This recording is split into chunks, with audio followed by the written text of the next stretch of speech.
So, Me. I'm feeling me. 2 is not one eye. is it ready? It looks flawless. You can maybe switch it to English like this. So your scribe is ready. So when you want to start, you can start. Okay. Set this clock.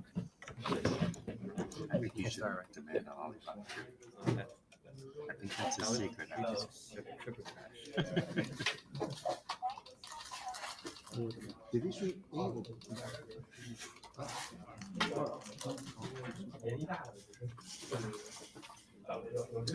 Sorry?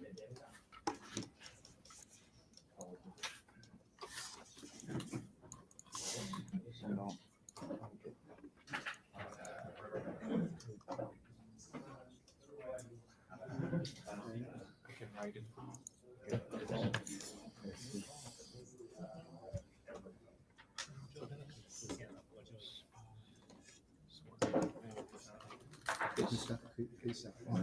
So you did E already?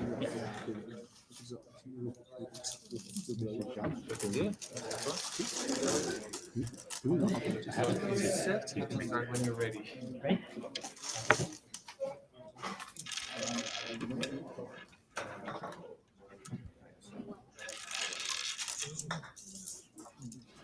do we have to, it's okay with five here? You can swap sides. Yeah, just swap sides. Yeah, we just The clock is ready. thank you.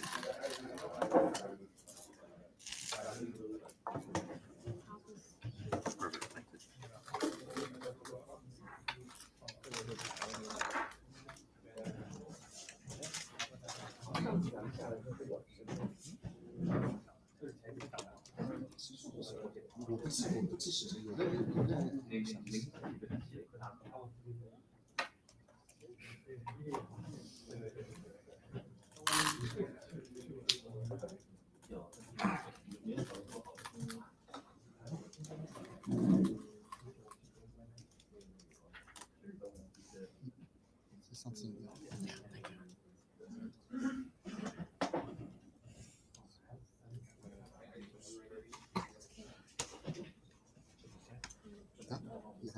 It's okay. Nice. Is your scribe ready? Yeah. Okay.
Hello, everybody. Welcome to this live stream of the Pro Qualifying Games. I am your co-host, Jerry Jaffe, and I'm excited to introduce our commentator today. It's professional one Don Alexander G. How are you, Alex? Hello, everyone. I'm good. Thank you. I'm very glad to come back and be able to commentate on such a high-level games. Right. It's very exciting. It's very fun. And we're going to be looking at several boards going back and forth because there's a lot at stake in today's games. A couple of people will be eliminated. And depending on how some boards turn out, there could be three-way or four-way ties that need to be resolved, which means extra go, more go for everybody. Yes. So where would you like to start, Alex? Let's start first with Joel Kenny versus Michael Shui. And this game, we've determined who gets out of Group A. Okay. People might know, let me just say, Alex, the players have been playing for about an hour. So we've got some openings for all the games. So we're going to begin by reviewing each board's opening, and then we'll go back through and see what's happening in the different games. So Alex, how did this opening go? Let's look at it. So Black starts with a 3-3 point, which is fairly uncommon in the AI era. And White plays a 3-4 point. And Black approaches. Low approach. And right off the bat, I get the feeling that Black's main strategy this game is going to be to get as much territory as possible. Mm-hmm. The 3-3. Yes. And then the lower approach. Black's playing very solid and very territory oriented. White approaches. This is all very typical. High approach. We have this Joseki. And Black plays the knight's move. But can I ask a question, Alex? Sure. I'm sure everybody who knows the AI era Go knows the Joseki in the lower right corner around Q4. Right. I have to say, it's like so recommended. Like basically, unless there's something weird on the board, that's what everybody does. I mean, why is that? It's just no other Joseki rates as high with AI. Well, AI has a very thick way of playing. And in this Joseki, both players are very thick. Black has a very, very solid corner here. And White also has a nice position on the right side. And AI is also very territory oriented. It likes taking the corner. Now, if we compare it to older variations such as this knight's move, you can see that Black's corner isn't as large as in variation where Black played this attachment. So that's why the AI likes this so much for both players. Thank you, Alex. Here, since White played the approach first and didn't finish the Joseki by extending, I think Black should consider to play a pincer here. And you can see that this side is that upper side is very open. And on the right, this knight's move, it's only extending like one space from his stone. So I think the top side would be slightly larger than this knight's move. Okay. White plays the large knight's move. Black approaches. Kick.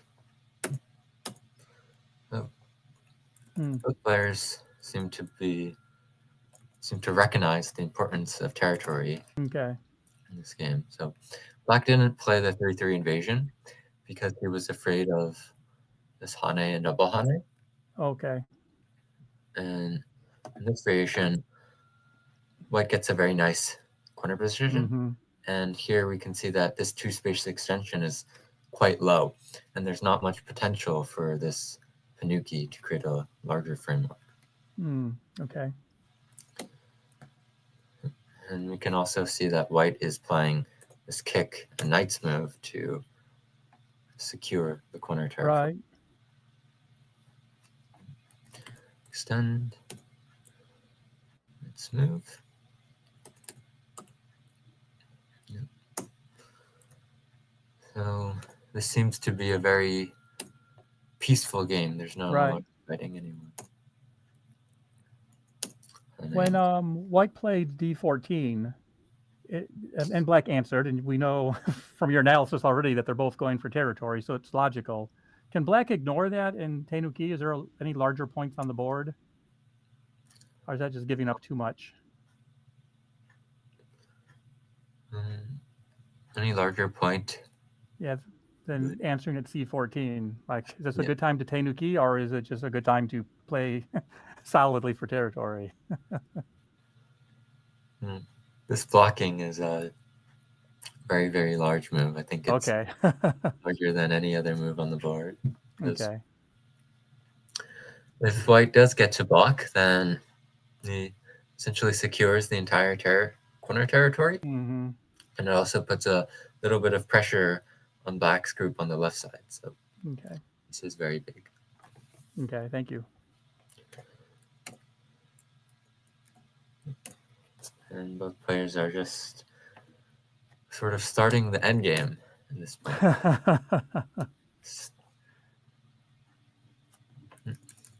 Very gaining as many points as possible on a connect is a large sort of endgame move.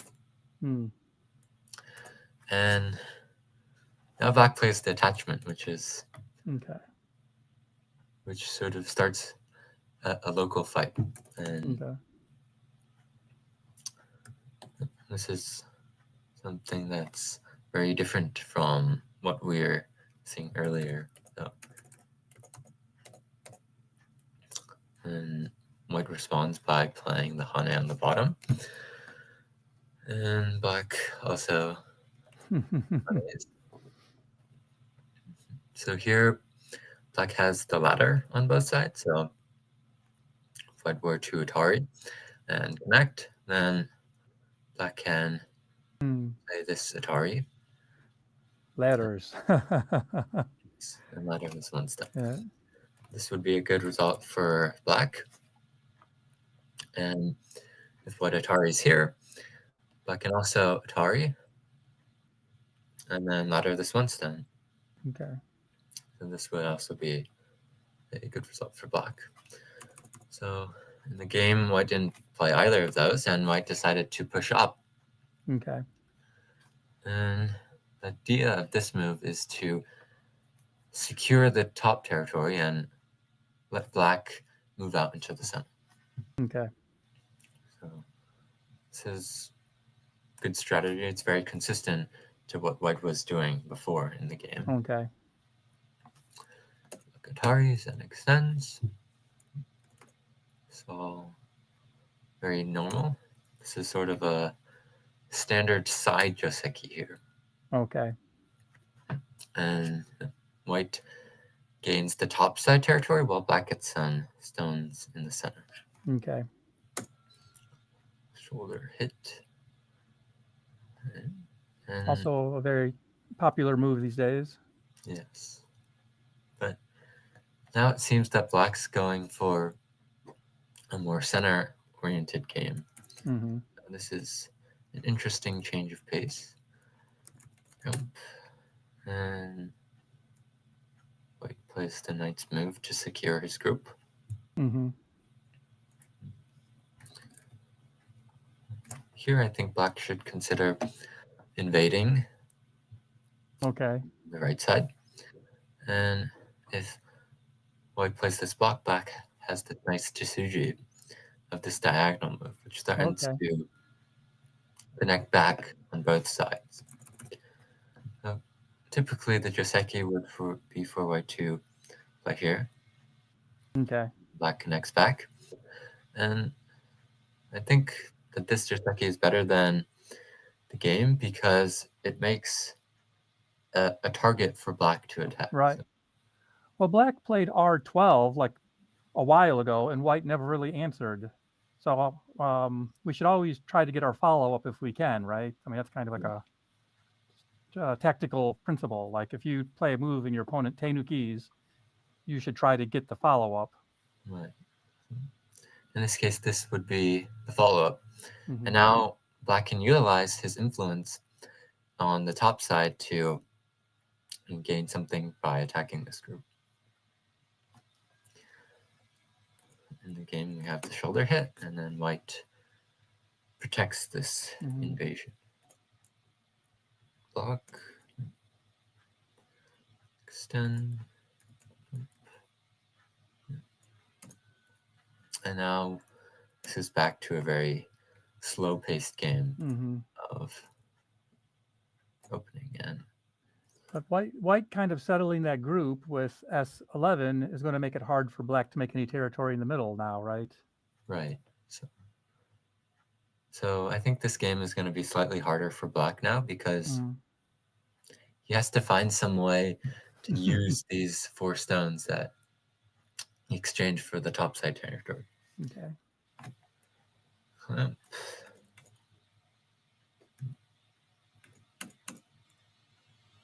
And then end game, white plays this honey move. And the goal of this honey move is to reserve this peep and then push and cut for later. Okay. So now if black's not careful and black plays some move elsewhere, then white's kick is going to be something that's very annoying for black here because black has to respond to this move. If black takes sente, then white has this peep and then push and cut and capture these 2 stones. Oops. Well, so this is something that's going to be very annoying for black. So black just takes the corner directly. Kick, extend. That helps fix the cut. Yes. So if black were to have blocked, then white could play this sequence. And this would be some sort of co-fight. Black fixes that by playing this empty triangle move. And it turns. Black plays this move. He's trying to attack white a little bit. Use his center influence. And white peeps. And black pushes to protect the bottom.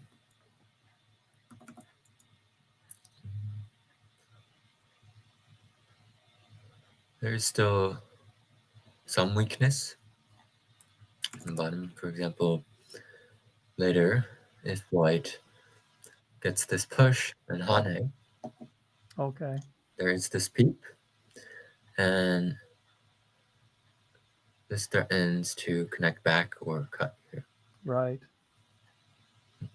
So this is something that black needs to look out for. And there is also a little bit of agi with this push and cut. Oh, okay. And then this jump here. So black definitely needs to be careful. Okay.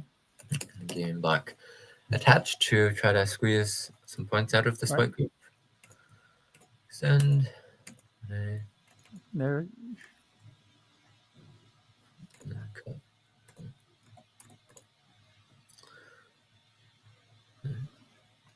White pushes and cuts, and black just connects.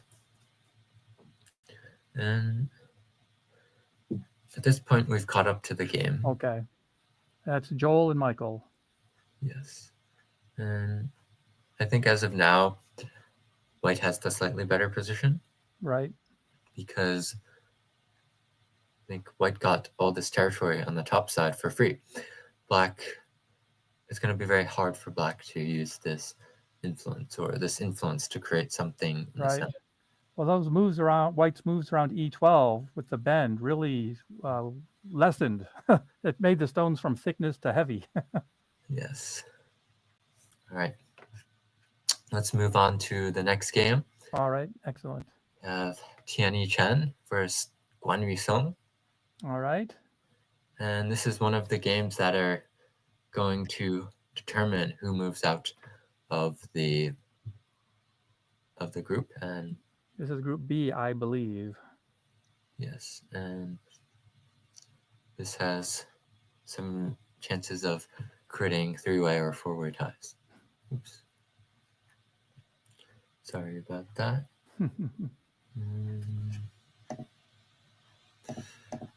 Okay. Let's start from the beginning. Thank you. Black plays the star point. Star point. Okay. Very normal opening. Approach from this side. And then white plays the pincer. Okay. And double approach. Well, this game's exciting already. This is There's a lot going on. It's busy. very complicated position. White attaches. Black attaches. And both players play this Joseki in the upper right corner. Place the diagonal. Here is black. I would play the extension on the right side. And if white does something on top, black can play the attachment on the bottom. Okay. And now we can isolate this one white stone and attack it. And if white protects on the bottom, then we can continue on the top, and we already have this black group on the right side settled. We don't have to worry Right. about any pincers or any attacking move.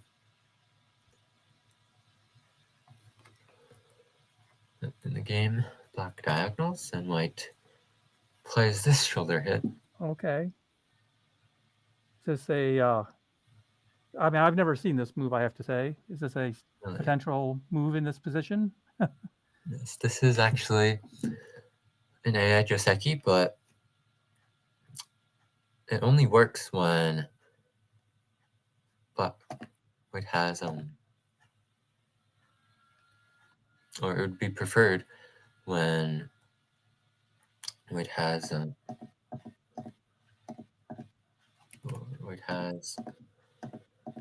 this ladder here, Okay. and then it's a really powerful move. Okay. This shoulder hit on the fifth line. In the game, that's not the case. Black can escape the stone. Right. So the typical Joseki is for white to cut, which happens in the game. Okay. So we're back on the game now? Yes. Okay. And white. This is the standard Joseki, where white jumps to create a squeezing of this black group.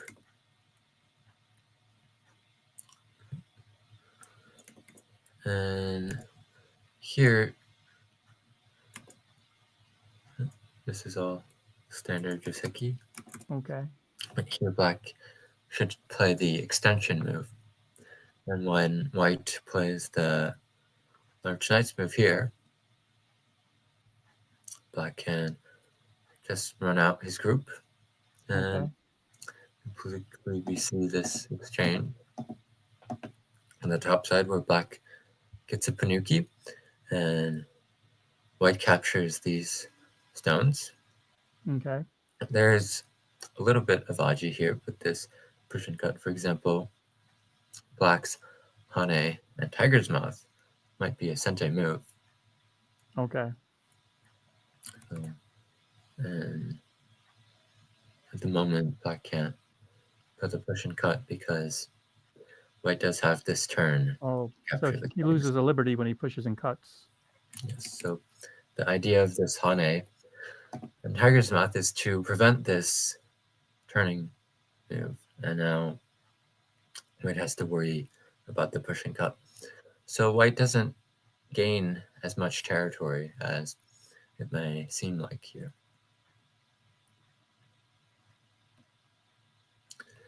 In the game, Black plays the knight's move, the large knight's move, which is a mistake because it allows white to get this panuki in the center of the board. Okay. And as we know, panukis in the center of the board are worth 30 points, so this is not a good result for Black. Diagonal. Move out this one stone. White extends, which aims at attacking this black group on the right side. Push.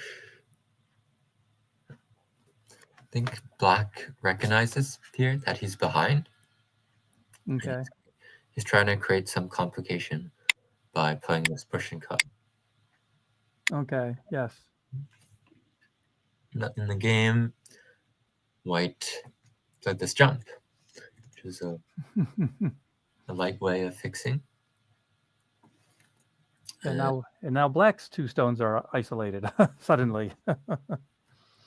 Yes. So this is a very good strategy by White. Black plays diagonal move. White extends. Wedge. And here White cuts from the bottom side, and the idea of this move is to sacrifice these 2 stones in the center. Okay. And since White is thick everywhere, then these 2 stones really don't have much value. Black can't attack the white group on the top or attack the white group on the bottom. So again, this is a good result for White. As Black could have just settled his group in the lower right corner instead and just played out a long game. Right. Board is still very open, and there's going to be plenty of chances for White to make mistakes. So I think Black should have been more patient here and settled his group. And now White has a nice attack.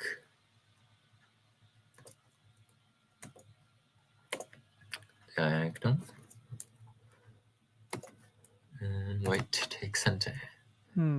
Interesting.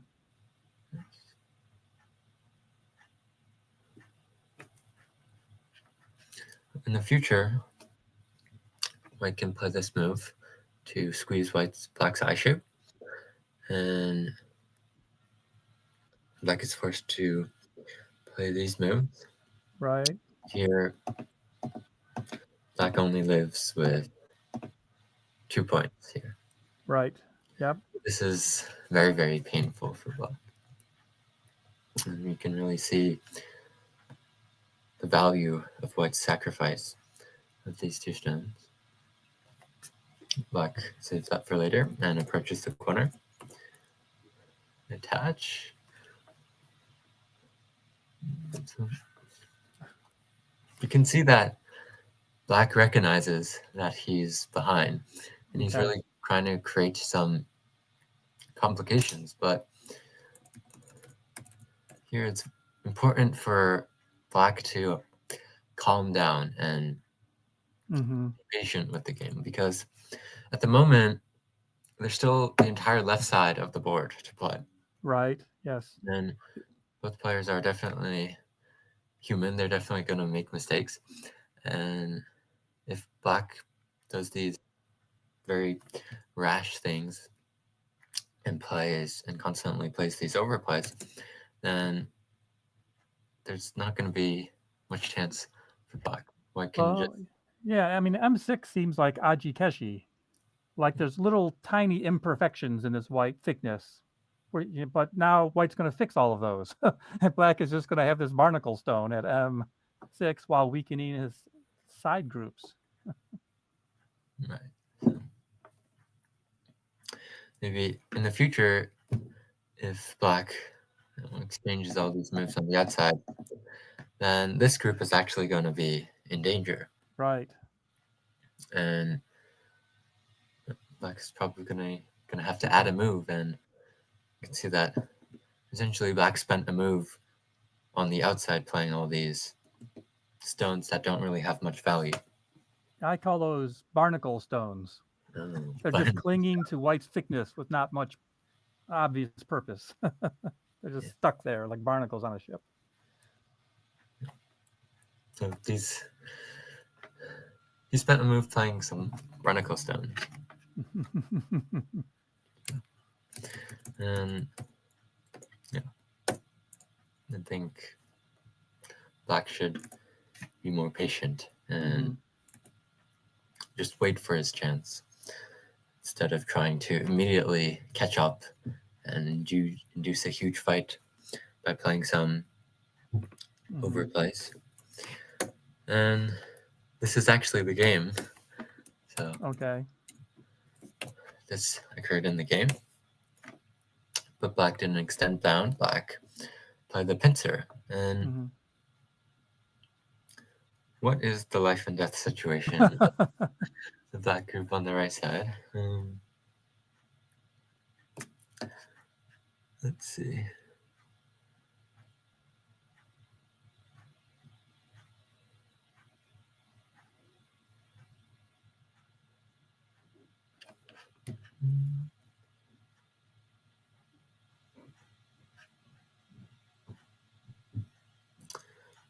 I believe I can just simply I can extend down. Because black can exchange this and then play this series of moves. And then eventually get this center move, which threatens the cut in the corner. And then move like this. What happens if white plays here? Yeah, 6. Yeah. And then blocks.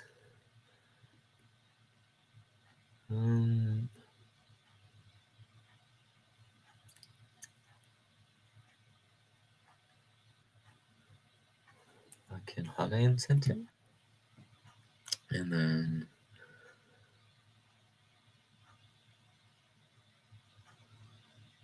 block here. So this does seem like a living group. Okay.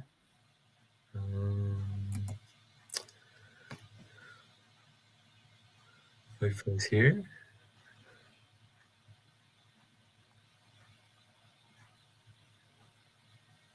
Instead of white taking T3, can white take the shape spot at Q4 first?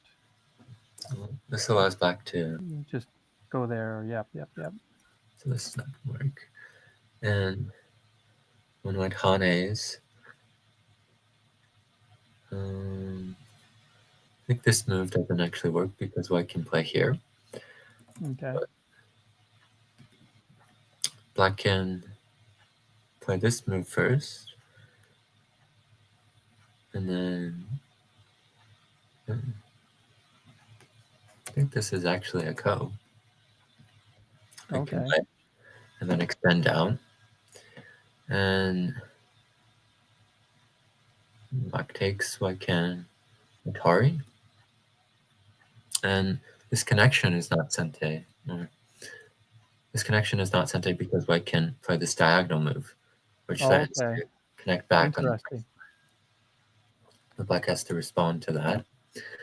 And now white can take the ko. Okay. So this is actually a ko for life. Oh man. Yeah. So you can really see that these exchanges were not good exchanges for black. Yeah, well, I mean, it almost feels like that black could have just played J3 without playing the exchanges if he wanted to play a pincer. Yeah. Black can play J3.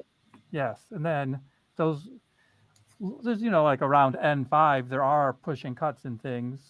So white does, I don't think white's worry's not the right word, but maybe manage that.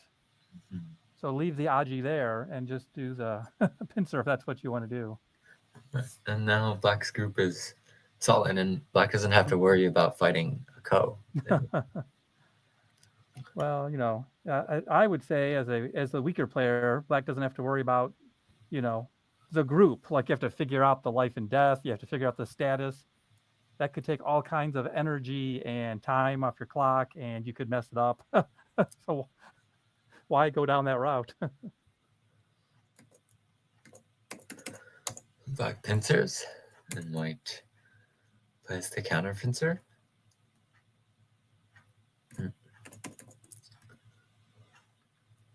White plays the knight's move, and then White invades. Interesting. As White, I would be tempted to exchange this move first, Mm-hmm. and then play the pincer to attack Black. Make sure that he's not connecting across to his cornerstone on the top side. I think White was worried about Black just making this extension and this destroying his potential. Okay. Here, White decides to just go into the corner and sacrifice this one white stone. And this result, Black managed to destroy White's original influence. This was originally a framework for White, but White did get some solid territory in the corner and on the side. So this is probably slightly better for Black if Black had not exchanged these moves. Right. Yep. And now I think that this Ko is just too much of a burden. I'm not sure if either player sees the Ko, but Yes, but he's got to know that group is unsettled. Like it needs some kind of management. So that's what I meant by it just being a worry. Like for the rest of the game, he's got to figure out what he wants to do with that group. Yeah. I mean, should White? White's about to invade, right? H17 was the next move. yes. So White doesn't think it's urgent to attack that group either, I assume. Or maybe White knows there's a Ko, and White knows that Black doesn't see the Ko, so he's gonna get some Ko threats, and then make sure when the time is right, he's gonna play this Ko because I don't think Black's gonna play a move here. I think right. Well, and if you look at the upper left, locally, Black now has 3 stones there, and White doesn't have any. So White probably doesn't want Black to, be the only one there. White wants to stake a claim before that gets too big. Yes. So it's logical for White to play an evasion, and then Black bumps to prevent any invasions into his group on the top side. Well, yeah, the top group is now, separated.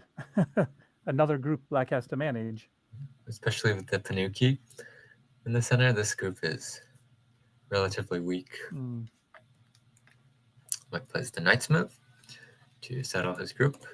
Black has to respond, and then White extends. So it means that White is having a very easy time settling on the top. Black pincers.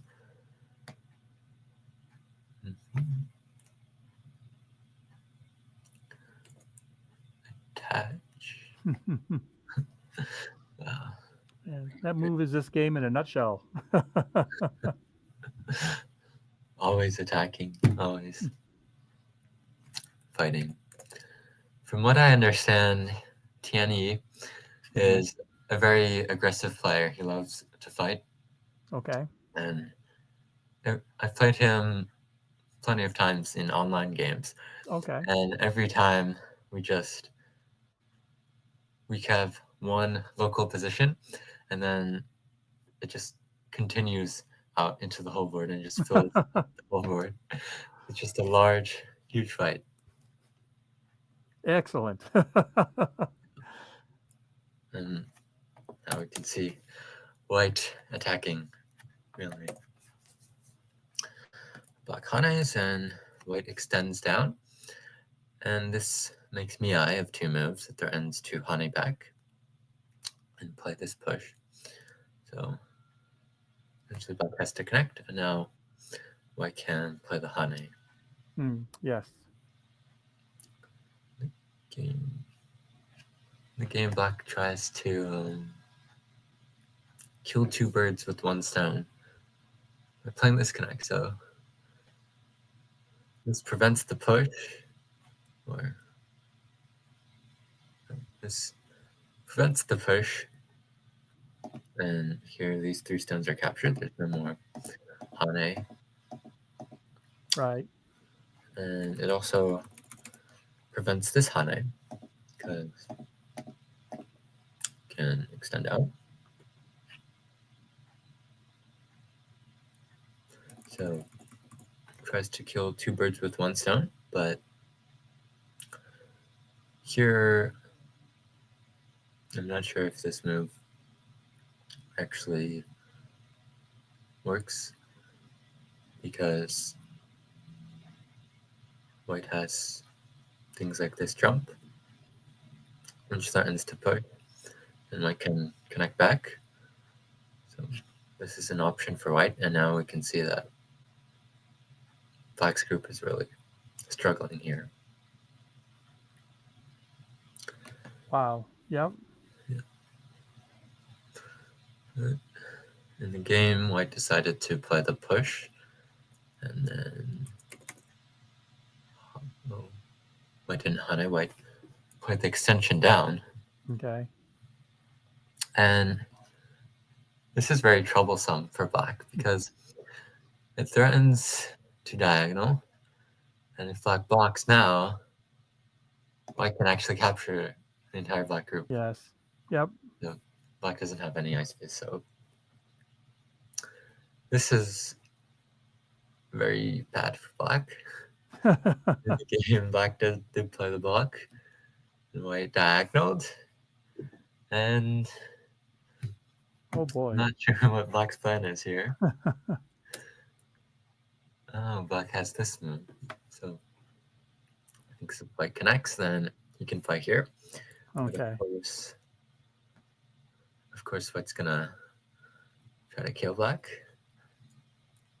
and this is essentially a living shape in the corner for white. So if black cuts, I can do some fix on the outside, and there's this cow here, but it's so heavy for black that Yep. I think that it's something that white is really worried about. But in the game, white fixes the corner by playing the hane. So white was worried about this cow, Okay. and then black attaches out. And now we have a fight in the center. White can't utter the stone. And since black does have quite a few liberties on the top side, white has to settle both his group in the center and his group in the Yes. upper left.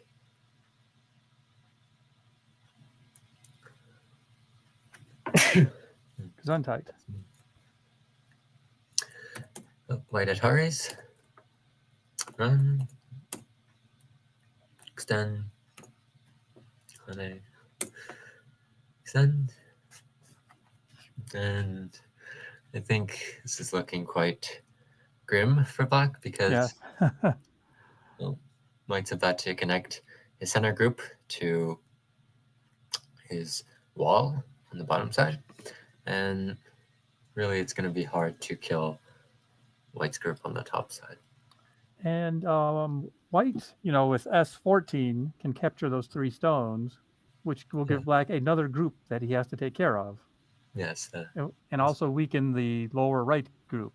Black has to play extra moves to keep, the Q12 group alive. So if this fight is settled and white does get to play the turn, then as Jerry said, black has to play some move like this and then really just live a very painful life here on the right side. It's another group worth 3 points. Yes. And in the game, black plays this pushing move. And here we've caught up to the game, and Okay. Song Guan Yu is taking a think here. Yep. And here, I think white should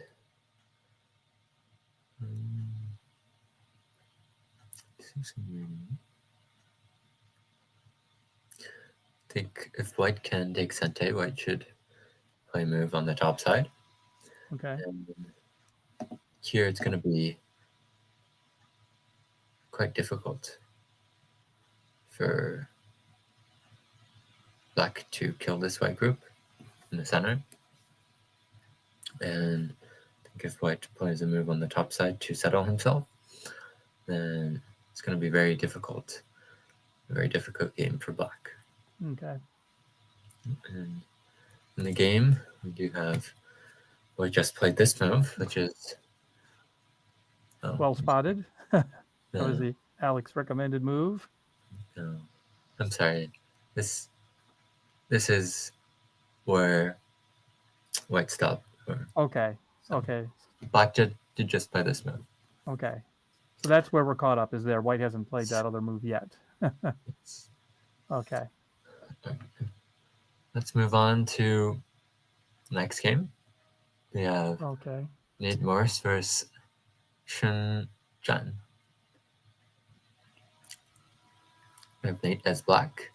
Oops. We have Nate as black.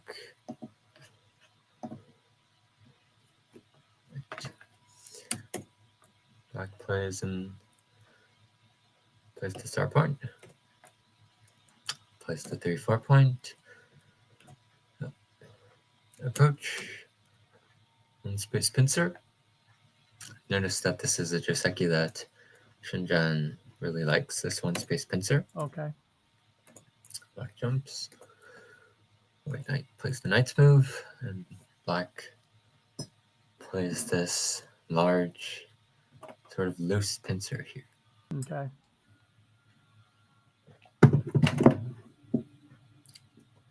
And typically we'd see a pincer that's closer to this one white stone to really increase the pressure, but of course this is a fine move.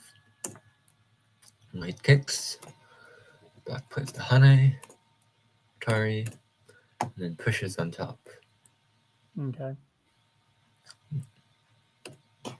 Extend, and then plays the large knight's move to enclose this one white stone.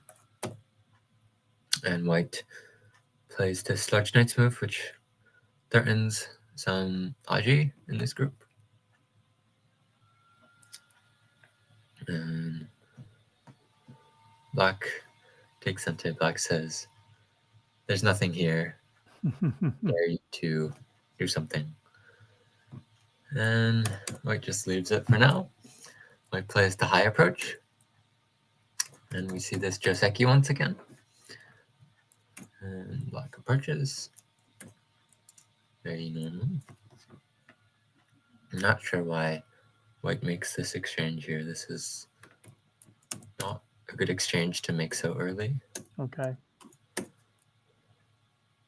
Typically, we would make this exchange, and maybe if black does something like this, then we make this exchange, because we won't be able to get it later. If we play this Joseki first, then of course we're not going to be able to get this Okay. for this exchange. So that's when we typically play it. Now is a little bit early. Okay. approach. This is all very normal. Jump.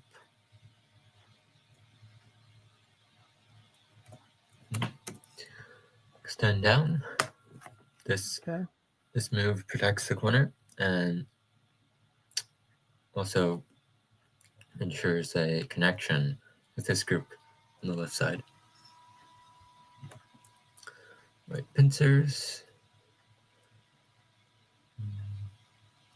Here, as white, I would be hesitant to play on the bottom side because it's giving black some forcing moves here. Right. Especially with the weak group on the left side, I might not want black to have this extra strength on the bottom. So something more normal would be to run out white that's here. Black attack.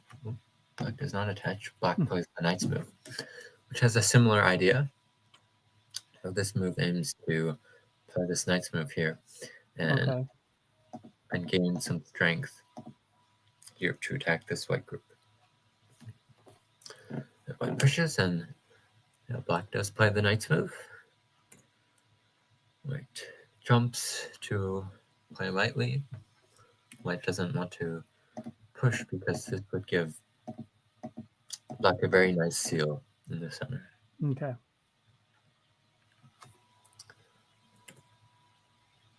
Fusion. Kick. So both players aren't playing along to the other player's plan here. So here, black wants white to attach and then play this variation. And black very naturally take care of his group on the left side and get some territory. As he does that, white refuses and plays this kick. So that if you respond, then I'm going to play here. And now there's this variation doesn't work anymore. So black plays the jumping move and disagrees with white's plan. White attaches, and black simply connects. Here, I think black should consider playing the honey out. Black's not really worried about a cut like this. Because the panuki in the center is too large.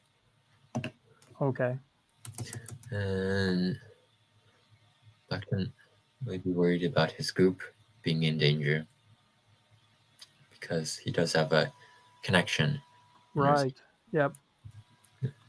It's in our club we call this a spaghetti game.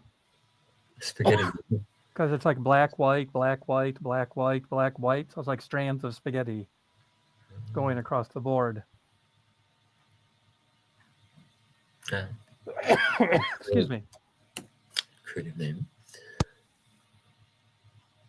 So black honey's back.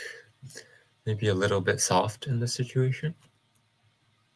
And white connects. Now black plays to hane. White wedges. Here is white. I would want to simply sacrifice these 4 stones and then play elsewhere. Interesting. Very nice.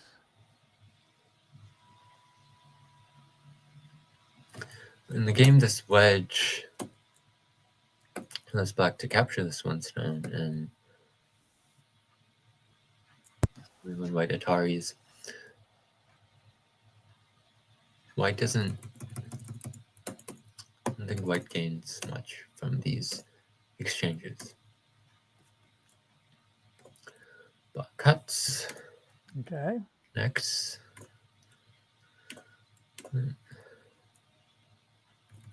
This is a nice sequence by black because now white has to spend a move on the bottom side White decides to peep first, get the Centaurian, and then black jumps out. And now we can see that white has two weak groups here. And it was originally something that was in white's influence is now a group that's cutting white off and attacking white. Extension. Catch. Interesting. My instinct here would be to play these. And then ignore the corner because black shouldn't be worried about gaining as much territory as possible right now. He should be worried about his thickness in the center and getting a good attack on white.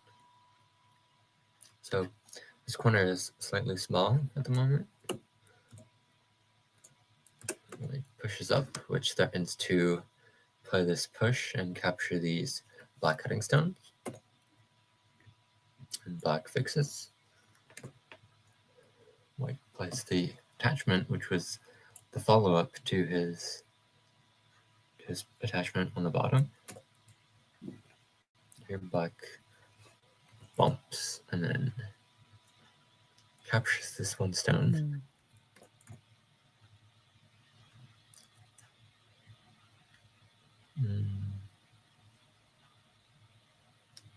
Here's black. I would be reluctant to give white such a nice way of connecting back his weak group. I would want to cut white off here. Is there a good way to do that? And when black bumps, black can play this cut. And this variation would occur. And now we can stop. White did get another black group cut off and weak here. So this was what black was afraid of. And so this is probably not a good variation for black. But maybe black can block here now. And if white cuts, then you can run out with this black group. And this is a better position than the previous variation because black does have this push and cut on the bottom side.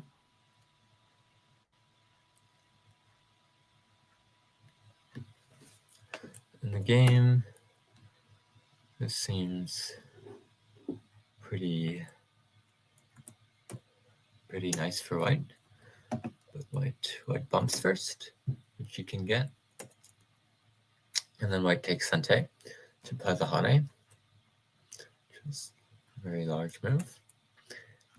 This Hane is important because it allows white to control the center. Okay. And if black were to get the Hane, then you can see that it's going to be black who's pushing white around and getting his head out into the center and settling his group in a very nice way.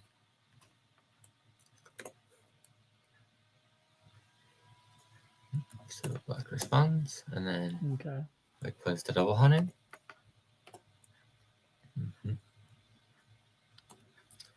Turn. And now white comes back to protect the bottom side. Okay. Jump. And then extension. So now this seems like the fight on the left side has settled down, and both players have come to sort of an agreement. Later, black has this pushing move to annoy white a little bit, gain some points. Okay. And what do you think of this result, Jerry? Who do you think is better? It does seem like black has accumulated some territory in different parts of the board. I was looking at the upper right, which that's would be the natural place for white to play right now. But I was wondering about like an 017 closing just playing in the corner type of move. But this move does seem to, case, yeah, that's what I was thinking about was 017. I guess K, the move that he played is more connected to the thickness he's built up in the center. I mean, if I walked up to this board, I would probably like white better, but it seems, relatively close as well.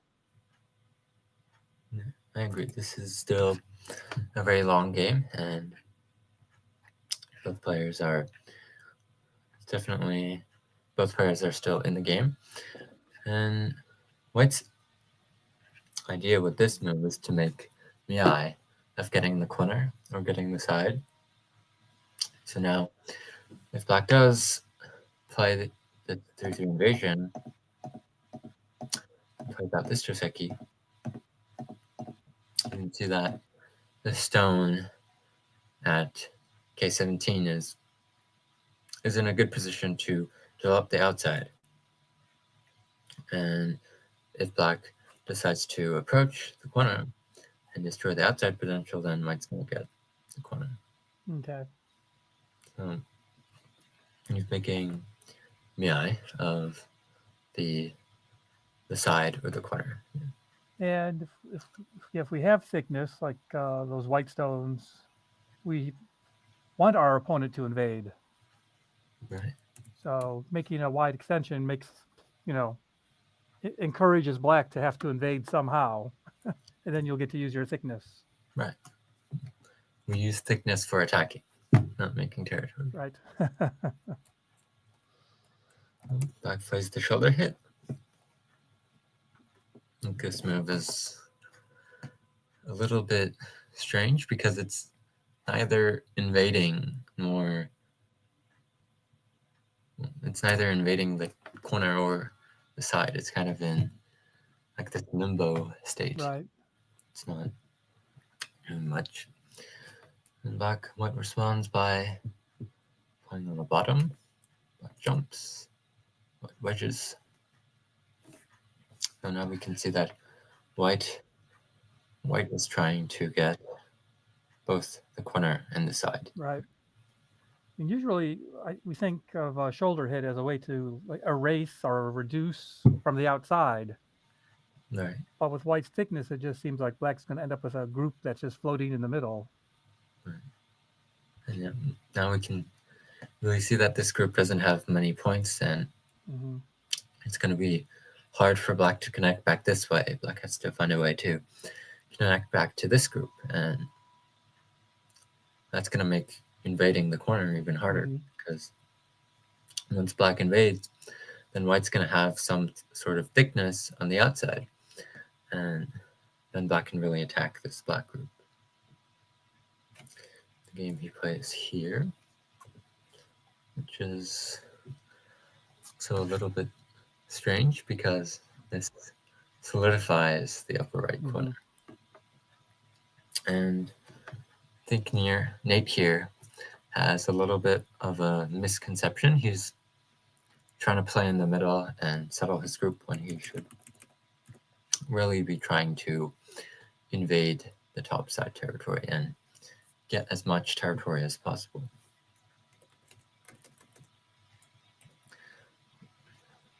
This Knight's move protects the cut. White does a little bit of attacking. White's starting something on the right side here. Jumps. And White plays this Knight's move.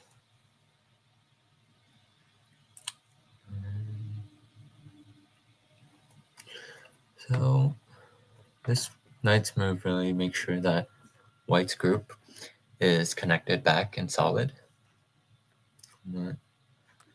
With that white stone there, does Black have to worry about the wedge at L8 if White plays there next? If Black takes on tap, then Black shouldn't really be worried about this wedge because Black can just live if he wants. So he can play move like this to simply live. Okay. So there's no real interest for white to be cutting black off here. Okay. And black cuts off this one stone, which is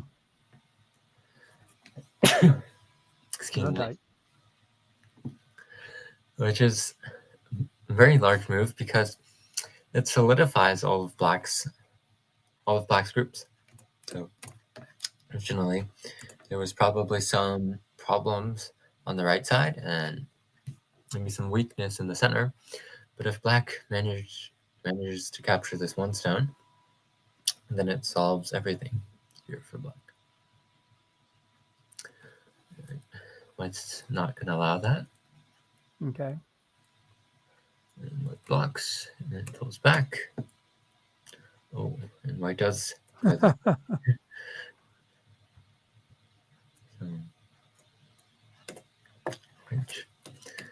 Connect, and then black simply lives. And now white has to find some way to move out these stones or make something happen in black's territory. And white played the jump. Black pushes, and we've caught up with the game. Okay. Yeah, a few moves ago, black's initial shoulder hit and follow-up just seemed like a few stones floating in the middle of the board. And now suddenly it looks like he's getting territory and attacking white. Yes. So I think white possibly made a mistake by playing this knight's move. You should have done something more aggressive, like continuing to attack this group and threatening to play on the right side at the same time.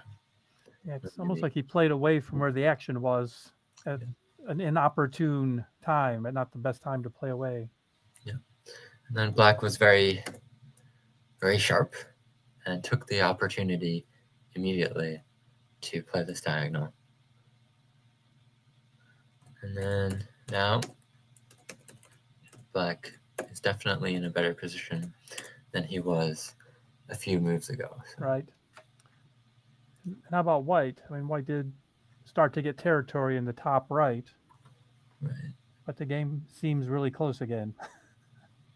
Right. I think white has to make something happen in black's territory here. Good move would be for white to push, and then try to utilize black's weakness, and maybe try to escape these two stones somehow. Right. And I think this is the fight here on the right side. I think that will determine the game. Okay. Winner. Right. White did just play this move, and now black is taking time to think. Okay. And it's a very, very complicated position here. So this is going to have hopefully a very exciting ending. Let's go on to next game. This is Eric Lee versus Eric Yoder. Eric Lee is playing black, and it's also a very important game in deciding who moves out of Group B. And I know Eric Yoder a little bit because he's currently based in Columbus. So I've certainly met him a few times over the years, although I've never played him in a tournament. Eric has a very Go ahead. creative way of playing. He has a very creative way of playing. He plays moves that you generally wouldn't think of. And that's really what makes him such a strong and unique player. Black plays 4-4 point and 3-4 point. Black plays this move. Okay. Is that a move? This reminds me of the micro Chinese opening that we saw Oh yeah. back in the day in 2010s. And I think that Eric Lee is trying to get Eric Yoder out of something that's not just AI Okay. memorization. So maybe Lee thinks that Yoder might not be as familiar with it with this Okay. corner position as some of the more standard AI corner positions like this. Do you know Eric Lee's game? I don't think I've ever seen him play. No, I don't think I've ever played Eric Lee. Okay. Plays the large knights or this micro Chinese. And white approaches. Plays the one space. Very standard Yoseki. And white plays the attachment. Okay. This is a AI era modern way of dealing with this Chinese opening position. So the idea of this move is to get black to play this little bit over concentrated position in the corner. This extension isn't at the most ideal place, and then white can get this approaching move. And now we can see that white has a very solid position in what was originally a potential black moyo. Yeah, it's basically a version of a double wing formation. So yeah, decent, black's got a decent idea going, so white has to do something. And black responds by playing the extension. And white extends down. It's all Joseki. Okay. Nice move. Push. Attach. This is a very aggressive move. Really attacking at white's eye space here. A more typical idea would be to play this attachment, and if white wants to live on the top side, then white can live on the top side. Okay. Get some nice thickness on the outside.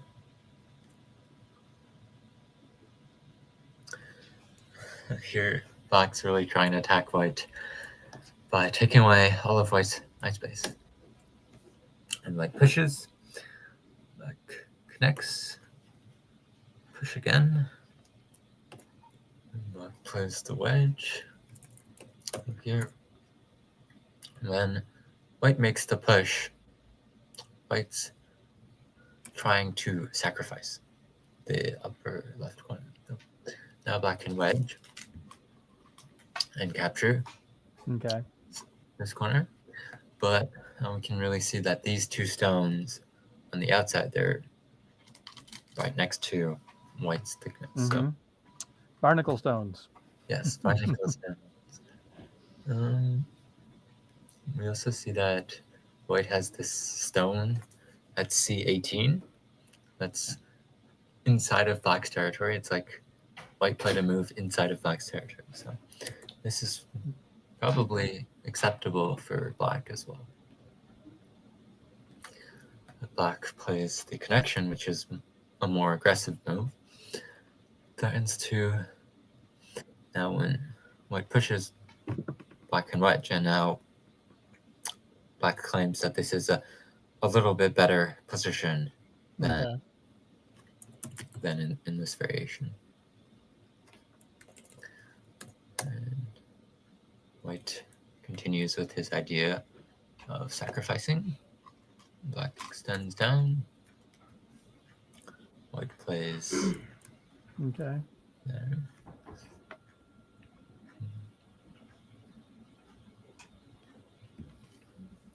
I think I like this result for white.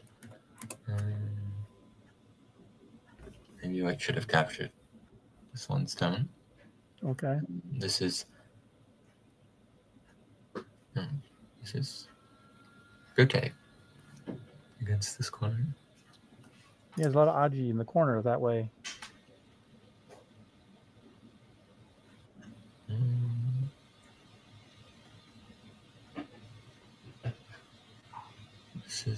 This is Sente against this corner because white does have the diagonal move. Okay. Capture black, and black would have to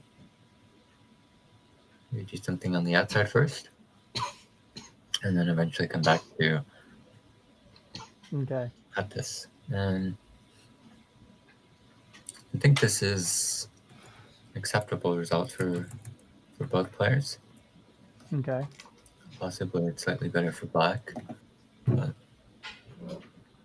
white is still definitely in this game. But when white plays this move, and black connects, I think that this result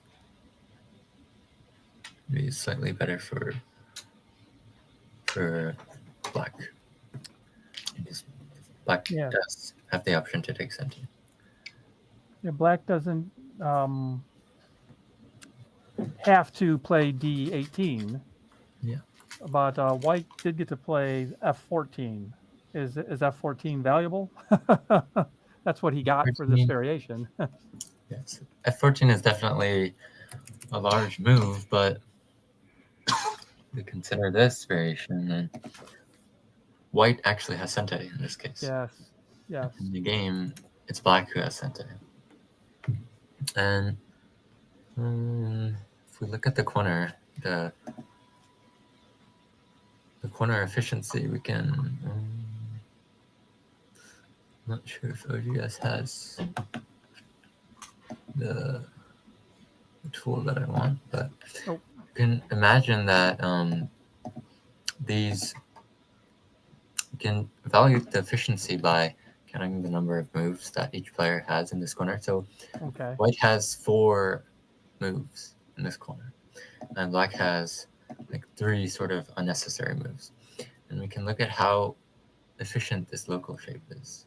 Okay. So if we imagine that all these stones marked X, they don't exist, Okay. you can see that this is a really, really efficient corner for black.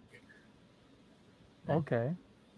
And white actually has an extra move in the corner. White has 4 stones, while black has sort of 3 unnecessary moves in the corner. Okay. So Yes. if we evaluate this way, then we can see that this is quite a good result for black. Okay. I've never heard it explained that way. So white had 4 unnecessary moves, but black had 3 unnecessary moves. And Yes. black's getting a pretty good corner. So this is good for black locally. Yeah. Okay. We can. Yeah. Wish I could remove these stones. I'm not sure. Not sure if OGS has that tool.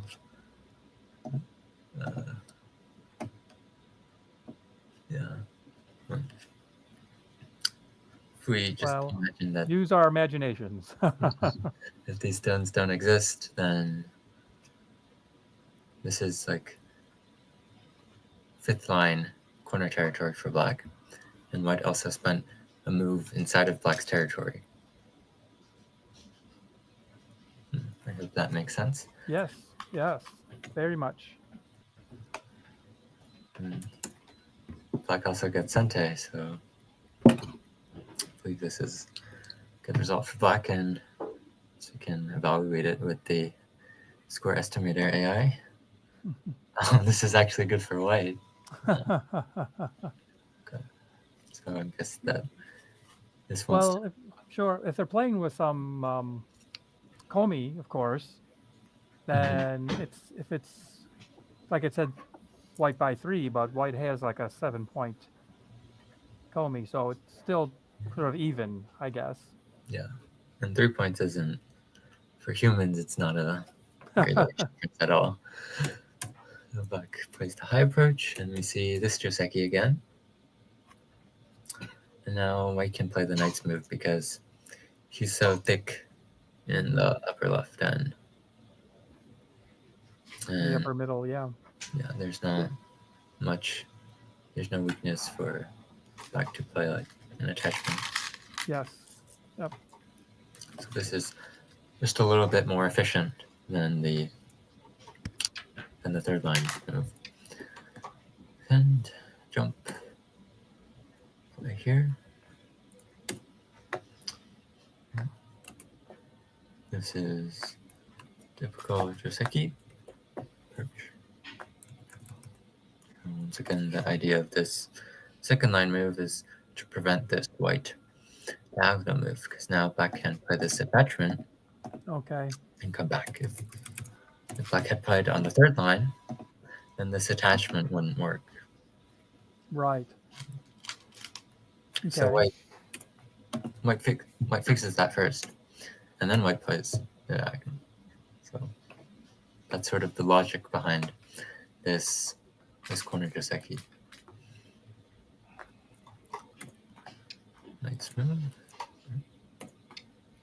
Attach. Maybe white should consider playing an extension. Okay. And I think that's slightly larger than the corner because it threatens an invasion against black's group. So it puts a little bit of pressure on black while gaining points at the same time. This move doesn't put much pressure on the black group on the bottom. Now black gets the move on the right side. White invades. Attach. Cut. Extend. I wonder what happens here if black plays the Atari, because here white doesn't. I guess white can connect because when black ladders this one down, white can drive out like this. Okay. White also might play a move like this, and we might see some sort of exchange. Okay. Now that would be very interesting. In the game, black plays the safe move, black plays this nice move, and then simply captures the two white stones. But here,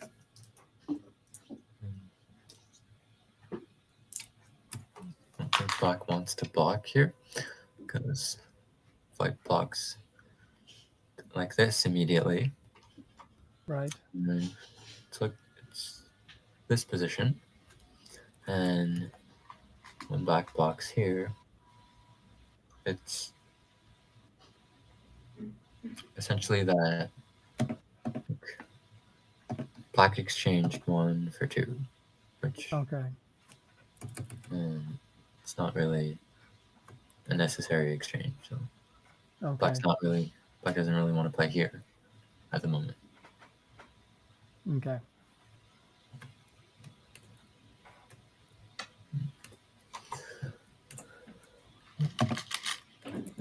White takes Sente here. Okay. Yep. I am slightly worried that black is going to play the Atari. And if white connect, if white connects, then black can play the push and capture these two stones. Yep. And if white connects,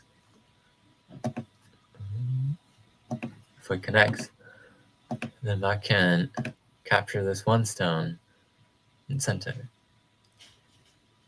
And this is the little thing to worry about for white. Black responds on top, jumps, and gets as much territory as possible. Here,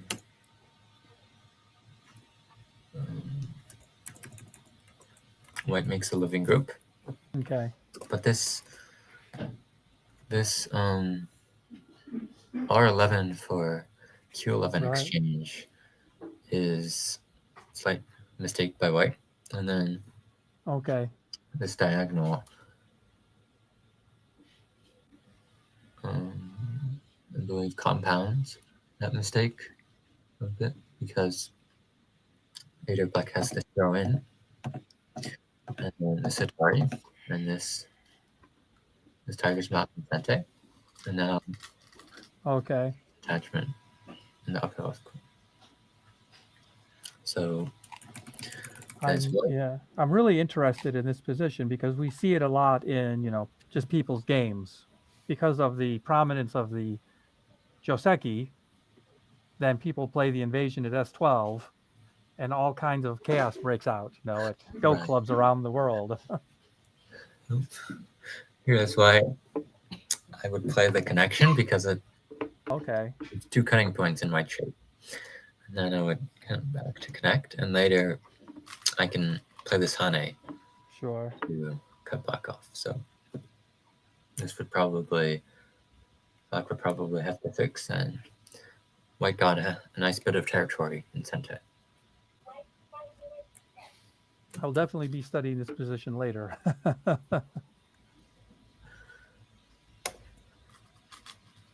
So in the game, black plays the jump, which is a very large move. White Hane's out. So Now, is that bottom left group in any danger after B4? I mean, white's Tenukiing, so seems a little brave. there is some problems, but I can always run out or Okay.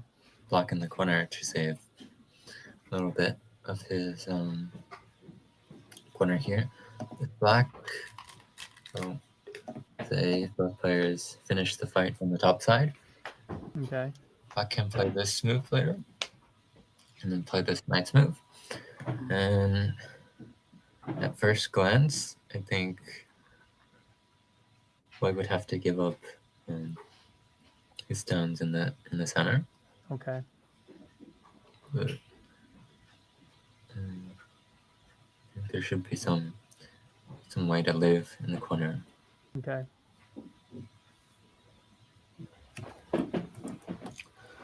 In the game, white starts the fight in the upper right corner, and white connects. Oh. I think it doesn't seem like a very logical or a consistent way of playing, because now black can simply fix the top side, and Okay. these really are not good exchanges for white. So yes, white can capture these 4 stones, but black can launch this attack on white. I mean, it does feel a little, I don't know if odd is the right word, but for white to play away in the middle of the fight in the upper right. Like things are happening there that need his attention. Right. And he started it. So I assume he was just trying to create some aji or see how black would respond. I think he was originally planning to run this 1 stone, or maybe cut on the side. But then he realized that this fight might not be good for white, and then Okay. like say, I'm gonna play this Sente move first, and then now I'm a little bit stronger, I'm gonna play this one. But I wonder if he had played that move first, if black would have answered it. Whereas now in the middle of the fight, it's black's not going to worry about those 4 stones if he can attack the left side, or it's not Sente anymore. right. But now it might still be Sente if he does it first. A little bit of a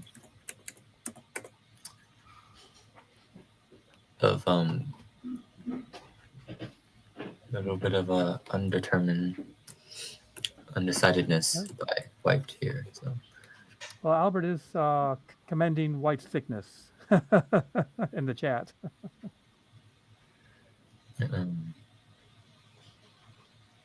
I think white originally wanted to run the stone out, but then he doubted his judgment, and then he played elsewhere and thought, I'll just get a little bit thicker first, and then go from there. Now black takes the opportunity to fight back and Yes. attack this white group. Yeah, and then black fixes. Although white can't run out because black can play here. But white does have this cut move. Wow. That's some of the creativity you mentioned for Eric Yoder. Now if black connects here, then I'm not sure if white's gonna run out now, but no, this is actually a ladder, so this doesn't work. But there are some,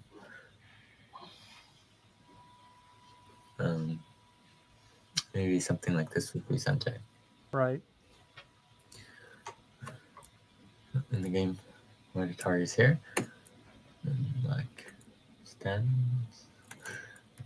Wow. Oh, this one is so interesting. So I'm not sure what's white's plan here. White just got these 4 stones, and then he damaged the top side, his top side. So it's a little bit questionable by white. I think maybe white locally should have played something like this to just secure the top. But now it's unclear what white benefits from these series of exchanges. Oh, Black that one looks familiar. And now white actually takes center. Play on the top. Well, white thinks he's attacking that whole black group. Yes. That's what's happening. And now black does have the option to capture the lower left corner. Oh, I think white's pretty happy that he got back to Atari this, because now essentially white's position is like this, and you can see that black's what was originally thickness here, it's not. It's a weak group now.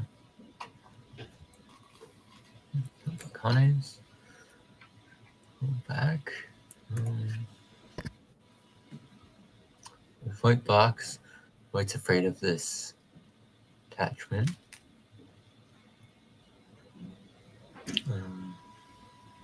He's afraid of something in the corner. But here this allows black to play the jump and create some eye space. Here black should connect and reserve the option of playing Q16 to create a cutting point, and white should. This is a little bit of a premature exchange. Okay. White cuts, and then black plays another move. I was going to say where white, cut at P15. Now that sort of upper middle is getting 3-dimensional. It's starting to look like some territory up there. So, of course, if black ends up killing the bottom left group, that's probably equal territory as well. This is an exchange. And I think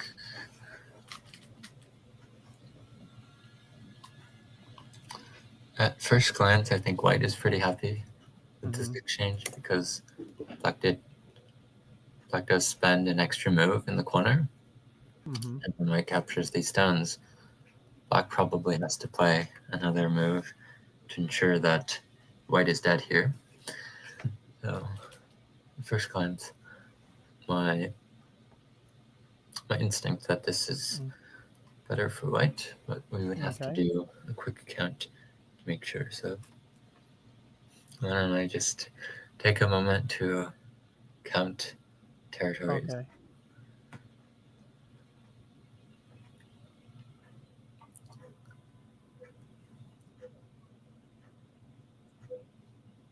So white has around 50, a little bit more than 50.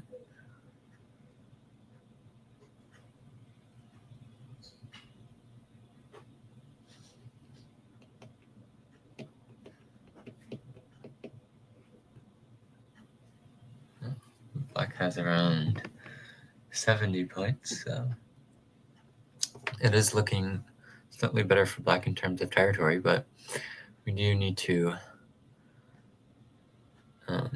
take into account that black does have this weak group here, and white is pretty thick all over the board. So we do an AI check who's better. Black by 5, so black is a little bit better here, but 5 points for humans really Right. is not going to make that much of an impact on the final result of the game. It's still a very, very long game. White plays the fifth. And then Clan like starts a cow here. Just very interesting. Here I wonder what happens if black ends the cow. Yeah, that white group of stones does not have a lot of liberties. If white, if black gets Q18, the white group only has 3 liberties. What if we take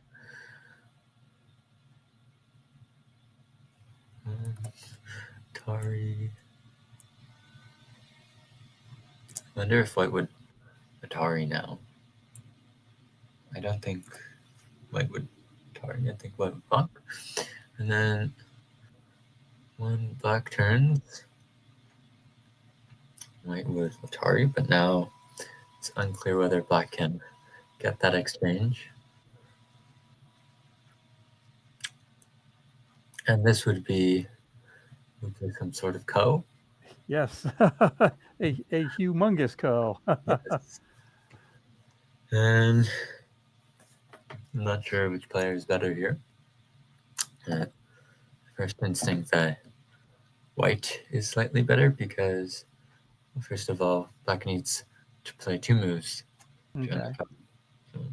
And white already gained a massive amount of territory by living in the bottom. Right. So probably could be good for black, or good for white, sorry. Okay. So black did respond to this co threat. And white captures. Black knight's moves, and then white captures. So I think this is a very successful result for white. Mm-hmm. White in 1 move, or in 2 moves, got to capture the entire black corner, and also gained quite a bit of territory on the top side. If black's turn to play first, maybe black could play a turn, and then play this high. Now Right. white can't block. So black did have quite a bit of eye shape and territory in the upper right corner. But now That's what I thought black was going to do, actually. So I was a little surprised that he went to the bottom left instead. this is very successful for white. Mm-hmm. I mean, the black group has played 2 moves in the center, but it needs those to survive. And again, at this point now, white has Sente, so white gets to decide like the course of the game almost at this point. White invades, which is very normal. Catch, extend, And it's making use of F14, the move he got 50 moves ago. Yes. F14. And then he gets quite a bit of territory. As black, I would be quite reluctant to give up so much territory here. I would consider just blocking and getting as many points as possible, and as white, I would really want to go for as many points as possible. Yep. But now, black plays elsewhere. There is this extension in the corner, and if black captures, you can play this diagonal. Right. Very stylish. In the game, he played the tiger's mouth, which is the most normal move in this position. And then white lives. Decides to cut here. I'm not sure what white benefits from the cut, because I can just extend, and suddenly the middle's looking good for black. So is it pretty dope? As white, I would want to just live immediately. I think he was afraid of this peep, but white is alive here, so I don't think there's much to worry about. And black Ataris, white connects, and here white has just played this connection move. Okay. And black is thinking. And as of right now, I think that maybe white has a slightly better position, but it's definitely going to be a long game for both players. All right. Let's go back to the game between Joel Kenny and Michael Shui. Okay, yes. Yes. Yes, this is Jay. What's up, Jay?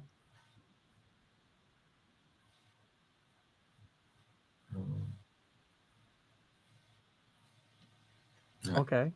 Let's just finish. Thanks, Guan Jay. Tanny.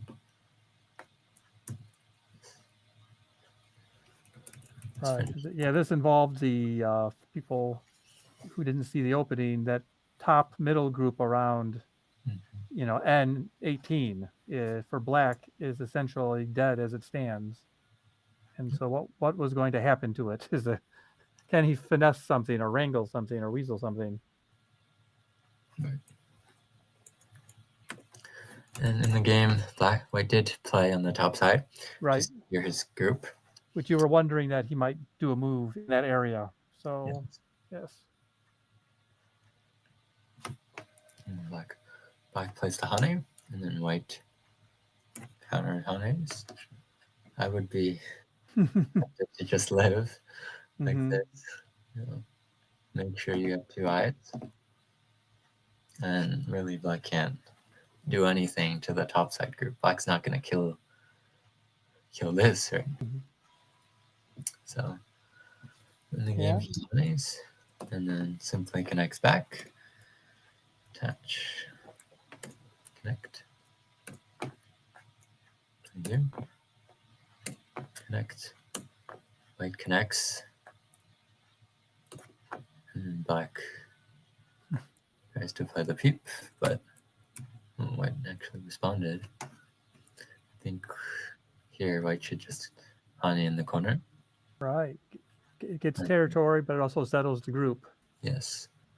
Oops. And then now this group is dead for black. So there's no way for black to run out his topside group, and this is definitely going to end the game. And the game white does connect, and I'm not sure why black didn't play the hane, but And plays here. yeah, so it looks like he's trying to make up the points in the middle, Yeah. like the middle left area. But Can he get as many points as he lost with the group? once white settles in the corner, and black has to play something like this, and there's really just too many weaknesses here. So black can't block on this side because Okay. there's this. If black blocks on this side, then white can come in on this side, and then later if white gets a ladder breaker, white can cut. And white, we can also consider sacrificing the corner. Okay.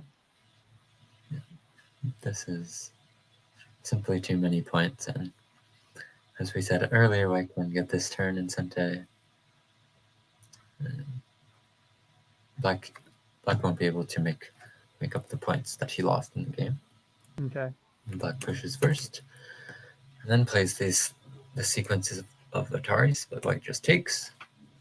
And I think white has countered that he doesn't even need to get into the territory. White can, play some moves, and then just take all the end game. And then I think white knows that white has enough territory to win this game at this point. Well, I mean, the upper right corner is huge. I mean, it's the whole upper side he's got from end to end, actually. He's got, and then the other territory he has. Yeah. So this is why black resigned when white played this turning move. Okay. And So that was the last move of the game. yes, this was a very clean game by Guan Song. White played very well throughout the whole thing. Starting with this upper right corner with this Panuki here, and then sacrifice the 2 stones. So which the Poniki and all of that in the upper right started with white playing M15, right? Like that was like the variation that white chose. This move. Yeah, that's an interesting move. I don't think I've seen that move before. Yes. And then the sacrifice was very nice by white. And then after that, did very well on the top side and managed to kill black's group. So we can see that. Right. But so we can deduce that black needed another move for that upper group. Right. But if black was starting to fall behind, like he wasn't going to gain, his group would live, but he wouldn't really gain anything else. So that was probably already like the beginning of the end. Right. Very difficult game for black. And we can really we can see that some Guan Yu Song's strength in this game. Right. Let's go back to Joel Kenny versus Michael Xu. Okay. We had just left off with this push and cut. Right. Yes. Yep. And that was just a very peaceful game, and it's probably going to be decided in the end game. But here with this move, the sweeping move, white actually starts a very large fight. So yeah, you showed us a 1 or 2 variations about this area already. So it's just interesting to see how white, like which path white is going to try to choose, and then what can black do to resist it. right.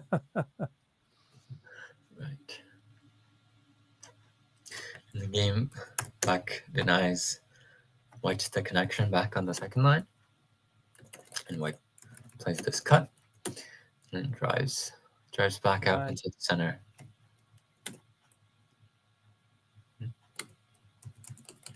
And just like that, black is sort of cut into 3 groups. Yes. Turn, extend.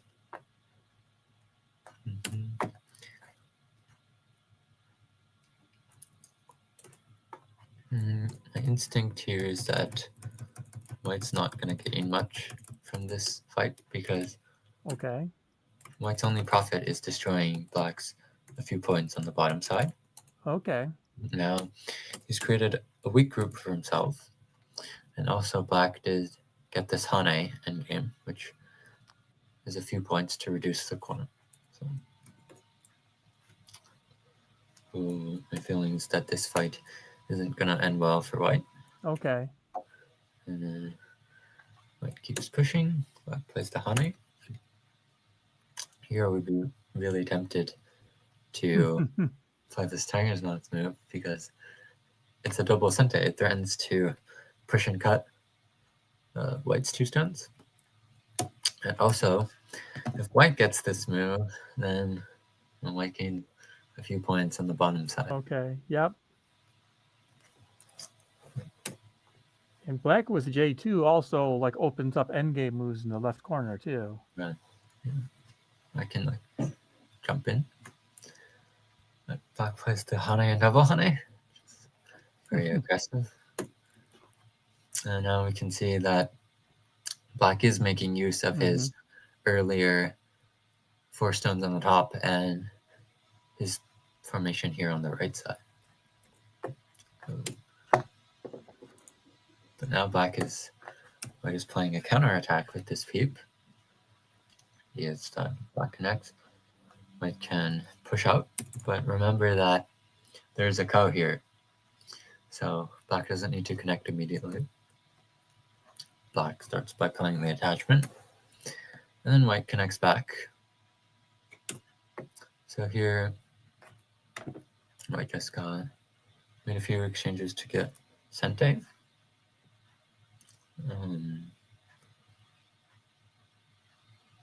Here what happens, white plays the push.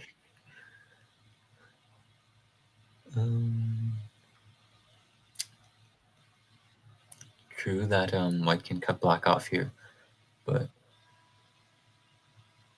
black's move here, diagonal threatens to cut white off, and then play this Liberty Race.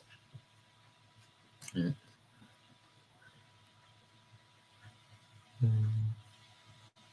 Not sure who would win this Liberty Race, but I think we can trust the players.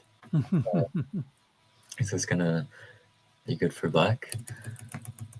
Otherwise, black would just be dead here. So I think it's pretty safe to say that black is connected here. Let's do Atari. Maybe as black should have played a move here to prevent things like this. Because now black can just connect. Right? There's nothing to worry about. Here, this Atari is very annoying. And Joel does play the fix. I still really want to play this move. I'm not sure if it's big at this point.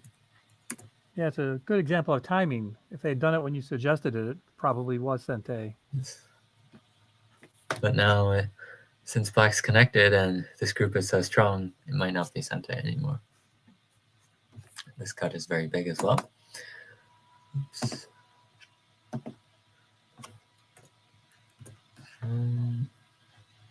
Not sure why black didn't connect here because we're deploying the top side. Black does have this Tetsuji. Tries to push back.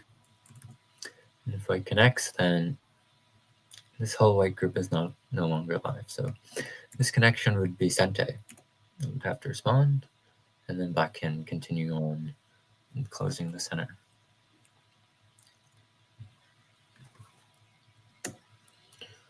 Connects. Yep. Black does have weakness on the left side. And both players start playing this ko. Okay. We may be here a while. Take, connect, attach. This is looking a little bit scary for black. Oh.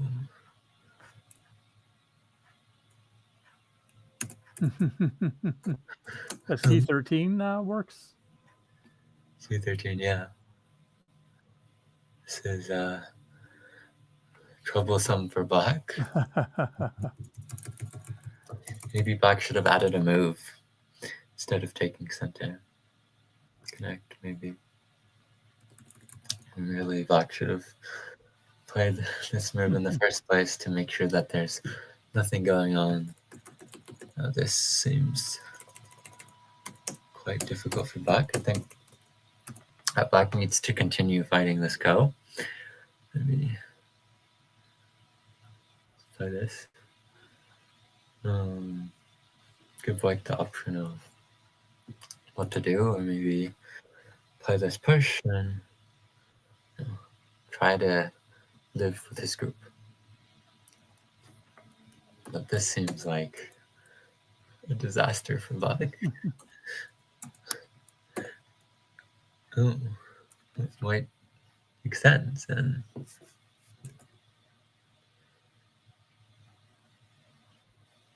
black connect here. Yeah, on the Atari, and then you connect on the first line. Atari here. Atari. Yes, I think so. Oh, yeah. Oh, no. I apologize. Yeah, you're a Liberty short to do it that way. Yeah. Sorry about that, everyone. That's why you listen to Alex, not me. So I'm not too sure why white played the extension. Yeah. I should have just cut and then let black go. And then continue playing the endgame. This is probably maybe slightly better for black this endgame, but I think white will have a chance to win this game. But this, oops. I see. He wants to do stuff in the corner.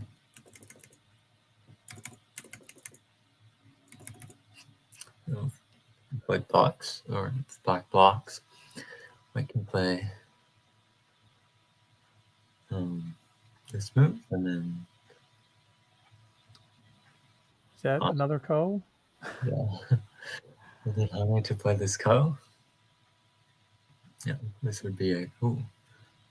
Sorry about that.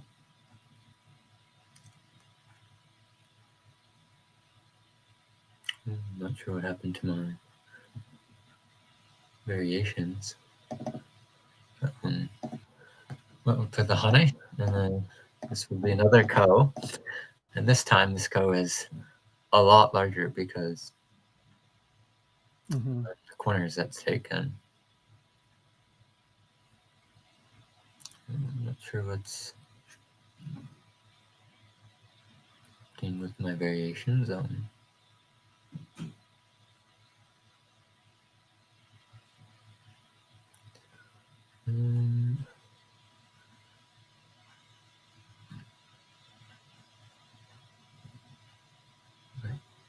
So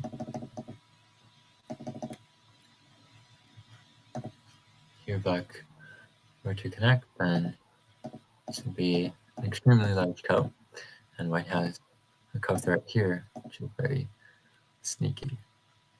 And black would just have a ko threat here. And I think black was afraid to play something like this because it would risk the entire game. Right. Yep. So black plays the safe move and just captures these 3 stones. Now white probably needs a move in the center, but white is elsewhere. This one doesn't work because white does have the attachment. So black Atari's first, and then comes back. Black plays some moves and blocks, but here, this is a really important move because it's Sente. First one, it's Sente points, right? And then I really want to play move here, but I'm not sure if the top is bigger. I think my intuition tells me that this move is bigger than playing a move in the center. I'm not entirely sure. Well, So, either white answers at f2 or white doesn't. Either way, it's going to be a good endgame for black. the problem is that the center could be larger than my range here. So Okay. the game, black blocks, and this actually loses a lot of points when white captures this one stone. So this is a big in-game mistake by black. Okay. Maybe he thinks that he's winning. Black tries to get this push, and then play this tiger's mouth and drop in. But white sees through his plan and plays the block. Black tiger's mouth to capture the 2 stones. I mean, Sente. And then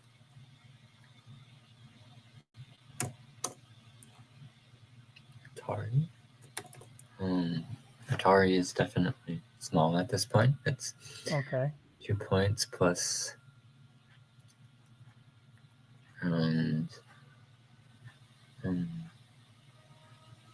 plus a little bit more here. So it's small at this point. This is a big move because it's Shente for both players. Okay. If white gets this, then white's just a free 1 point for white, or free 2 points. If black gets this, white should have to respond. And Okay. black play out the end game from here. I think that this is a big place at the moment. Yeah. It's very painful for black. Okay. And even when black takes, white gets this tiger's mouth move, and that reduces black center by a little bit. Not sure why black didn't block here. And there's no way for white to break in severely here. But when black jumps, white can turn, and now this is many more points than this jump.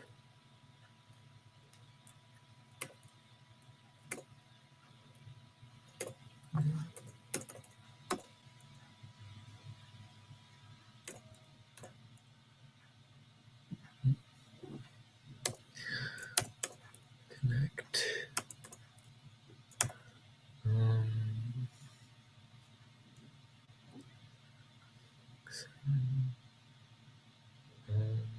I think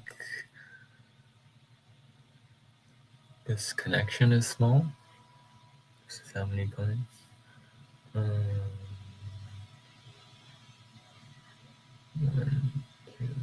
Around 3 points in Sente. This move is 7 points, and this move is probably slightly more. Get this Atari, Right. and then this is around 7 points. This connection is probably small, and white gets all these endgames, connects that. Sente.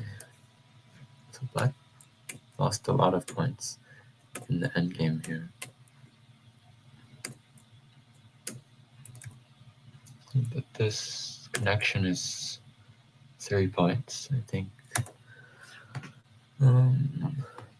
This is bigger than 3 points. This take is probably bigger than 3 points. This is Okay. small by white. Black takes. Going. Both players fight the ko.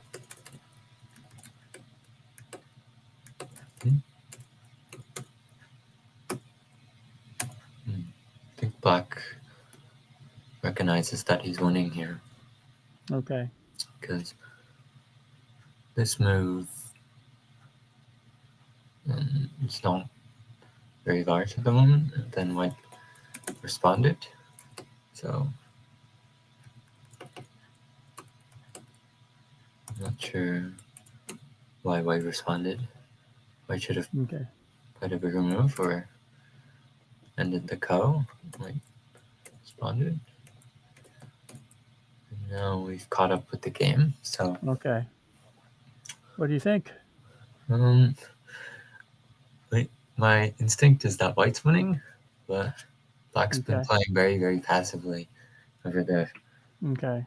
few moves. So I think I- to make Yeah, I was trying to count it. It feels like white is winning with his Komi. So that's my amateur counting, but it does seem like white's a little ahead. so black has around 60. Let me recount.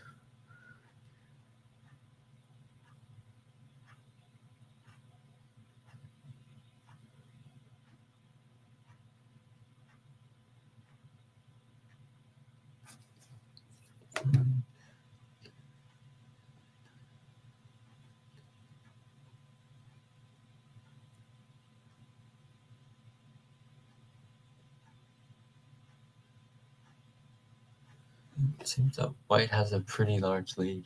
Okay. Maybe more than 10 points. Actually. Yeah. So Yeah, after recounting the middle, it just did not turn out to be worth a lot of points. White got a lot of the reduction moves you were talking about. so it's probably more than 10 points. Let's use a quick AI to make sure. Yeah, white by 17. Yeah. So I think black's endgame really suffered here. First with not getting this connection. Right. Really, really large. I think it was fairly close. Maybe white's slightly better at this point. And then black also didn't get this move, and this is just a 2-point loss. And then here black's jump also lost quite a few points. And then here this connection was too small. And then black really suffered from the endgame. Mm-hmm. And for this game, I think we can be pretty certain that Michael Shui will be advancing to the next round. So, Okay. of course, we don't want to do anything premature, but as Right. long as Things happen sometimes. as long as nothing big happens, as long as as both players play at a relatively normal endgame, then Michael will be advancing to the next round. All right, let's go to Nate Morse versus Shen. Okay. Right, this is the one that had the spaghetti board early on with all the groups broken up. Yes, so here. And so white took that like wedge and cut, but we're not sure that it helped him. And then what's going to happen with R7? That was the last move we saw. He pushed up. He put this move. Yep. And oh, that's Q7. My apologies, but yes, that was the last move we saw. This is in a very, very complicated position. Extends. Pushes. Black Hanes. White cuts. So this seems pretty good for white. Yep. Just captured this black group.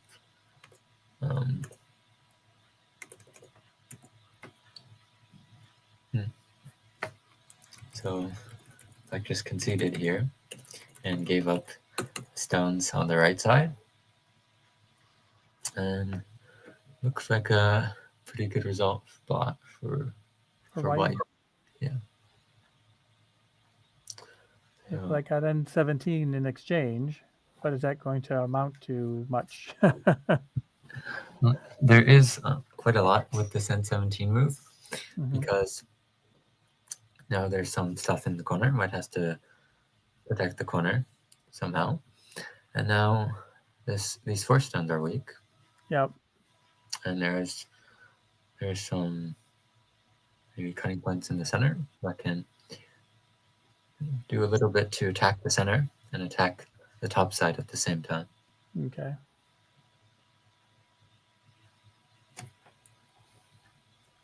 White plays the knight's move, black responds, and white decides to take Sente and fix his center group. Yeah. So I'd say this game is looking good for white. Now he doesn't have much to worry about with his center group, and he gained quite a large chunk of territory on the bottom. Yeah, I mean, counting the captures, that's like 60 plus for white, just in the bottom right. The black does have this move. Yeah, that's yes. Yes.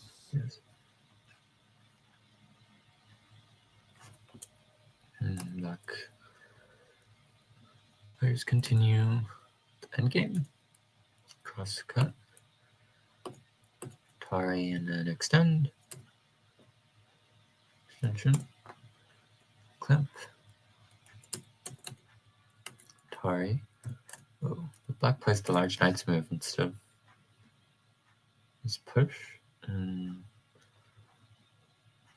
this push is better for points because first of all it's Sente, and second of all it connects black's group in the center.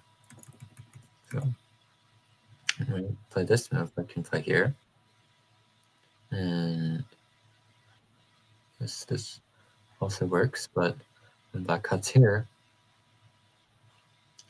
you see that it's like black lost a few points on the bottom here. Right. Yep. So push would be a few points better. And if he just plays the monkey jump normally, then he's not going to rescue those 2 black zones. If he just captures, then these 2 stones naturally die. He does actually capture, and then play on top. So this is a loss of a few points with black.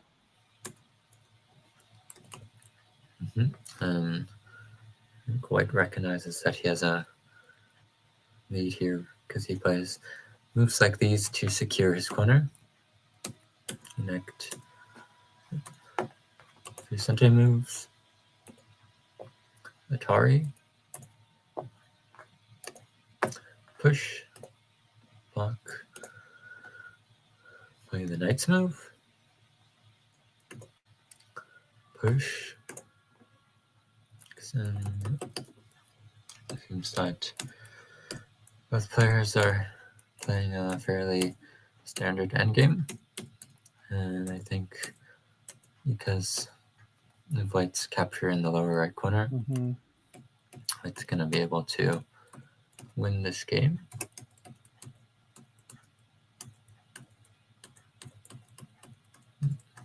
Endgame. A little co, I guess. A small co, but only 1 point or so. 1 point co.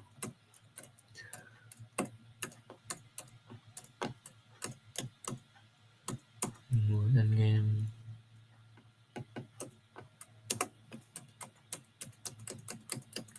And I believe the game has been finished, and the final result, so we can estimate white by 15. So yeah, that T1 corner in the capture was pretty large. So congratulations to Shen. He's made a good chance for himself to move on to the next stage. Excellent game. Yes. Eric Lee versus Eric Yoder. Yeah, it's the battle of the Erics. Yes. Yeah, the last we saw was white invading the left side. And after this, we left off here. And black just played this move. No, I'm not entirely sure why black didn't choose to play the extension. Yes, black should have extended. It just breaks more of white's points. This move allows later white can play this move and then gain some extra territory on the top side. Like punish and then plays their tiger's mouth to ensure his life. Jumps, it connects. Jump. Now I wouldn't want to play this move Okay. because there's really not much potential in the center. In fact, because sure, black does gain some points, but at the same time, white's gonna be gaining points as well. So overall, black doesn't net much profit. Okay. Extend.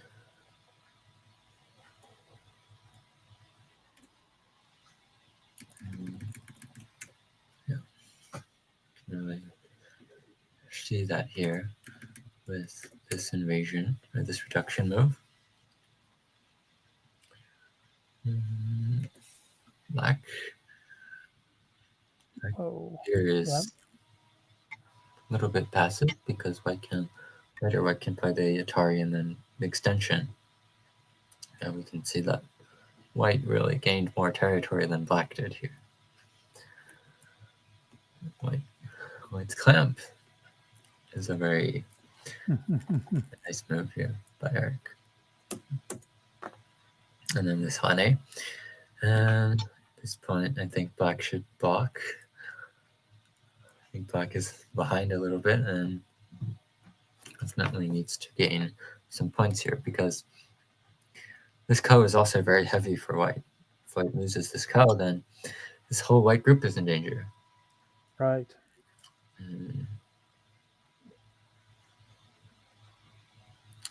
And white also is not really going to connect here because there's some problems. But Eric Lee concedes here and lets white gain a few points. And then white comes back to the center. So this is looking quite good for black, or quite good for white at this point. Yes. It's quite good for Eric. Which Eric is it good for? Good for Eric Yoder.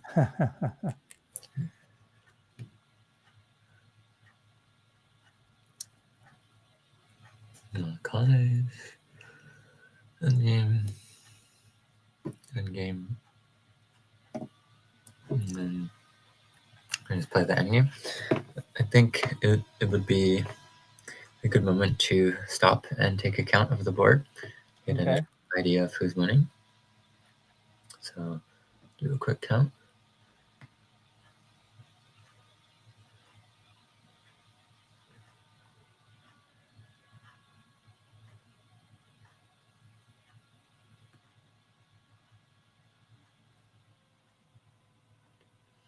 So white has around 75.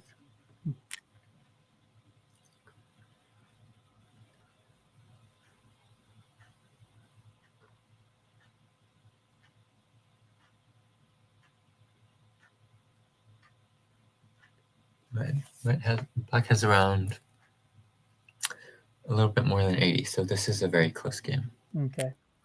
And when you counted white at 75, were you including the 7 points Komi?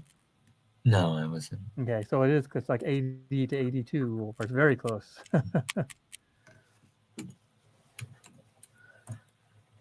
This endgame is going to be very exciting to watch. Could be large. The center is definitely the largest at this point because all the sides and corners have been settled. And now white's going to be launching an attack on this relatively weak black group. And white doesn't want black to get territory there either. Right.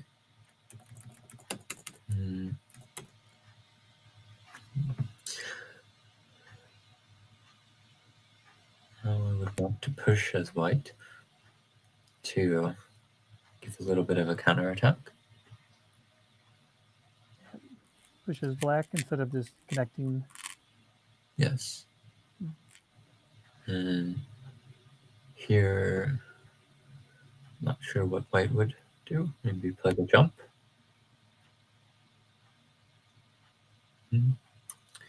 I guess black was afraid of this variation. That's why he didn't play it.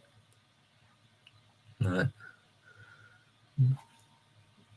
now it seems a little bit difficult for black because black has to make sure that white doesn't gain too many points from harassing this black group.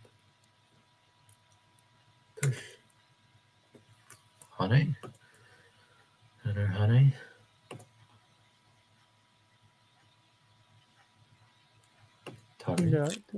Also, to say the obvious, black has to make sure this black group doesn't die. Like, Of if it course. gets isolated, it could be a huge problem. Okay. So black did pretty well with capturing this one stone. Now he has to be sure that he doesn't, of course he doesn't die.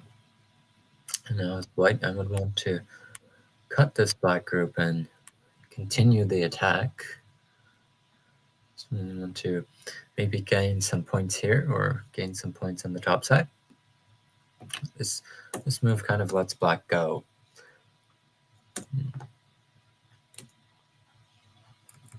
And now should be a close end game. Push right here. Capture.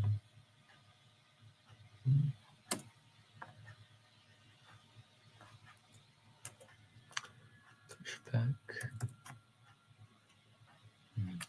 Maybe black should block here. Okay. And white can't capture. Oh, white can capture. I thought that black had this Hane move, but this doesn't actually work because it's a connect and die. So it is logical for black to connect. And then white comes back, push, extend.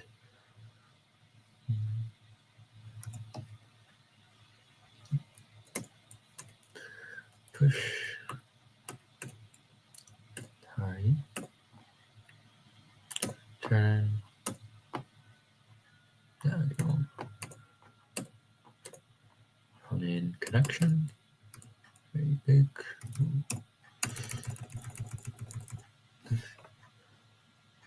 You're black. White doesn't have any issues with life and death, so. Okay. So this Hane connection is Gote for black. But maybe it's larger than the center. I'm not sure.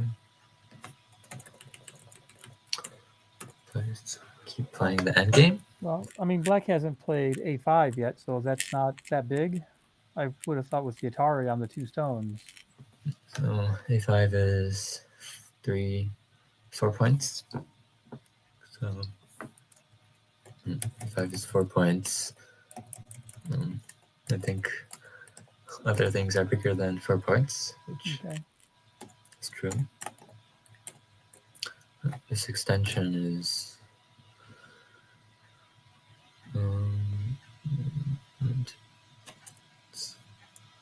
not sure if that's larger than 4 points. Count.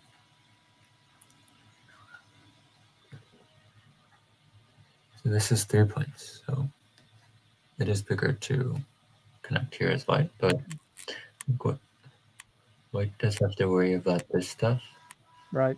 He's actually going to create a Seki. So that's why he doesn't connect. That's why this is the correct move.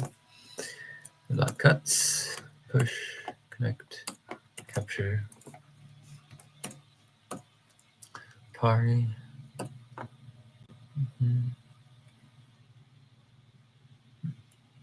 Black is very much, or white is very much alive on the left side. Okay. Now takes the ko. It's the only point left on the board. Maybe this is a point actually. If all these liberties are filled, does white need a move? There's cutting points in there, right? I don't think white needs a move. So. Okay. But white will need a move at T11 eventually. T11? Yes, I will need a move on the right Okay. side. But of course, I'm going to fight this ko for 1 point. White connects. White. This is a sign that white thinks that he's winning. And black has to actually play this ko out and play the ko where every dame is filled, and then at the end of the game, white actually has to pass once, and then black Okay. has to make the ko, and that actually, I think that gains 2 points for black, and black recognizes that he has to play that way in order to win, but I think he realizes that he doesn't have enough ko threats, and then connects, and then here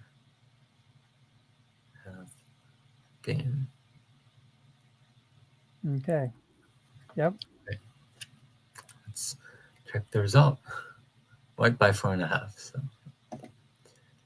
So Eric Yoder was able to win this game. Okay. And I'm uncertain of who's moving on to the next round. So Well, yeah, he black, the other Eric played Yes. that tiger's mouth instead of the extension, and look at all the points white got around that area. And I'm talking about G12. G12. Yeah, black could have had that spot, but instead look at all this territory white got in that area. So I think black made a few endgame mistakes, Okay.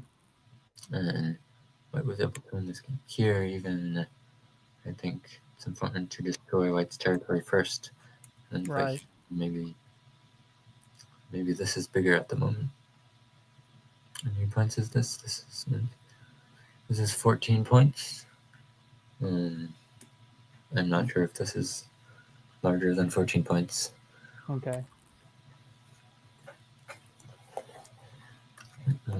Congratulations to Eric Yoder, and it seems that we have the standings of who will be moving on Okay.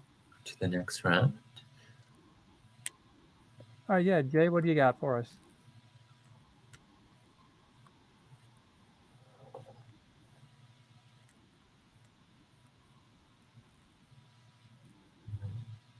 Okay.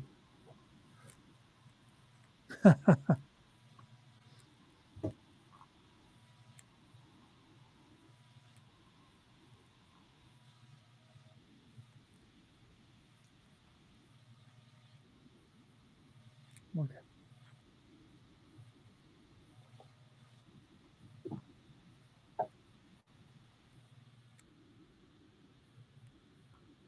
Okay. Go, Chris.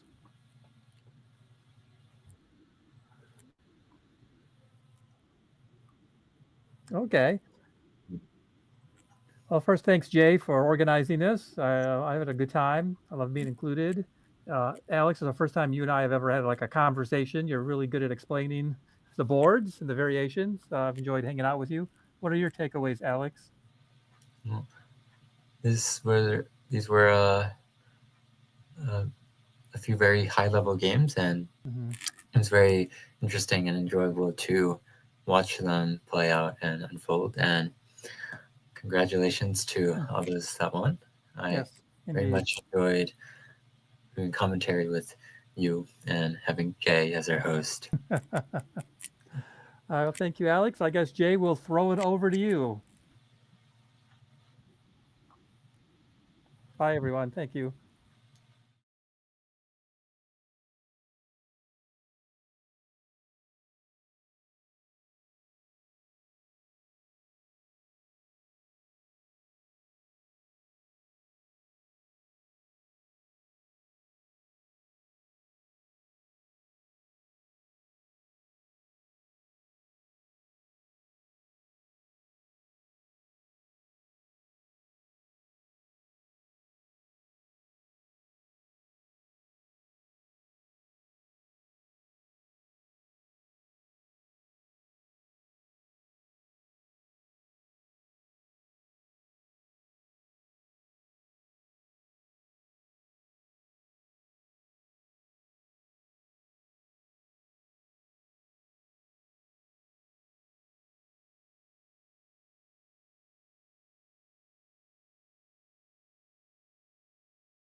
still there?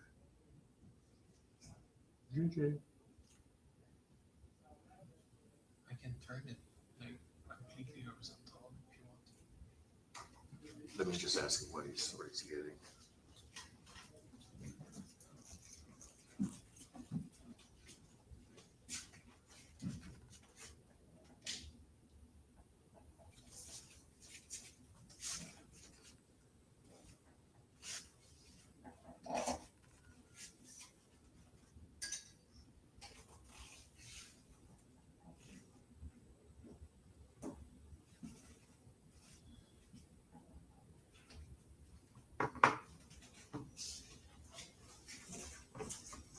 Have it like this.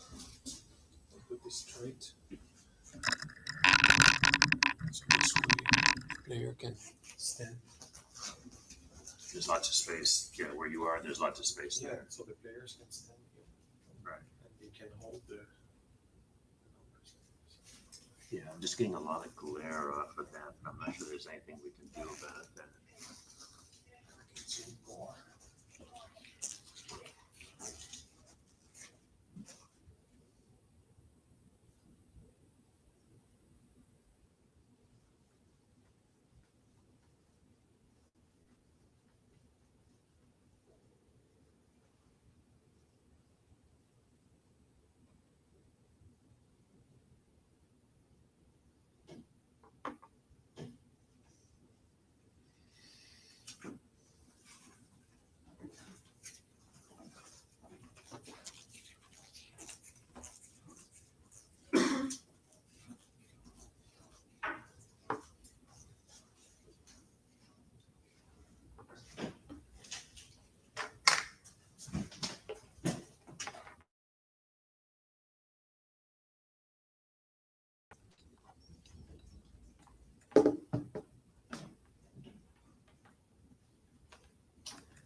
Jay. Yeah, I've got you on my ears. All right. So, all right. So I've got the camera. How do you want it adjusted?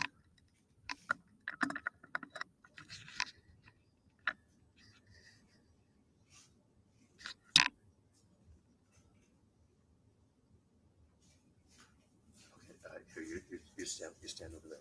If I'll just move this on the side so you don't need to get the whole TV. I'm not even. Okay, got it. Okay, if you can stand right there. Even if it cuts here. Yeah.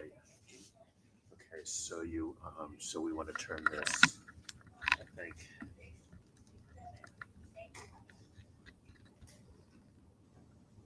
Because that,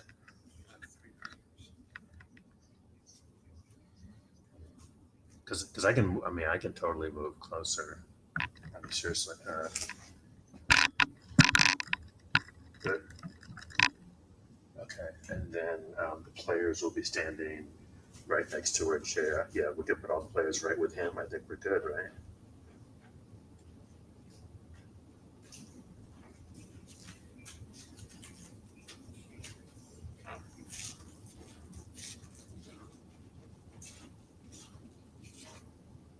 It's probably not work.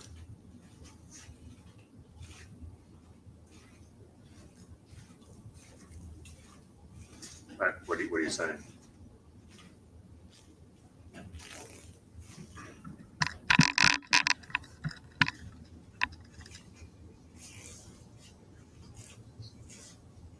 Right.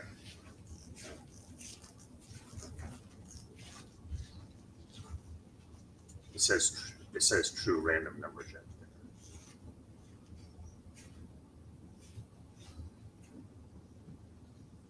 Let me put JS.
So I'll go get the players.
Hey, sorry, I had to get you in the earbuds.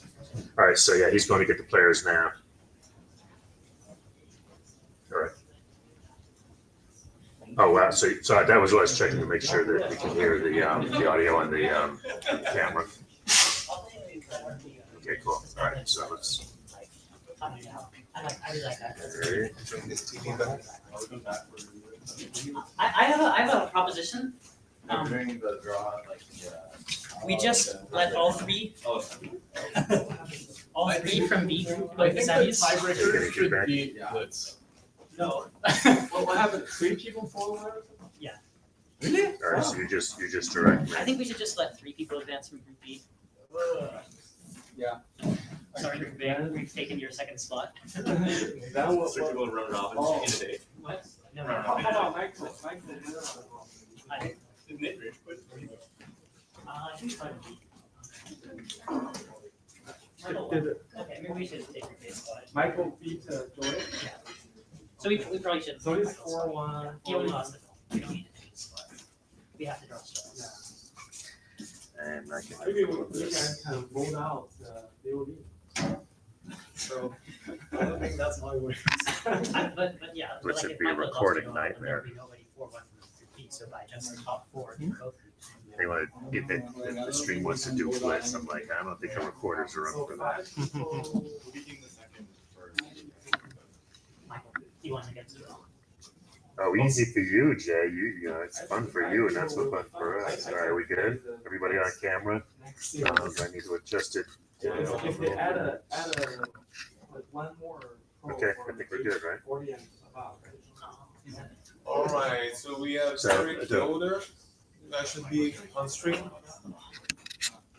Okay. Jay, you getting this?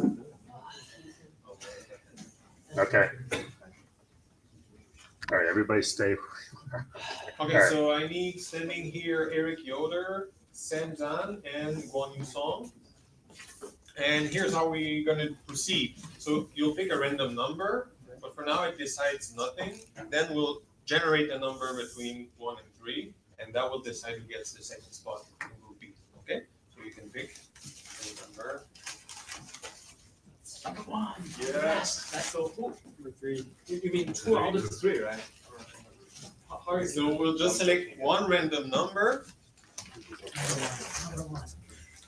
and whoever gets selected gets a break. So right now it's set to between 1 and 100. That's not what we want.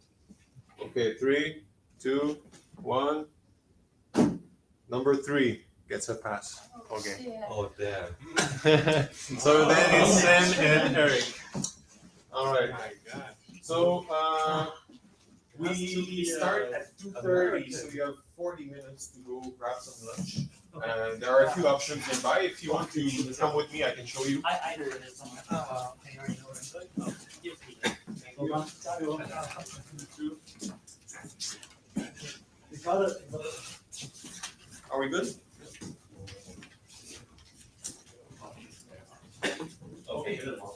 Yes.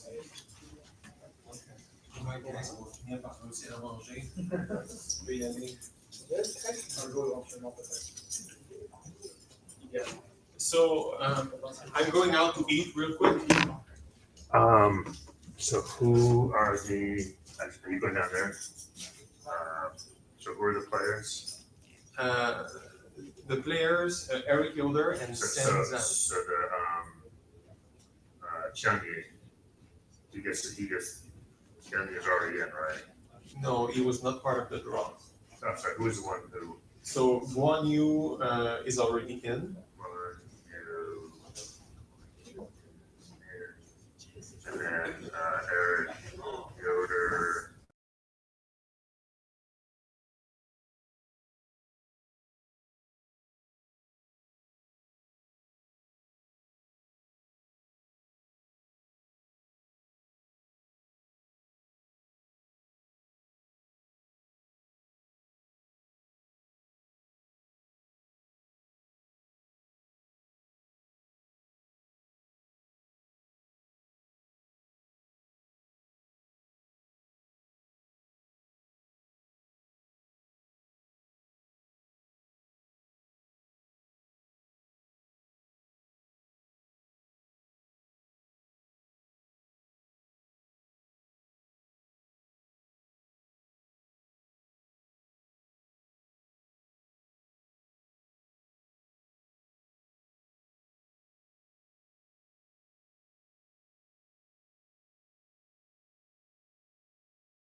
You can just set it right over here. Like this? Yep. And then, oh, doesn't matter. No, you don't. Right. I just realized. I just removed it. Yeah, it's like does not matter for this. We're getting you another player cam. I'll go ahead and Link number 3 or 4? Number 3. The current setup is fine. What? The current setup is fine. But you only got one player. You're about to have 2 player cams. If you look at the stream, you can see it. Let's see.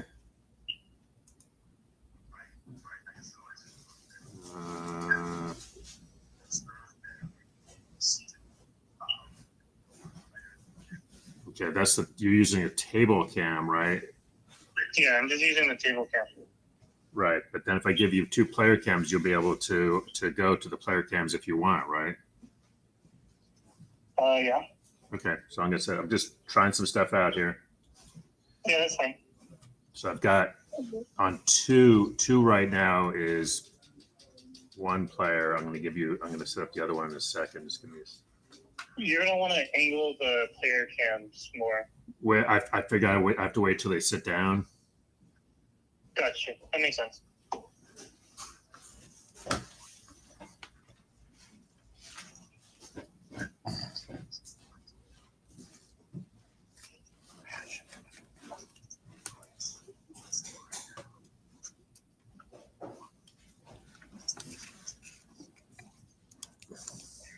Have you seen your opponent?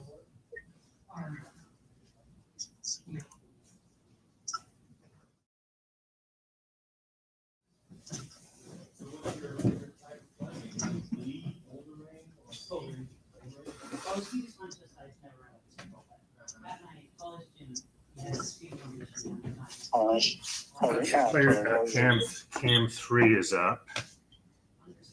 And that's definitely going to have to be adjusted.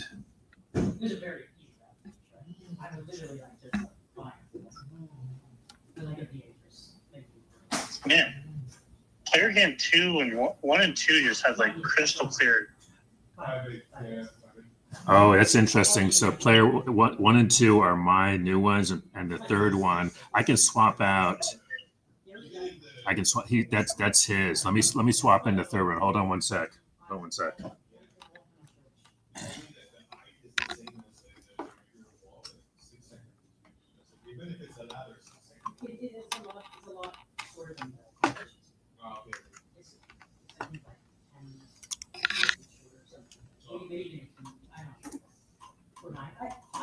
Any update on when the players are getting there?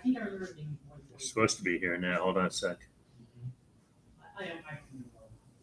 I used to be way more important at the time, but I'm distracted by the past month.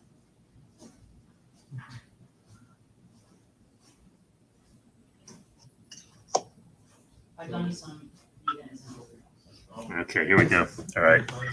Let me get 3 up. actually where I used to live was like It's amazing how crystal that is for a $30 camera. very popular time destination. Hey, your Amy wired cameras are $30. $30. It's crazy. It's pretty good. Yeah, it's pretty good. All right, 3 is up with the. They're all the same cameras now. Nice. You know what I'm gonna do? Let me try this. All right. All right. So tell me how to adjust. I'm sitting on one side. I think this is camera 2 where I'm sitting.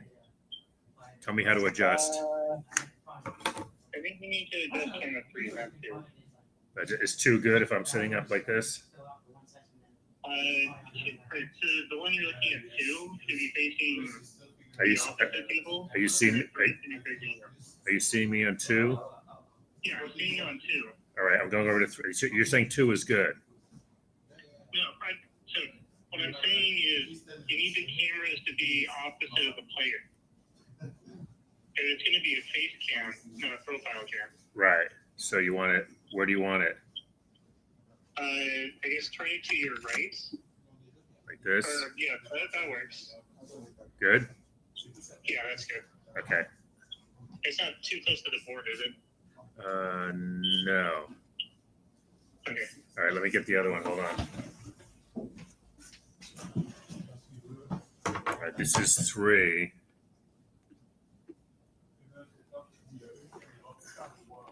Oh, now it's in front of the other camera. It should be okay. I can raise the other one a bit.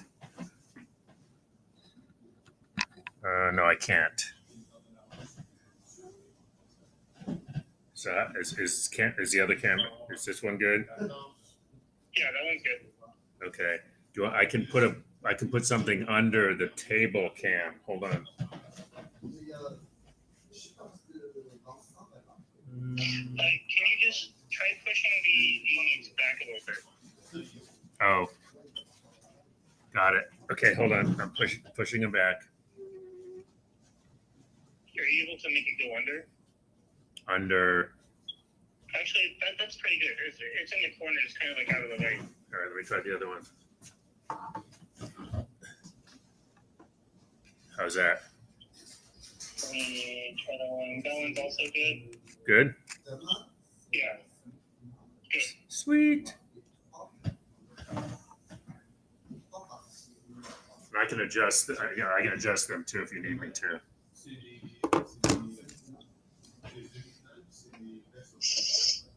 And actually, the light this time of day is much better.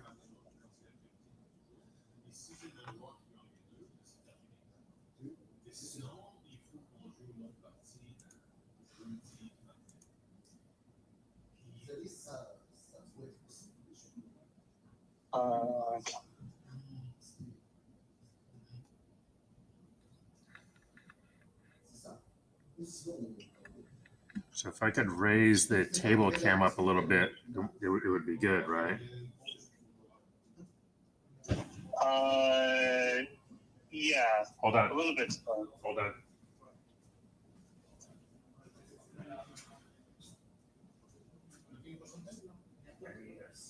Like this, I need to raise the table cam up a little bit.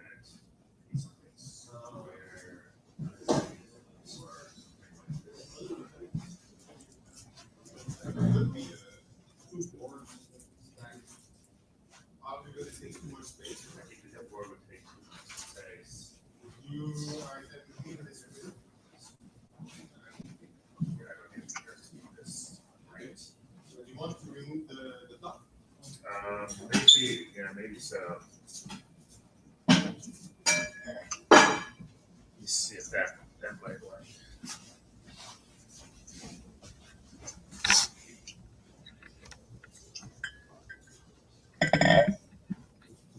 Oh, I think that's good, yeah? Yeah, that's good. Oh, I think that's good. Yeah. That's got the board, that's got the players, and you can just barely see the cameras, but I don't think they're really in the way. No, they're not. Not anymore. Make a note for our equipment list, 1 cake holder. Pretty sure that's not what the pros use. It is now. We do what we do.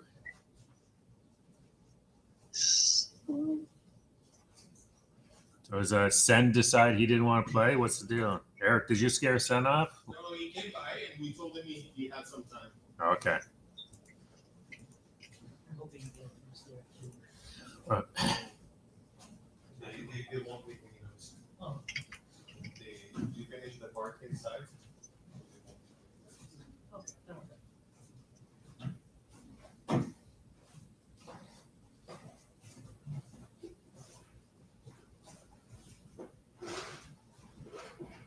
How many games have you played against Shen? One. Oh, the one in this tournament? Oh.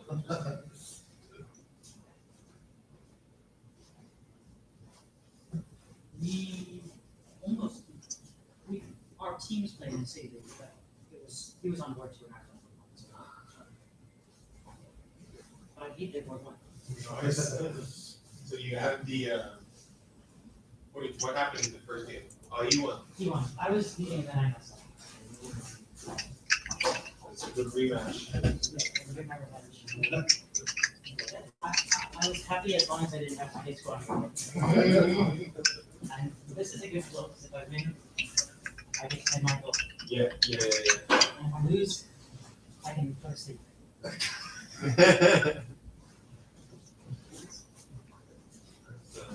Positive way to see things.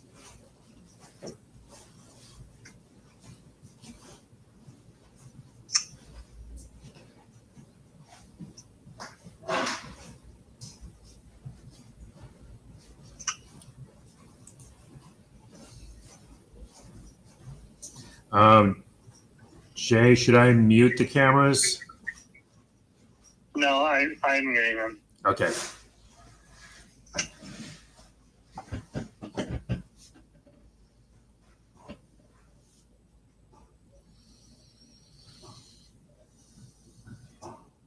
What time are we starting? In like 3 minutes. All right, Jay, we're starting in 3 minutes. In 3 minutes? 3 minutes. Can you set up the demo board? Oh, yes. Thank you. I was forgetting something. Tools. Oh, the most important thing, right? I know, right? It's just I was so focused on all the tech, I just completely. All right, this is. What do you want me to put? R6 round 6 playoff or just Just round 6, B. round 6. I'm gonna do round 6 B playoff.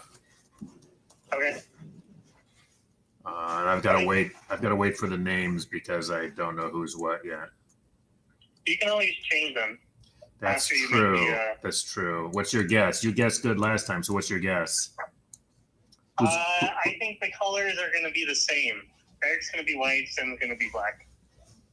You think? Unless JS decides to make them switch colors. Oh, from last time. That's good. Hey, JS, are you having them do Nigiri or are you switching them from their last time? Nigiri. Okay. We are guessing. We are guessing, and Jay is guessing. Who's going to be black? Shen, again. Shen Zhang is going to be black, and blanking on his name.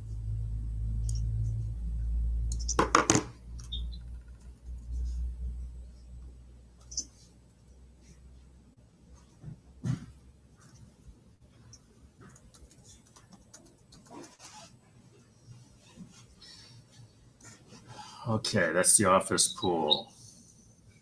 We're guessing Sen's going to be black and Eric's going to be white. That's our guess. So Shenzhen is black. Oh, I'm sorry. I'm doing this, but I'm actually not setting up the demo board. You're setting up the. I'm not recording this. I was. Yeah, sorry. So we're guessing. You go ahead and put in. Don't start it yet, but we're guessing.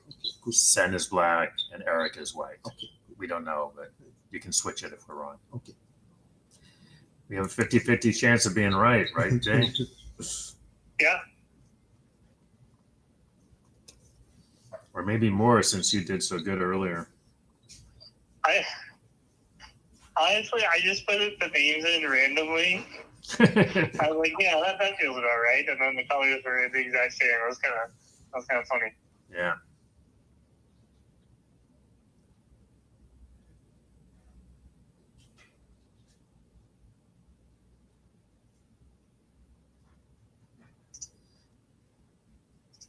So the commentary on that board one game was kind of tough. I mean, Eric basically lost it in endgame.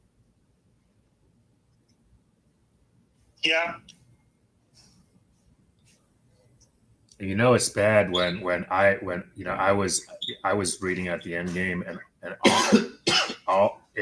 all of my guesses about the end game were right. so it's kind of.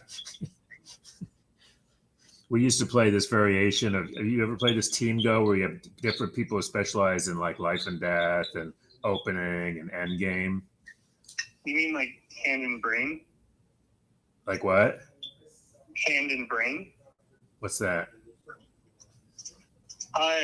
So essentially, someone would, in chess, someone would say a piece, and then so someone would be the brain, and one person would be the hand. The brain Oh, would right. say a piece, Right. and then, okay. Yeah. It's like that, only it's more interesting because basically you put together a team and you're like, oh, this guy's really good at opening. This guy's really good at Joseki. I think it was like 4 or 5 member teams, right? So they'd be like, all right, bring Jay in. Jay's good at Joseki's. Jay, you run this Joseki. And there's a captain. The captain says, all right, we're pulling Jay because we're going to put this this person in because there's a really big end game move here. So it's an interesting variation because you get to kind of see different parts. And I was always the end game guy because like, ooh, guys, there's like a 30-point end game move. Is that going to be a Congress? That should definitely be a tournament. I've been talking about it for years because it's a really fun variation and it's useful because it always. Oh, Todd says we're on open mic. Yep, you are on open mic. I guess we should stop talking shit about people. Anyway, no, we talked about doing this variation for years. It's a little tricky because you have to put together the teams. So All right. No, you wouldn't. You just have people sign up in teams. yeah, no, we did it a couple of years. It went pretty well. It was fun. All right, let's talk some shit about Todd Heidenreich. That Todd, I don't know. Oh man. Hey, Todd's on the eJournal team. Todd can do no wrong. I thought Todd, I think is that like Todd's really into RVs. I think Todd is like in an RV camp or something like that right now this week, if I'm not mistaken. Is that right, Todd? Well, don't give away all his plans. You wouldn't want everyone to know about it. I'm not saying where he is. I'm just,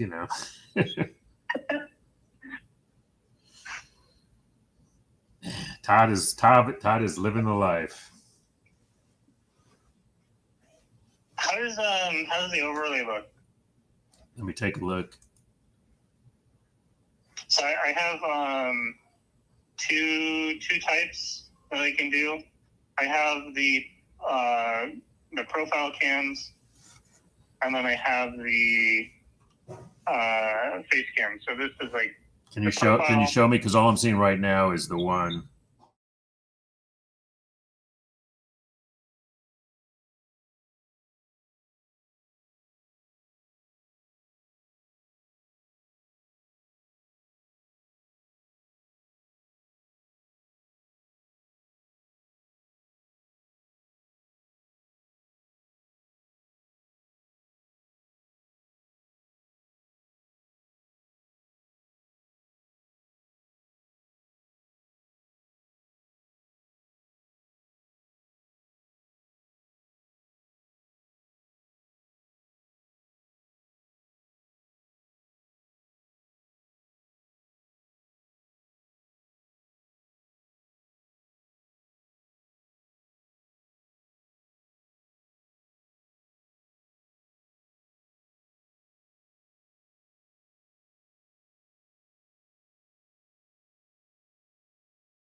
Cool.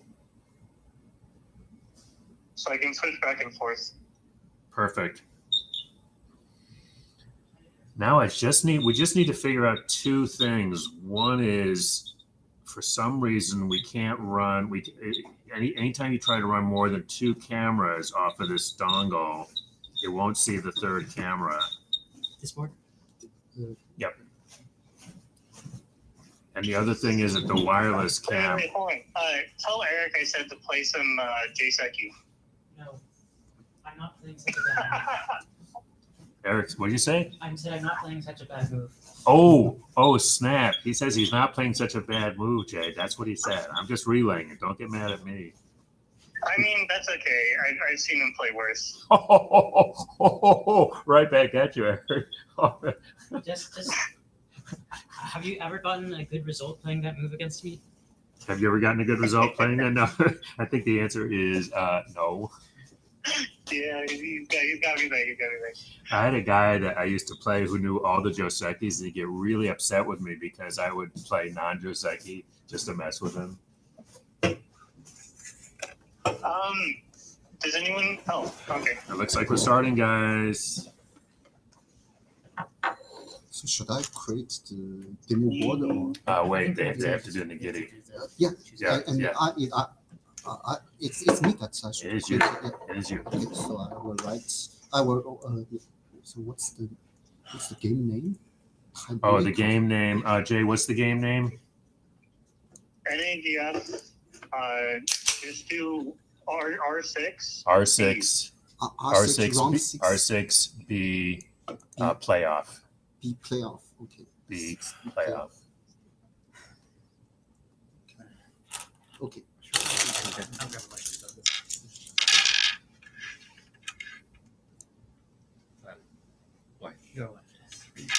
So you are Okay, black. Shen is white. Eric is black. I believe we guessed correctly. So We every win. Yoder is. We win. We're done. You're 3 for 3 today, aren't you, Jay? I'm 4 for 5. 4 for 5. Okay, that's not bad. We'll take it. Moi, je faisais qui tous les noms. This is only my Ça, c'est second correct, class mais at the c'est pas tournament. obligé. C'est pas ok. Étant donné qu'ils sont déjà. Except for against one. Parce que disent que. Pretty even, I think. Alright, I'm gonna hang up now Yep. the player. Okay. See you later. Yep, bye. Okay. You ready? Yeah, Okay. they can start. Good game, guys. All right, I'm ready when you are. We can start. Yeah. Have a nice game.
Hello, everybody. My name Hello. is Paige, and this is Tony. My name is Tony. Yeah. And we're watching. Today we have Eric versus Sensen in a very exciting game. They are in a tiebreaker game for first place in their group. And the beginning has actually been pretty exciting. They played some very old Joseki. And I think that Eric was attempting to get the avalanche here. Normally the avalanche would actually go something like this, but he chose a simpler variation for the early game, or for this corner. Do you have anything to say about this corner, Tony? Or do you think it's just so yeah, I think of course I believe they already played in the first round, so they probably know each other a little bit, and then I believe all the audience that follow this series, this tournaments, know that Shen is actually a very competitive, or like his nickname, I heard that is a fighting god. So so I mean everyone knows that he likes to likes to fight, and then so that's why he played the, like, usually when white play, when you do the Joseki, when white play the downward attach, and then black will play Hane, but that will be like a different game, and then probably less exciting. And then Shen decided to do the like more exciting way. So play this Hane, but and then Eric probably I studied the AI Joseki a lot, so he tried to protect the corner first, like because Yeah. it's a decisive game, and then like they don't want to decide the game in the very beginning, and then Yeah, they based on just the it will be a long game. Yeah, I mean, Yeah. and in this Joseki is like white get the corner and then black get the outside, so it's actually very balanced.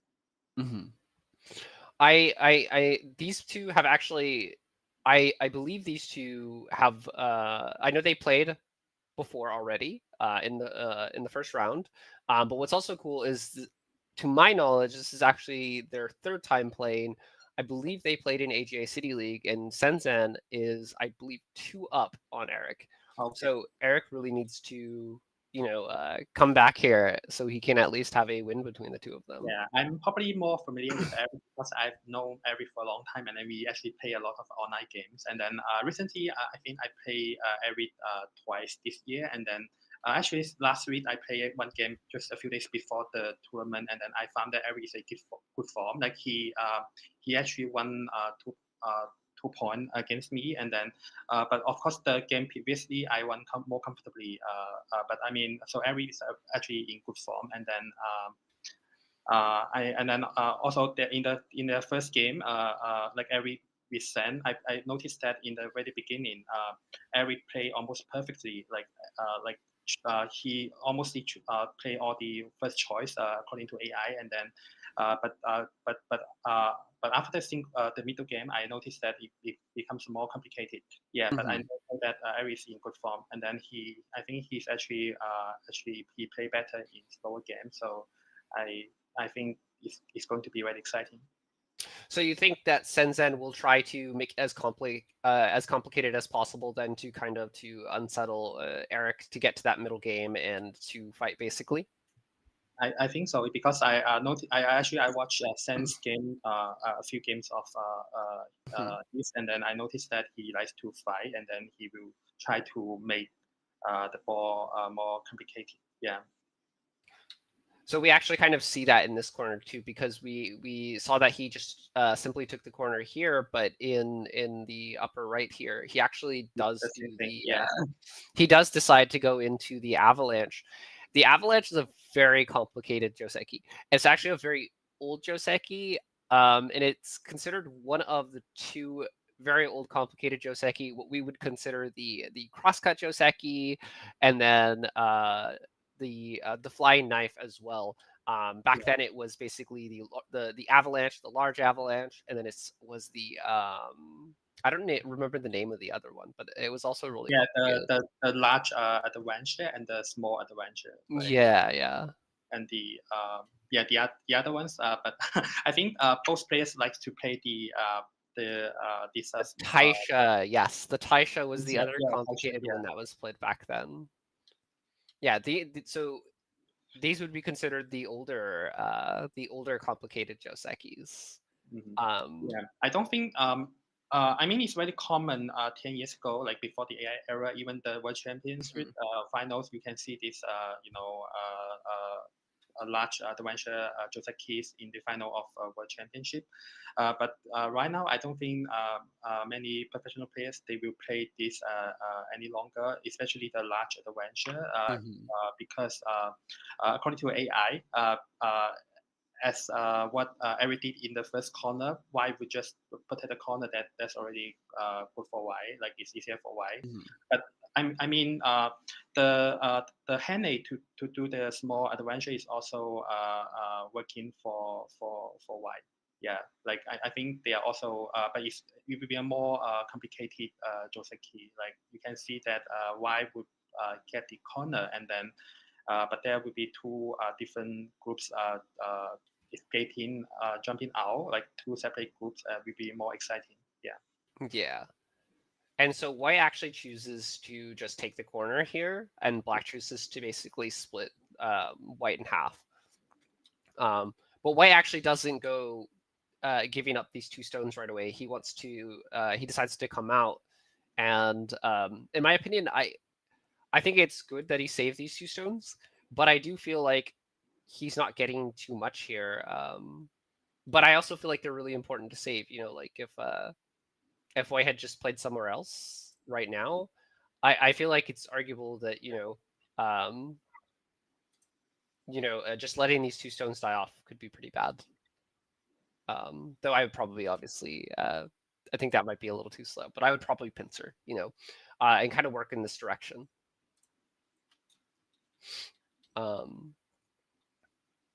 I think in the first game that we see this Joseki in the tournament, Black played the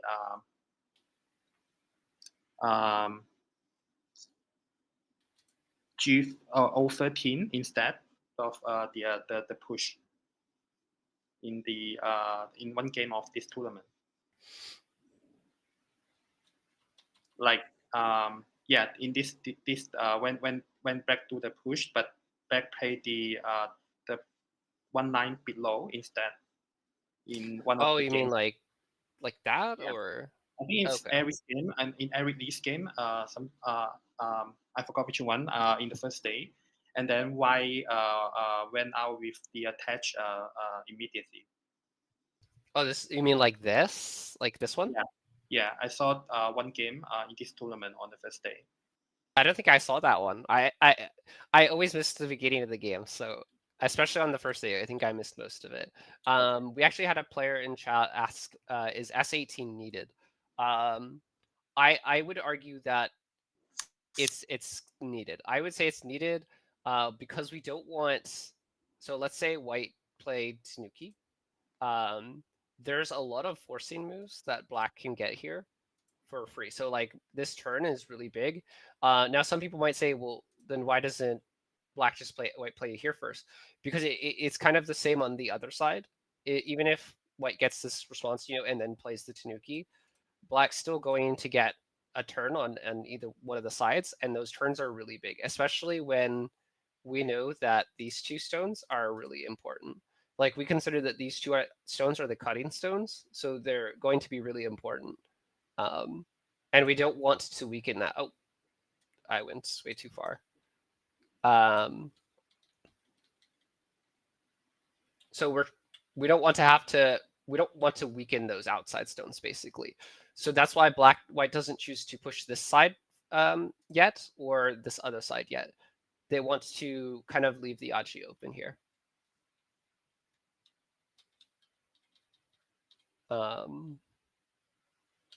Let's see. So white decides to attack because the top side is too big. However, I think Oh, this. actually, I have one question. Well, I have a question regards the last move. Can you go back a little bit? Yeah, this one. A few moves before, like when this one. I think black should block on the should block at the R7 instead. If I were R7. black, yeah. This makes sense. This is Yeah. definitely more points. I think the reason black chose this one is to limit It's a white's space. So like if we play here, maybe white can play something like this, and it's probably a little bit more strength. But I do think that this is also good. Yeah.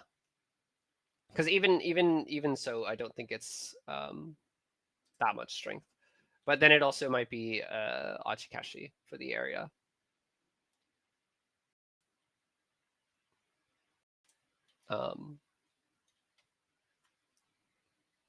So I wasn't quite sure about this move. What do you think about this move? Yeah, I mean the players they like because it's also I noticed one game Tianyi against Shen or Eric, like one of the games they also play the shoulder head. Like I think the players they actually like to play the shoulder head. Like probably they study AI a lot and then they found that shoulder that this kind of move is interesting. But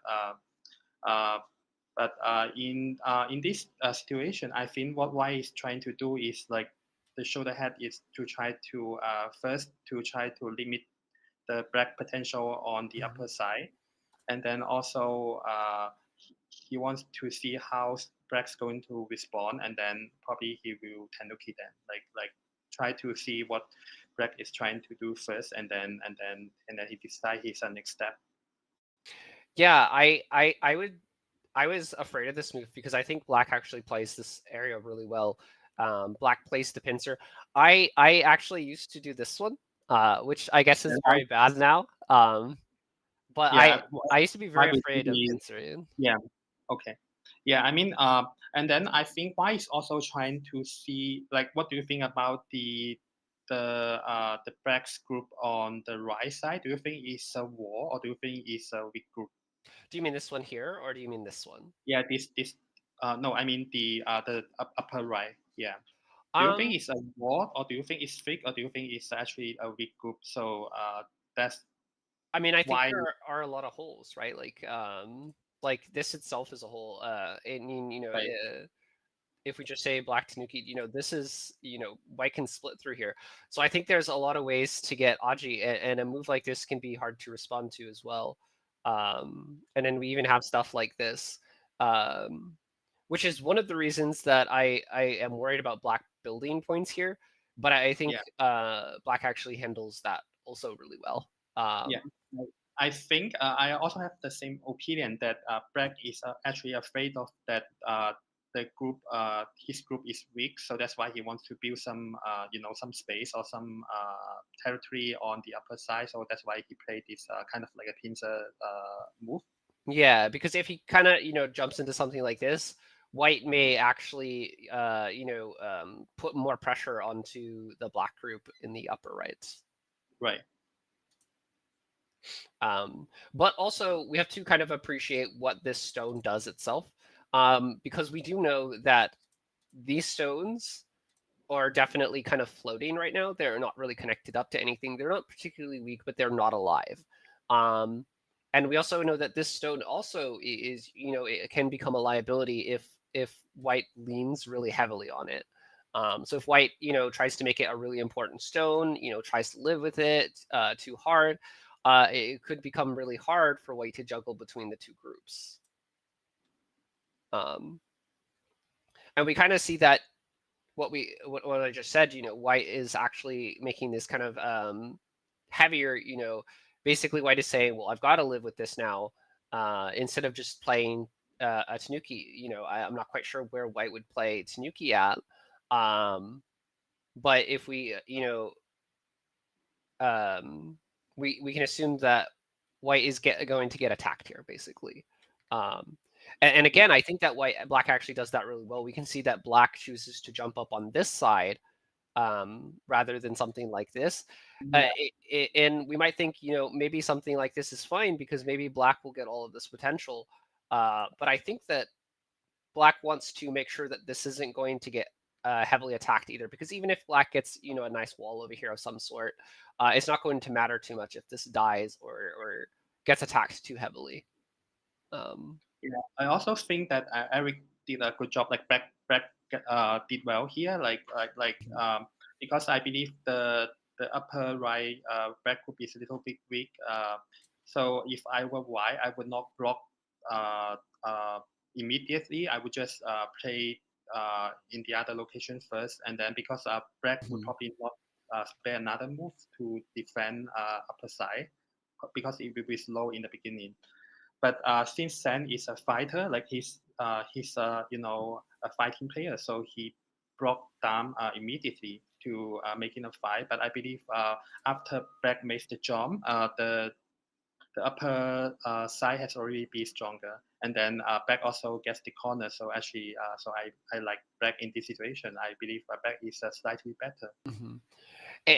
Yeah, as you mentioned, fighting God is Shenzhen. So maybe that is why he chose to go this way. Now we do know that the result is actually really close though still, despite being split in half. I personally would prefer black though, just because I feel like I always feel better when when I have something to attack or something to fight against. So for me, this is like a great game. I'd be like, yeah, let me attack this and this at the same time, totally. Of course, it is still very close, and then it is still a very balanced game. But I feel that the white group is actually making himself a little bit heavier in this situation because the black white has another weak group on the right side. You can see that. So I think Eric did well here. Yeah. It's a very balanced game still. And so we kind of see the same thing we asked ourselves earlier, because some people might think, well, wouldn't it just be better to take a jump of some sort? But again, we just, as we finished talking about, we kind of want to keep these groups split. But I also think that this move that Eric plays, it's also really smart because the last thing black wants to do is have to come back to turn here. So say we do kind of this jump, white jumps out. We're kind of stuck with, again, this group that's going to become really tiny, or it's going to be easy to attack. And again, the last thing we want to do is to have to turn as black here. We don't want to turn here. We really don't want to have to do that. So I think that this jump is really smart. So I think at this point, it is a bit of a harder game for white. But I do think that at the same time, like we said, Shenzhen maybe feels like he just wants to fight, or to be able to fight, or to find some way to start a fight, to make the game more complicated. But yeah.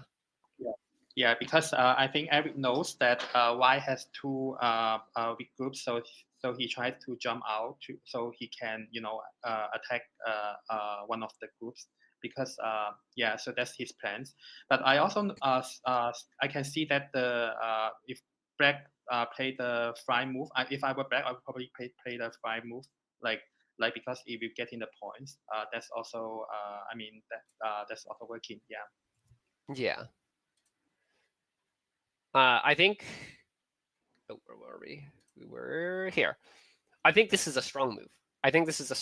Because, I think Michael said this yesterday, something about squeezing the most out of things, and I think that's a really good here, because when white plays this move, black really wants to be able to kind of continue this attack, right? But now you risk playing something like this, where you're like, oh, I want to be able to continue that attack, so I'm going to play here. But if we defend here, and eventually white can play under, and there's no way we can play this now, right? Like, I think D18 is a really good asking move, because now we can no longer kind of like make this connection. And so white might want to play, or black might want to play something here, which kind of gives white some eye space. Now, obviously, we don't have to play all of that immediately. We can play that attachment if we wanted to, and then maybe try something, a different direction, to go out before we even come back to that. It does look like white decides to play all of this now, though, which I think is also smart, or also fine at the very least. But yeah, it's a good asking move early to play now. What do you think? Why will respond if Black play the E19 instead, like playing the Well, so my thought is that if Black responds here now, I would probably not play anything in that corner yet. I would still probably jump out.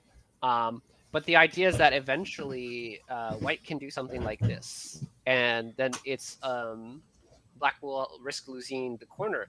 And I think that's why it's such a smart move, again, is because we're basically saying to Black right now is, hey, I'm giving you an option. Which one do you want? I'm setting myself up for something later, or possibly right now, depending on your decision. Because White can run out right now, but let's say White gets surrounded, and then say White gets surrounded and Black does play something like this. And now we could make an argument that if White is surrounded, this isn't actually an eye. We can kind of remove that eye. Now, of course, that this group would be too weak in this situation to do that. But if White is surrounded, there is that potential that isn't an eye. So it's good to play it now. It's definitely a good decision that he decided to make that move at this moment. And after White capturing the storm on the upper side, I think White is almost settled. So yeah, White definitely doesn't want to have to make Black stronger in any of the boards. So settling early is also a really good thing. And we can check who's ahead at this point as well. So it looks like Black got a small 1 point lead at this point. Let's see. So Black does decide now that maybe splitting isn't the best move anymore, and he decides to kind of start to build more points on the left side. Especially now that White has settled, we know it's really not that easy to kill anymore. So Black's like, okay, I'll just settle on the left side, and I don't have to continue to attack.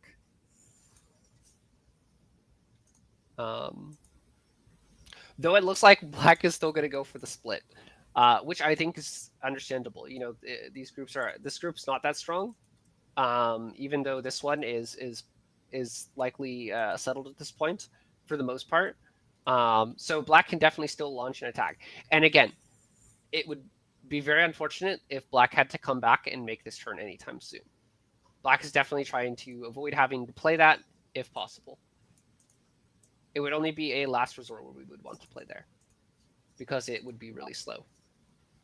Yeah, well, Black wants to cut White, separate White into two different big groups. So Black's fighting immediately.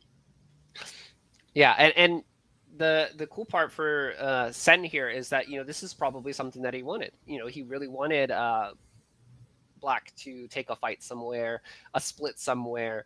It maybe not going as entirely as planned.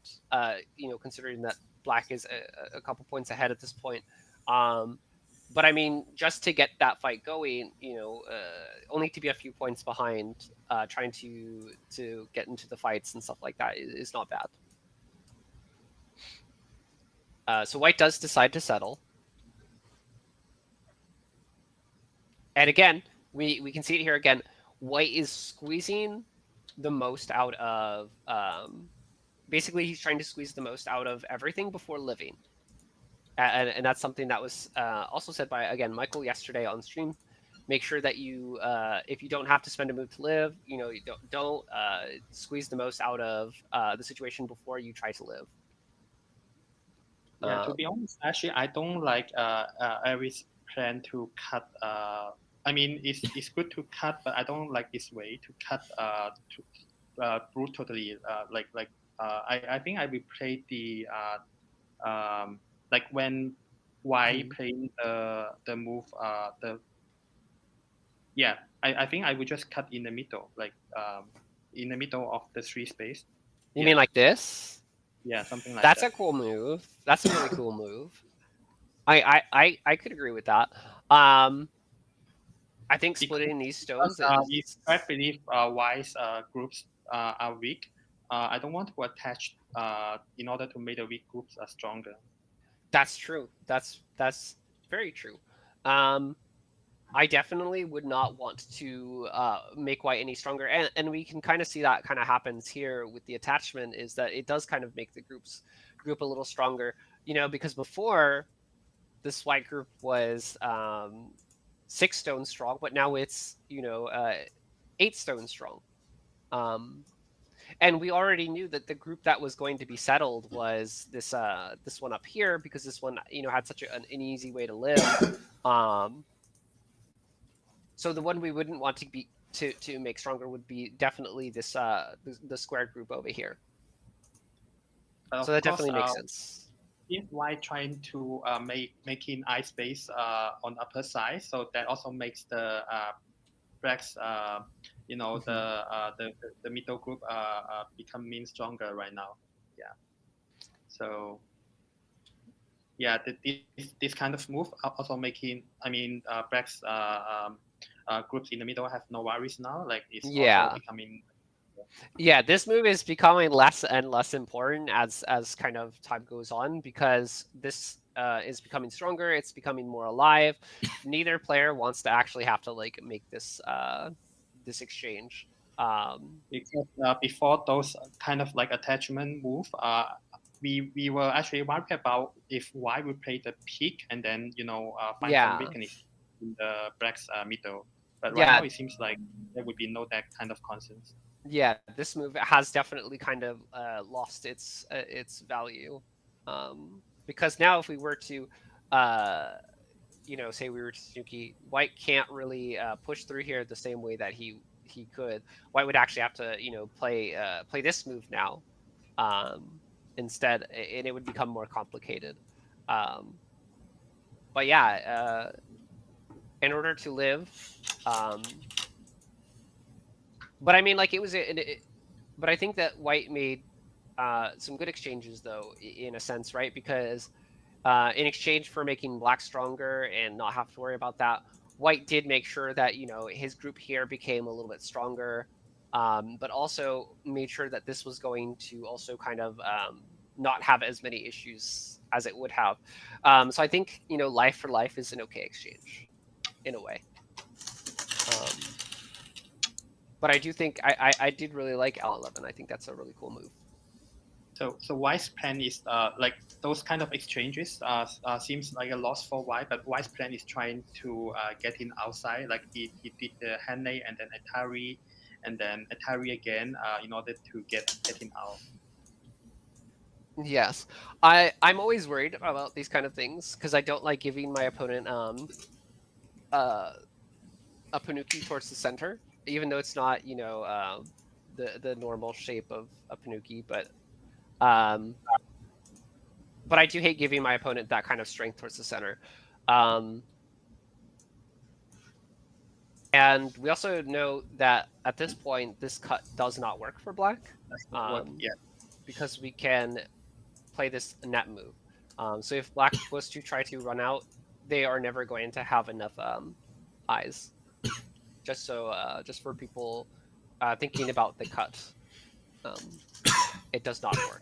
That would probably play the extension on the side first, and then to aim in at the cut. Yeah. Of course, White have can live on the upper side for sure. Yeah. I also think that there's some Aji here. If we extend, White has the push through, but White also may take this chance to kind of push out here, because even if we do cut now, White may either, you know, fight and come back here, or they may come back to just live.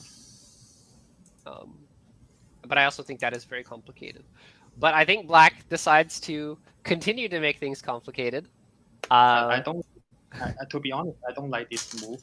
because as we according to our analysis, the white group is already very strong on the upper side, so there's no concern for white group on the upper side already. The only weak group is on the right hand side. So I think since black has a capture in the middle, so I think black should attack white in general instead of I can feel that this attachment move can probably capture like the two stone in the middle, but probably is not large enough because the attachment move will also make the white group becoming stronger in the middle. I can see that. Yeah, I am a bit. I would be a bit worried about giving up these two stones though, and I also think that I do think as well that Shenzhen may not want to give up those two stones, and the reason I say that is just because again we go back to the fighting god thing. So I think that maybe he will actually try to save both sides, which may be maybe his downside. And I think Michael and I also talked about that yesterday, where sometimes as players who like to fight a lot, sometimes that fighting can be our downside because we'll be winning and all we have to do is relax. But then we choose not to relax. We're like, we're going to just play the most egregious moves possible to kill our opponents. So maybe we'll get to see White trying to save these two stones and juggle both groups, or maybe he'll play really calm and know that it's okay to give them up. But with this cut being played, we can see that Black actually has a pretty commanding lead at this point, almost a 7-point lead. Okay. Good. Okay, that's also a good plan. Like to capture the two stone in the middle and then make some points, and then so probably if Black is already leading, so that's also a good plan. And because capturing the two stone in the middle, that would make the the back groups connecting each other, and then it would be making stronger. I agree with that. Yeah. So we can see that. So he does decide to just give them up. Right. Well, let's see what this result has. Okay, so it has gotten the lead has gotten a little bit bigger for Black. Okay. And sure. I think the really good part that something we can also think about. I mean, so let's say Black makes a defensive move here just to defend this group. Something we can think about as well, if White plays this move and Black was to defend here, White actually has this really cool kind of squeeze here, and now Black would actually have to capture these stones because we can't really play out like this because we get this ladder formation. So we have to be very careful as Black here not to get squeezed, basically. So the turn could be important move, but we also noticed that after white group getting stronger in the middle, the black group on the right side, it used to be a wall, but right now it seems like it become weaker after the middle group, white group is also stronger. Yeah, I think that's also a really good argument, or a good thing to put out, because we know that when you're making a choice with Joseki, that you're kind of choosing how you want to play the game. It is good to definitely notice that Black's wall is not much of a it's not much of a wall anymore. I mean, it's a wall, but it's not it's not gaining probably what it would have wanted. That's the reason in the opening I prefer Black play the block move to get more points and then to get more eye spaces in the beginning. When you were referring to Q9, basically it should have been at R7. That's a very good point. R7 definitely would have looked better now. And it seems like right now, even though of course Black's getting stronger, like the two groups are connecting each other, but it only captures about less than 10 points in the middle. So, I mean, if I were Black, I would prefer to attack the whole white groups altogether instead of just capturing 3 stones in the middle. Yeah. I definitely would have liked to attack this group as well, especially I would have I would probably attack playing the move like in the tangent upper one move below the tangent. Yeah. Do you mean? The attachment instead of attachment, I would play. Oh, the, instead of attachment. like you mean the this?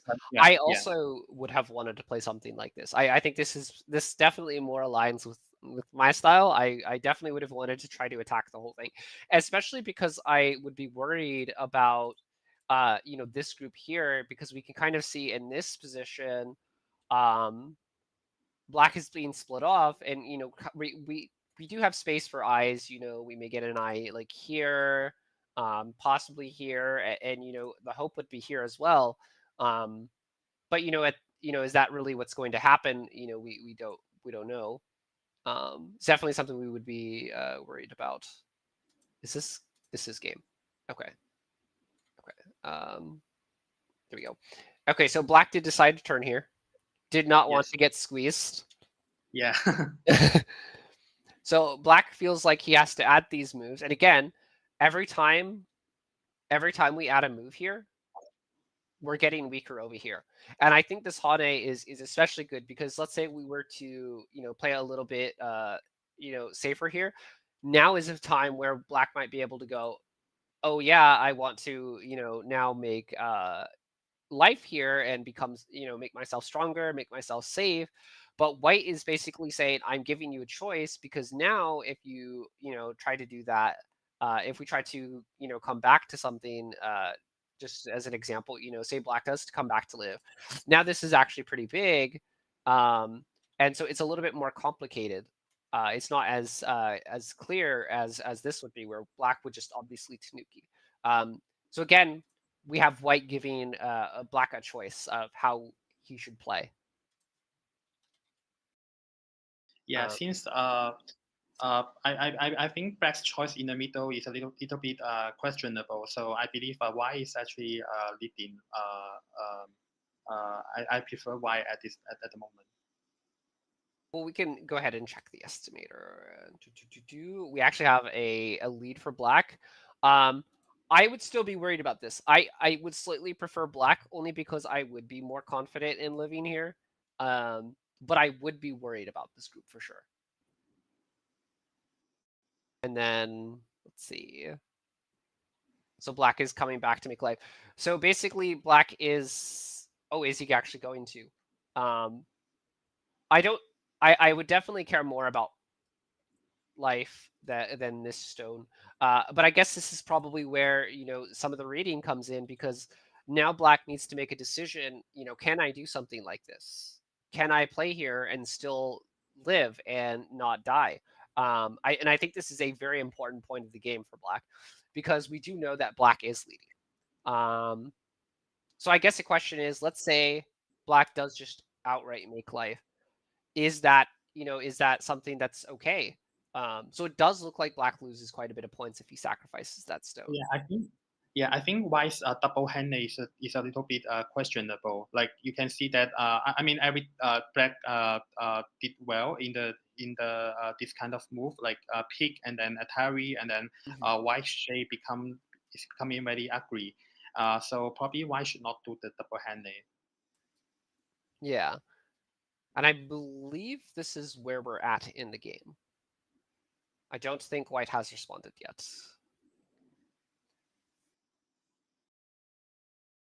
Give me 1 second. I think black will just play the extension in the next move. You think black should just play here? I also think black should play here. I would still be pretty confident in making life. I would still be pretty confident in making life here as black. I don't think it's that easy to remove both eyes. I think it's just more of a, will black decide to choose to be safe, or will he decide to fight it out? Because if we extend here, how would white go about killing this? And I think also, even if black or white played something like this, we can also point out that white is still not alive with this large group here. So it is kind of risky to play this, this peep move, because if white gets, if black connects up with this stone at k6, then white does die, and then there would definitely be no way for white to have any chance at a liberty race of any sort. So do you think in the middle, White's tiger mouth is a little bit problematic? Like when he did the tiger mouth, like hand A and then Oh, black you mean this tiger mouth? Yeah, because like it leave black the pick move and then also the Atari. Like how about just connection? Is it better or just connection? I think there's an argument to be made that the connection's good.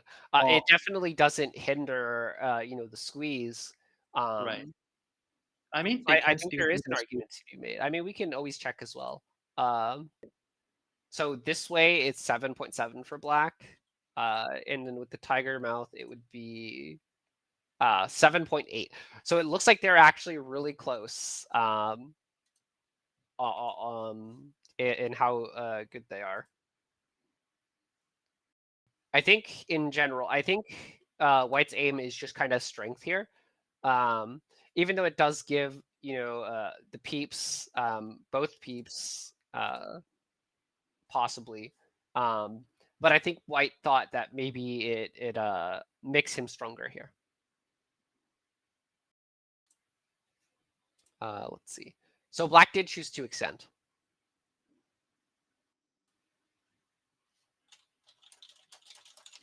Okay, so we're gonna go ahead and take a break. We'll let some moves get caught up, and then we'll be back. Okay. Okay.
And we're back, everybody. Hello.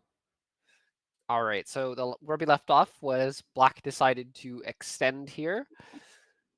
And so basically with this move, we were saying that Black is saying, I don't really need to live here outright. I think that I'm fine. And I don't have to, I don't need to give up this one stone. Yeah. Oh. So right now on the ball position is clear, then we can know that Black is leading by about 10 points on the ball. I mean, so Black's territory is leading. So the ball position is clear that if so White has to do something to attack Black's weak group on the right side, and then Black has to make 2 eyes, and then and he doesn't want to lose. So many points, and then can keep the leading. So that is the current situation. And we kind of talked about earlier how we were saying that this would be too soft, and we talked about how since White is choosing to play this double Hane here, that this is probably White is probably trying to set up on an attack here, and we kind of see that that's true because we know that White's not going to simply just take this one stone and kind of not just roll over. And so we can kind of see that here with White trying to take all the space that he can with some very strong shapes. Yeah. But it's really hard to kill this group here. Yes. So White's push and peek, and then the purpose of White's is to reduce ice spaces and then get some points at the same time. And we also noticed that after the peak and then on the and then the diagonal the move on the second night, there's a wedge move which can make sure White's group connected back after capturing the 3 stones on the right side. So yeah. So here we can see that White has this wedge now, which is going to be really cool because basically this means that White doesn't have to worry too much about this stone, because at any moment White can go, okay, I really need to bail out, and now Black can't really connect this stone here because these stones will all die. So Black would have to connect this side, in which case the 3 stones are dead and this stone is kind of alive. And we can see that especially so. Oh, where are we in this? Okay, and we can kind of see this especially so here because you would think, okay, well, what happens if, white just kind of cuts through, or black kind of tries to connect up the stone? We can see that these white stones are cut off, but technically in a way they're not. So we would go back to that saying again, we want to squeeze the most before we make out life. We could do, some damage here. And then once that's done, white can go, okay, I can come back here and live. So since we know that white has this wedge to make life, we may try to do something else here. We may try to play this knight's move. But what did black play in game? So black chose to play here instead. They are favoring the eye space and kind of this area instead. And what's really important to note as well is that black's mission here should be to just live. I think both of these players have shown that they're really good at counting. They're both really good at knowing what the score is. So I would imagine that Shen probably knows he is behind and that he has to kill this group. And I imagine that Eric knows that all he has to do is live here. We can also think about severe being a little bit more, severe with something like this, to come back and then maybe poking here. These might be some more severe ways of attacking this, a little bit more complicated. But it's a very hard game for white. What do you think about this position, Tony? Yeah, the same. Like as we mentioned about, like black's slightly leading on the ball, like by points, by territory, and then the L3 move, and then also the jump. The purpose is to get him more eye spaces, and then but at the same time, black doesn't want to lose additional points when he made the eye spaces or leave.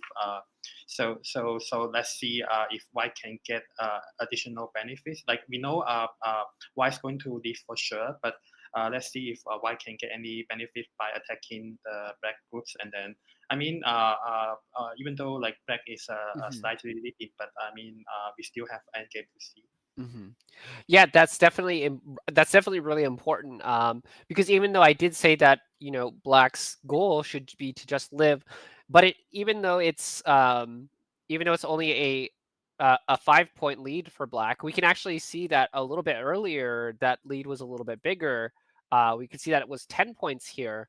But I mean, if it comes down to endgame and you're living in the worst way possible here, then it really could come down to endgame. Maybe white could, make black live in a really slow way here.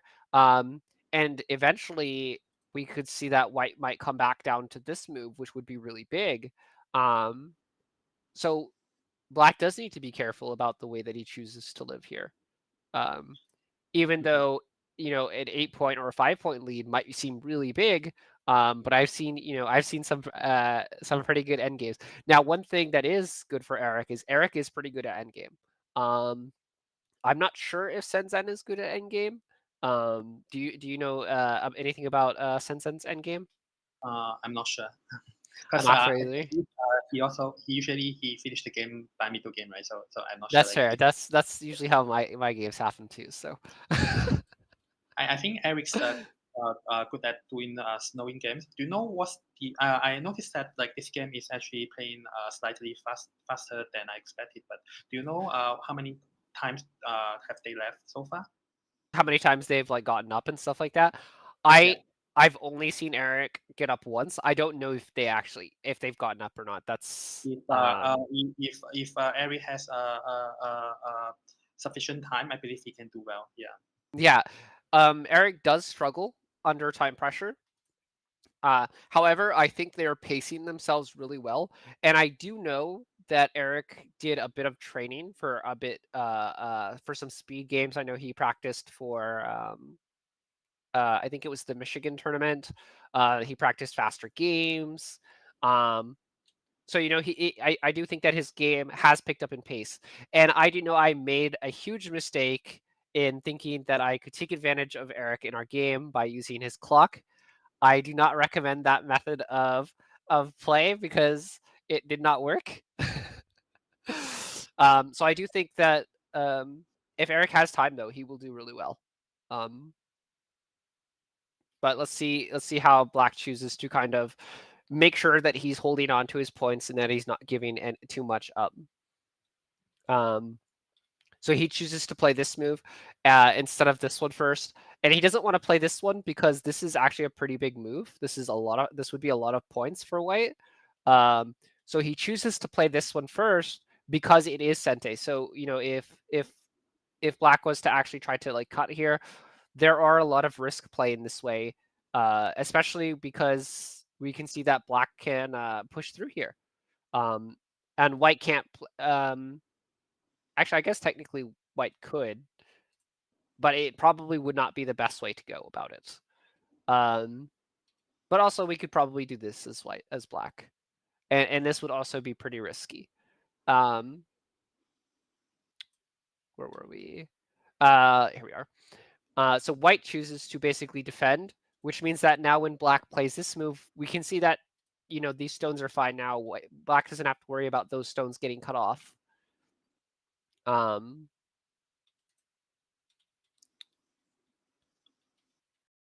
Okay. And so White decides that this situation is done. Black's going to live. There's not a lot, he can do here. So now he comes back to, in my opinion, the biggest move on the board.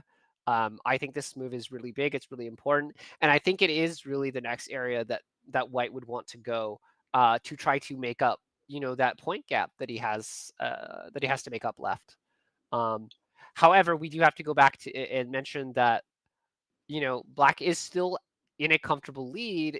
5 points is still a lot of points to make up in the end game. Yeah, there's still so many spaces on the board, so we believe that's still going to be like interesting game. Yeah.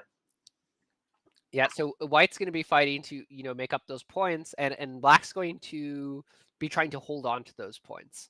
And again, we want to make sure that Black is not just rolling over and just giving them up really easily.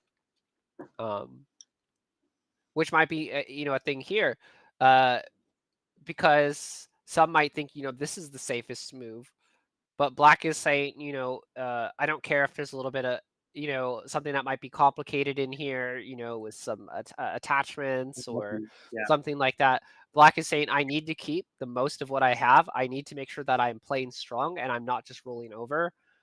So Black says I'm going to extend to the second line here because this is what's going to give me the most points. So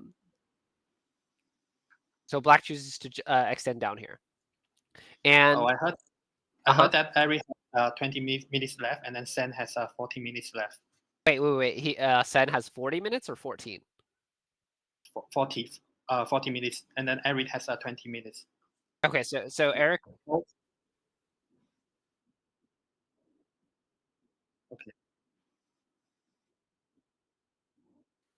Okay, so Shen has a time lead.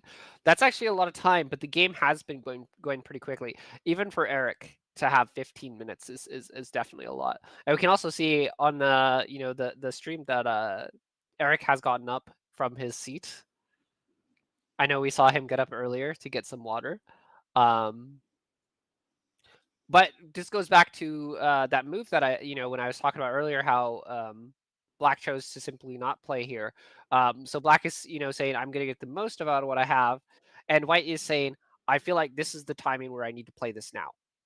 White is saying I want to play this now. This is the most important move on the board. Before Black decides to seal everything off, and then there's nothing else in this corner. I think it's a good asking move. Yeah, sure. Wait, sure. Never mind. That's not the move that happened. That is not the move that happened. I think we just connect, but I agree with you. It's a good asking move. Yeah. I did think it was. I did think it was a little. Because after the push and then Black played the C14, so this move probably is not working anymore. Like after Black's respawn at c14. Yeah. Yeah, Maybe you should it play does the- become less so. That's true. right. So it's a good timing to play the asking move b18 Yeah, before that's you that's a do good this point. push. Yeah. And we do know that white doesn't want to get a kind of a, let's say white plays somewhere else, random move. White definitely does not want to give black this move. This would be really big, especially since we still have a risk of this being cut, so we don't want to give black all these forcing moves here, where he could, even though he's not fully alive until he plays, something like this, but that risk is still there. So white decides, I'm going to play a really big move here, while I can. Yeah, but I don't think Brad will play the Atari right now because if Brad played the Atari, White would just capture the one stone. That's true. That is true. Again, if we were to play away and, well, oh, you mean just to capture? Yeah, this would be Yeah. Aji Keshi. This basically, we would be losing the Aji from the one stone here. So maybe the Atari isn't the best move now. I Basically, noticed that the end game on the upper scroll is at the block or scoring is actually very big end game on the upper side. you mean this one? Yeah. Yeah, this is definitely getting bigger. And it's funny because we said how for so long, neither player really wanted to come back to this. But now it is becoming bigger for white to play it. I think it's also becoming bigger for black to play it. But however, we do want to note that, for white, it might actually be a lot bigger to play than it is for black because white has a follow up. If black was to, Tanuki to somewhere else, white has so much follow up here. So it almost feels like it's Sente, for white to play it, as to where if we were to, um, play it for black, there's not as much follow up. It's just kind of a move that's taking points. It doesn't really do anything else. Now we do have some follow up. Like we can get this move, which is decent as well, but it's not as big as a follow up as it was for the opponents. But we can kind of see that white is kind of playing some forcing moves just to get some points back. Yeah, this one I think this one is not good because the like when white play the push, I think black should extend because the hand is actually very big. So yeah, That's and true. then That's true. yeah, Basically, if white gets to come It's back incentive. here, it's Yeah. it's incente because black may have to kind of like give up, basically play this kind of like empty triangle, because if we play here, we either have to give up these two stones or we're going to kind of lose this entire center. So to let whites have that would be really bad. So we do feel like we kind of have to push out here. But let's see. Let's go ahead and take a look at the estimator. It's getting very close right now. It is so close. Yeah. White's lead has dwindled very much so. It's I think it's a mistake. Yeah, but it's still slightly better for black, but it's actually very close. Yeah, so this extension was about 2 points, 2 points better. Almost 3 points. Because after the hand black would need to yeah, it's you have to play the empty triangle, and then you don't want to squeeze by white to capture the 3 stones in the middle. So it looks like, so it actually looks like black does end up being forced to have to protect himself like this. So it was very big. And we can see that black chooses to play this connection, and some people might ask why instead of just playing this. So white actually has some really cool forcing moves here. Yes. and this would be devastating for black. Black would obviously still get to capture the stones, but white now has gotten so many free moves on the outside, and you might be like, well, what about all the cutting points that black's gonna get on the outside here? These cutting points, but these actually don't matter because white can take this stone and black is forced to capture, and those cutting points are no longer really relevant. So this move is actually really cool, and the cool part about this move as well is when black plays here, there's still a lot of aji with these white stones here, because if we connect here, black doesn't actually have any eyes still, and if black has to capture these stones in a squeeze, white will also get a lot of strength on the outside of the board, towards the outside. However, we can see that white decides, right now, I think that I want to go for this really big move that Tony had mentioned earlier. It was becoming very big, and now it feels like black has to respond to it almost, which he does.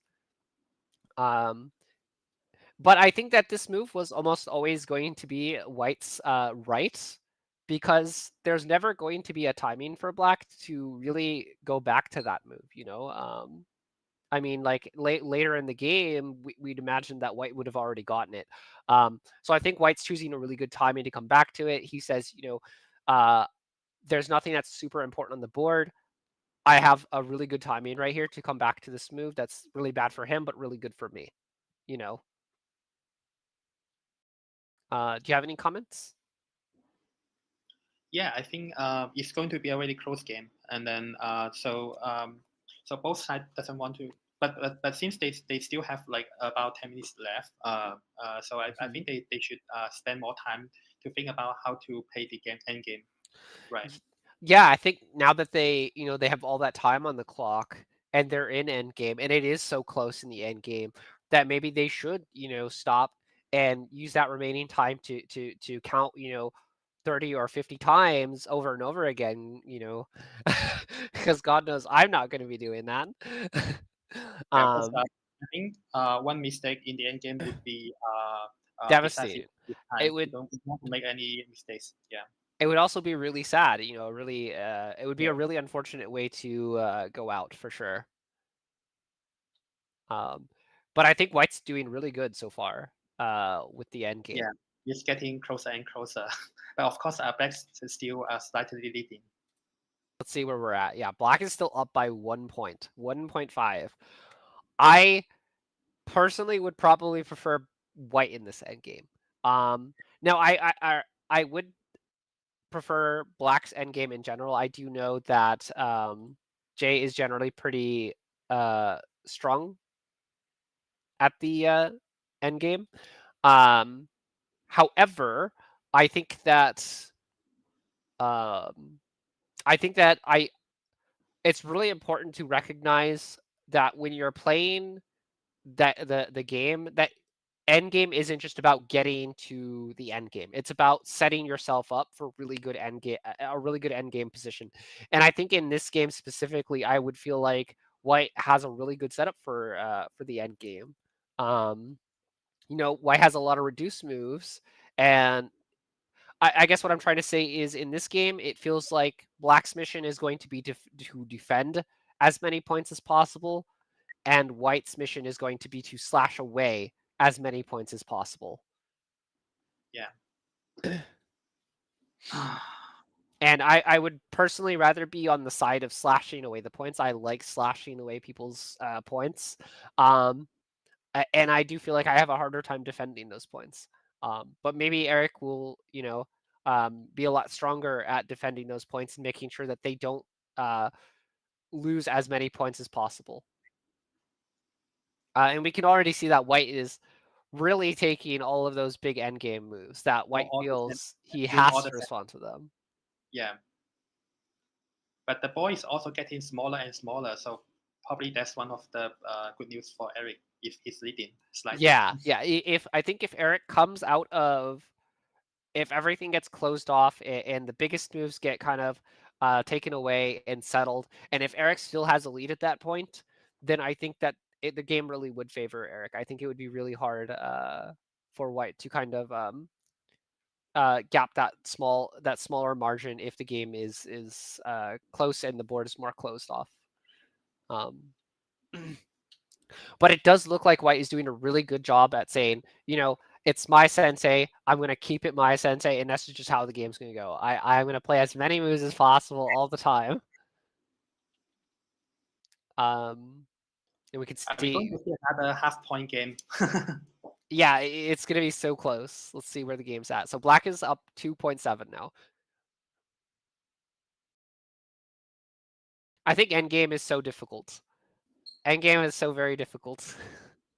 Yeah, I think White didn't listen to you. Like, he has to play the Henne in the upper left corner instead of the asking move. If he listened to you, probably he can get more points. Maybe.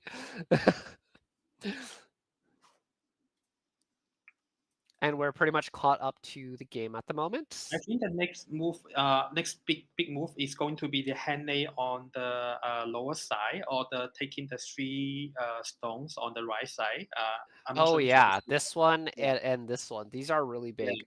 I would tell you which one was bigger, but I wouldn't be able to count which one's bigger. But yeah, will Senzen be able to tell us which one's bigger? I bet think Eric could tell you which the one's lower bigger. side is Henne bigger. Yeah. You think this lower Hane is Yeah, because I think if I were Black, I should play the this move before, like, because it's Sente. But so for White, he doesn't want Black to play first, so he would probably play the Henne first. Right. But White decides to actually play this this move here. I don't think it's a good one. I think we also should recognize that this group isn't alive yet. Just for the sake of kind of showing you guys. So let's say Black was to just play here. It's good to note that Black is actually not alive. Black would be very dead. So Black does not actually have time to come back to save these 3 stones. He does need to come back, still live here. Yeah, connect. Yeah. Yeah, I do think we'll probably see something like this, though. Yes. Yeah, Eric still has time. He has to, spend some time to think about it. Yeah, and carefully consider everything, I think.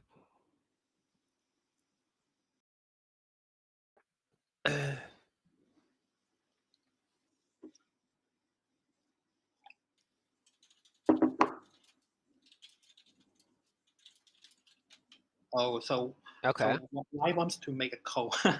So why probably was thinking that he's falling behind, so he wants to make a call. That's smart. So he might consider something like this is what you're saying, basically. Is this the code you're referring to? Yeah, probably. Yeah, because I don't think call is a good idea. Probably he just want to connect instead of a call. So just connect. Yeah, but in that case, Black will play the connect. Yeah, Black will get to come back to one of these moves. So White may play this ko to kind of try and get both moves. So if we say White was to connect here, would that be enough? So it looks like it actually wouldn't be enough. So White may actually try to go for the ko here. To try and get actually very heavy for White, so I am not sure if it is a good idea. It's very heavy for White. Yeah, it is very heavy because if we win this as White or as Black, we're actually pushing into this kind of area, and the game would be devastating. The game would be over. So it is a very heavy ko for Black, for White. Sorry. Looks like Black actually decides to just save this. I actually think it's okay to come back. Yeah, I think what I also noticed that there's a liberty issue on the for the White for the Black's group, so that's why Eric didn't respond because he's afraid of the liberty issue. Yeah, so you're referring to so if we were to play this out and we get something like this, we actually have the possibility that Black's not alive again, and he would actually have to give up those stones to kind of live, and this would also be devastating for Black. So that may be why he chose not to play this and just chose to play here. Right. We have Black playing a very interesting move. I think it's for endgame. You think it's for endgame? Yeah. Yeah.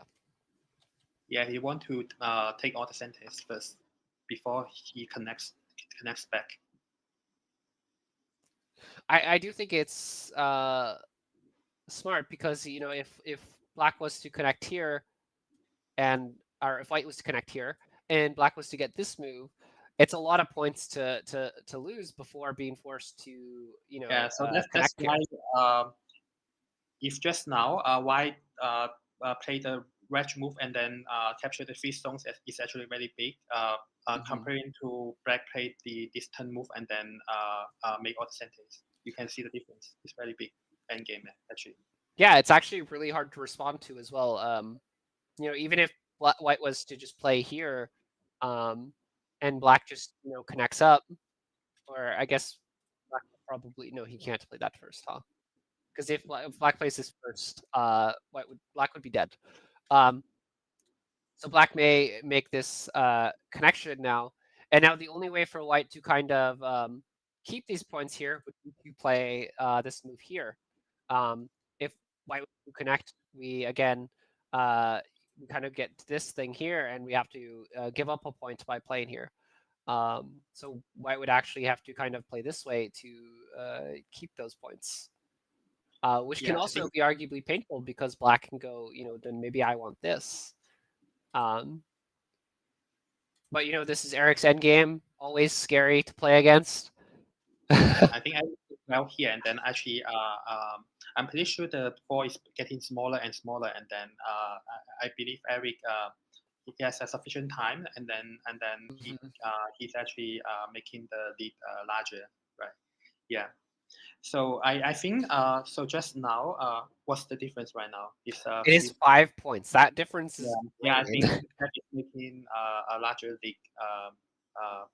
So it seems like the right side capturing the 3 stone is bigger than we thought about. So this is actually very big. Yeah. Yeah, And actually, now that you said that, that's true. Because at first we thought it was just going to be White capturing these 3 stones. But if we now kind of go back to this Hane talk earlier, and what this happens, and if Black plays this, we got that point that we were mentioning. Like, this is now really big. This is probably something we didn't consider. White is losing so many points with this move. It is so painful to allow Black to play this move. So my question is on the left side. So probably White just settled too easily. Like yeah. Because the right side and the lower side is actually we notice that is surprisingly both sides are big, but you can only play one side. But the left side is undecisive, so probably I think White just settled too easily on the left side. Yeah, you mean with this group here? Yes. Yeah, because I think if White knows he's slightly falling a bit behind, he should make it more complicated on the left side. Yeah, because it seems like we of course we didn't notice that the right side is actually that big. So it seems like Eric is actually leading and then going to victory. It seems like that. Yeah, Black's doing a really good job at just dominating in my opinion, dominating the end game. Here he's getting this move is just so cool to me. This one, I like this one a lot. I think it's definitely something that I may not think about in that moment, especially when there's so much. Even though I would probably have time on the clock, there, I'd be under so much thought and tension that I would probably be like, this is something I'm gonna miss in the end game.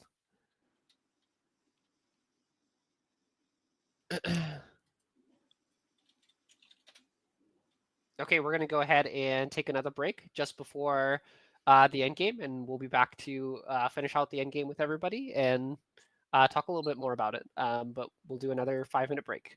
All right.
Hello, everybody, and we are back here to finish out the end game.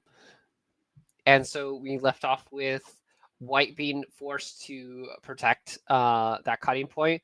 And again, how we were talking about earlier, we were saying how L2 is probably bigger. We've definitely really been shown that that connecting up those 3 stones was definitely a lot larger, or at least a lot bigger for sure. We can see that White decides to drop. They decide the drop is the biggest move. If Black was to kind of Tanuki and try to cut here right now, we might see that. We may even see now that White decides to play the Ko. And again, we still have to be worried as Black that there is. We could even see this move first. Oh no, we won't. Never mind, because that would be very bad. That would result in this. But anyway, so we might still see that kind of Ko here. So Black decides to just block because White may also try to kind of this monkey jump's really big. Endgame is not my strong point, so. But anyway, Black chooses to block, and White decides now it's time to come back to this move. And I think this is really big as well. And kind of one of the reasons I would feel like I need to play it as Black is because if we kind of like play this, this attachment or something, White may play something like this, Now we do want to play this first. We want to make sure that we play this move first because, oh, never mind. It doesn't actually matter. Yep, yeah, okay, never mind. It does matter.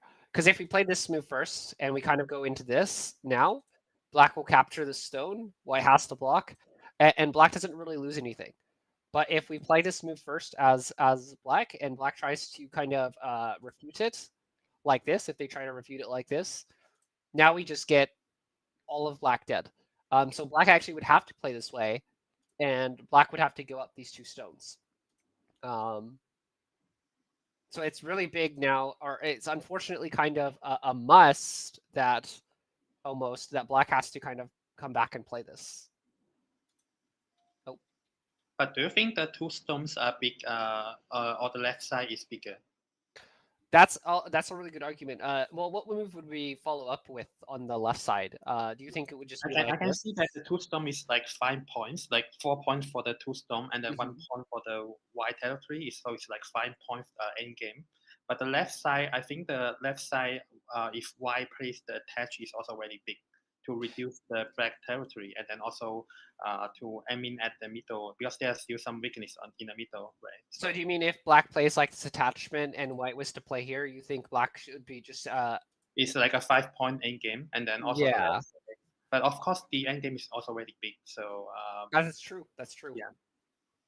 I think it is really hard to tell if it's okay for Black to kind of give up those 2 stones or not. I think it's very difficult, especially in a game where where it's such a close game, and because it's so close, and we should be aware that that the game actually has now become really close. It's only about a 2-point lead for Black.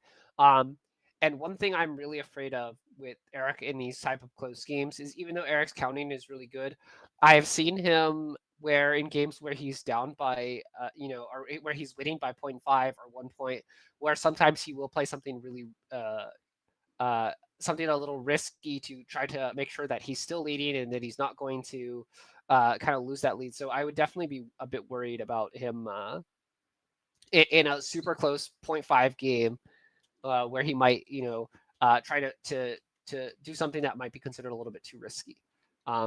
And maybe that is why he decides to just play this. Maybe he doesn't want to risk those losing that, or doing something. Maybe he doesn't want to risk doing something over here that might kind of throw off that lead. White still trying to get the most out of the end game. Yes. So it's still getting very, very close. It's like 1 or 2 points difference. this is important to note as well. Some people might be like, why not save this as a ko? So black is saying that if I don't play this, white can actually also play this move. So it's good to note that even though white will lose a point by playing this, he'll also gain a little bit here, and he won't have to capture these stones. So black is saying that it is black is saying that it's my right to play this move right now, and we do know that there's no world where white ignores that, because it would just be over. Yeah, this move is actually 3 points incentive. I mean, it's actually bigger than the 5 points in the below we just mentioned about. Yeah. So it's really important for black to get this move now and not to save it any further. As to earlier, he may have been saving it for a koa or something. But I think that black has chosen a good timing to say, okay, it's time for me to come back. Oh, and where are we? There we are.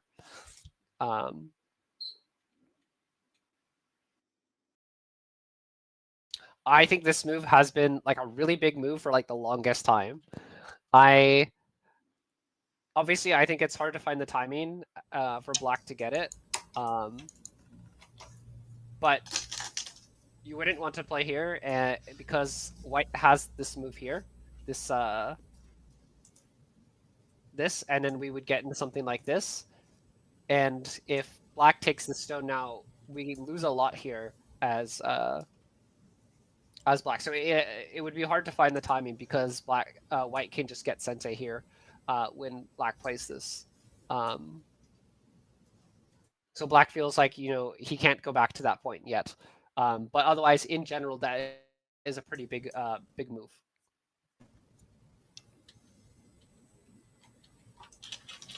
Yeah, I think the game is getting very close. It could be another. It is currently a 1.8 lead for black, so about a 2-point lead. And white is forced to come back and fix this. If we were to try to play somewhere else as white, we may run into just this issue here. White cannot extend this out because if they try to connect here, they will lose these bottom stones. So it is important for white to come back and fix. Let's see. Black is leading by 2.1. It is so close. So let's look at some of the big moves that are left on the board. I think the two biggest moves are this Atari here at J19, and I think B19 are also all both like the biggest moves on the board, I think. I think the connection is also very big incentive, like the F14. F14. Oh, that's also big. I think this is also pretty big at E9 because we can kind of go back to what we were saying earlier, where if like let's say something black plays like a more of a gote move. I think there is an argument to be made that this stone it would be painful to lose. Now, whose turn is going to be? Oh, it's white's turn, right? Yes, it is. It was currently white's turn. So white chooses to come back to B19. Or, well, actually, it was black's turn. Black chooses to connect here, so he recognizes that he doesn't want to get a turret here, and white chooses to take this one. And I think this one's actually bigger than J19, and I think this one is bigger than J19. No, I think some mistake just now. I think the mid is not that. You think that this would be more important? Yeah, because I noticed that the corner and the like can actually like I noticed that F. Oh, is he cutting out? I can actually hear him fine.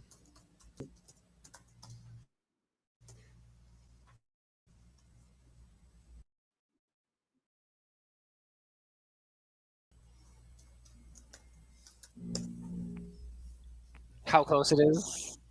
Yeah.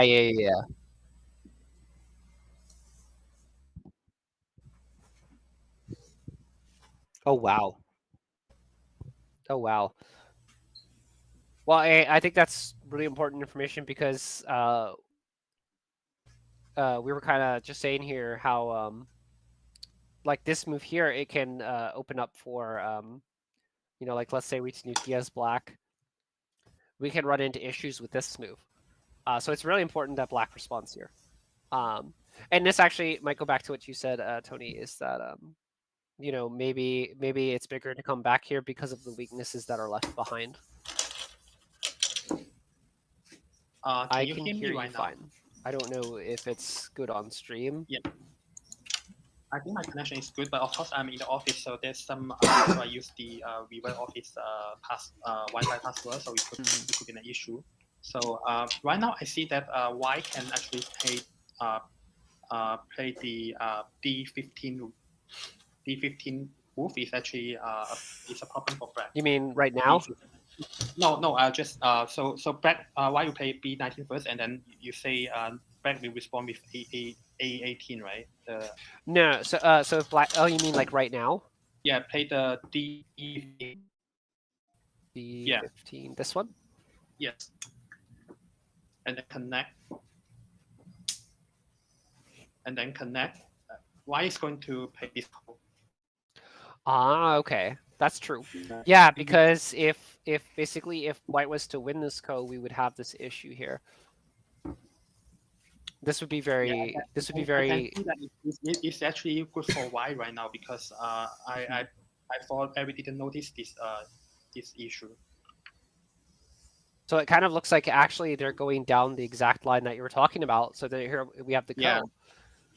Yeah, so this might be a big swing, honestly, and it looks like it is a big swing.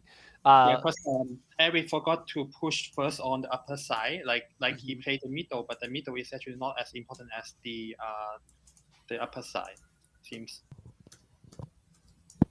Yeah, so that we would say that this is actually a big swing towards white side, because you know, as Jay was just saying, you know, it's having a hard time calculating the game, so it was putting white quite a bit ahead. So maybe white's ahead by 2 or 3 points now. Wow, it's a very exciting game. Like we didn't expect the game can turn around in the last minute. Yeah.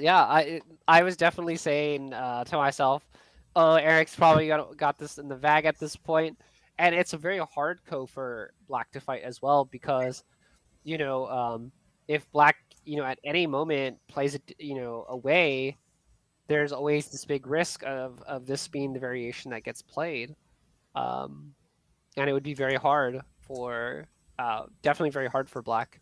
And I mean, on the board, when you look at it, what even is the co threats that would be acceptable in this game?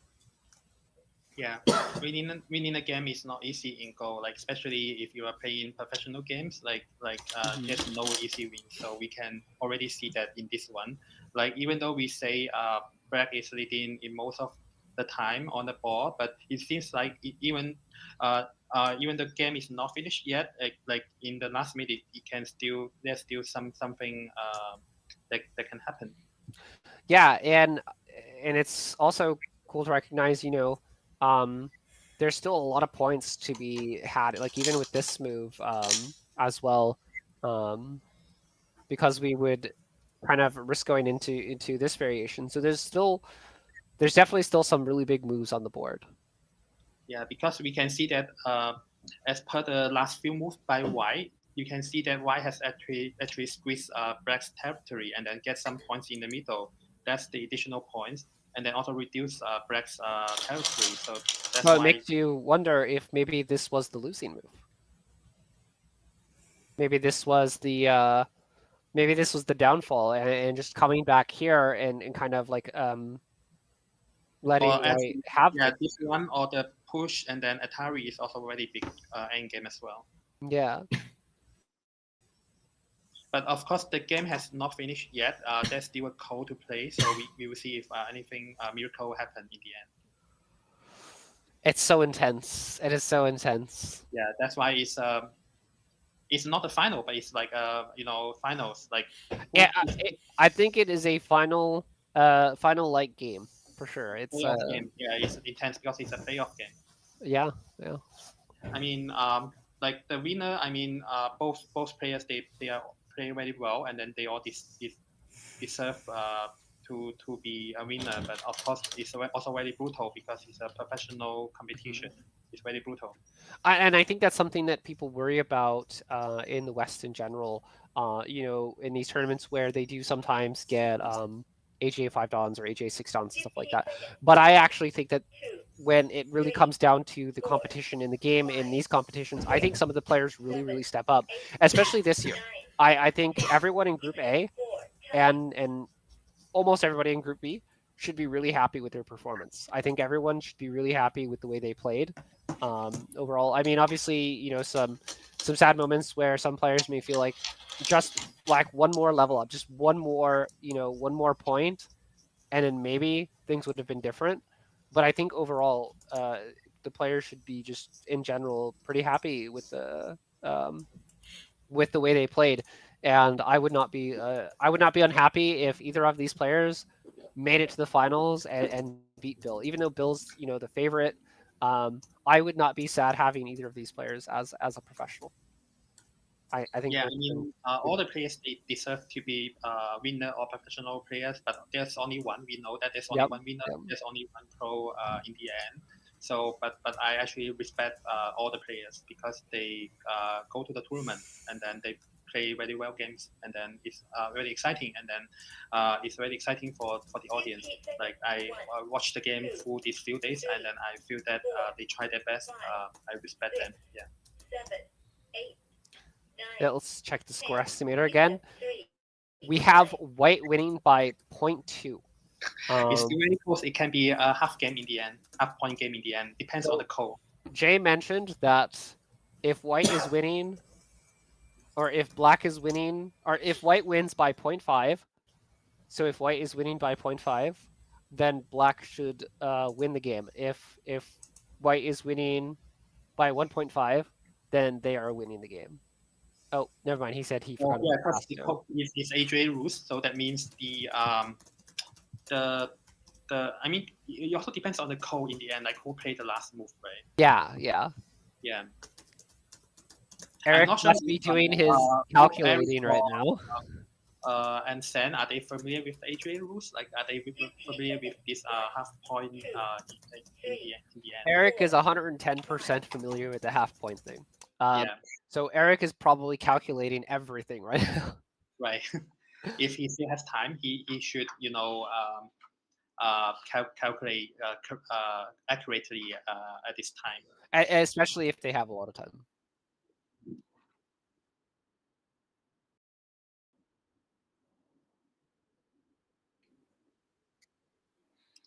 I believe in Eric. I think 60-second Byoyomi, I think he can calculate all of it. I hope. Yeah, it's very exciting. Close game. It is so exciting. It is. I think it's so exciting that it is worthy of being, you know, that what is it? Tiebreaker game. I think it is worthy of being the tiebreaker game. Yeah, it's a playoff game. It's very exciting and brutal at the same time. It is probably very brutal. And probably decided by a half point in the end. I think this move's really good by black as well. And you know, we were saying how worried we were about white possibly getting kind of like this thing. But I think it's also really smart because we know that black actually can get an extra point here. So black is saying that I don't care if you cut me because I don't have to give up that point. I can, you know, keep that 1 point. And also with this move, we can see that white is kind of losing the 2 points that could have been here this way. So now if white was to respond like this to try to keep that point, we kind of get this series of forcing moves where white can no longer connect here. White would have to connect here, and white would lose a lot here. And that would be very devastating. So white's best option is to just not add a move here. And it would be to, you know, play something different. And I think one thing that it's going to really come down to is this ko up here. This ko is so big. And we also have kind of like this move, you know. And we can kind of see here white is kind of talking about saying what I was saying earlier. White is saying, if I play here, I'm just going to have to give up a point, you know. Yeah. So he would rather take that eye away and take a point and force black to connect in Gote. I think white should play all the Sente move at the moment, and then Yeah. play the upper At J19. J19. Yeah. Yeah. Oh, So he actually, decided to that's J19 why now. I think white should play the Atari first. Atari, and then all the Sente move. Which Atari? This Atari? Yeah. Yeah, this one here. Because it's Sente in 1 point, right? So he should play all the Atari point first. So let's see what the estimator is. It says white by 0.7.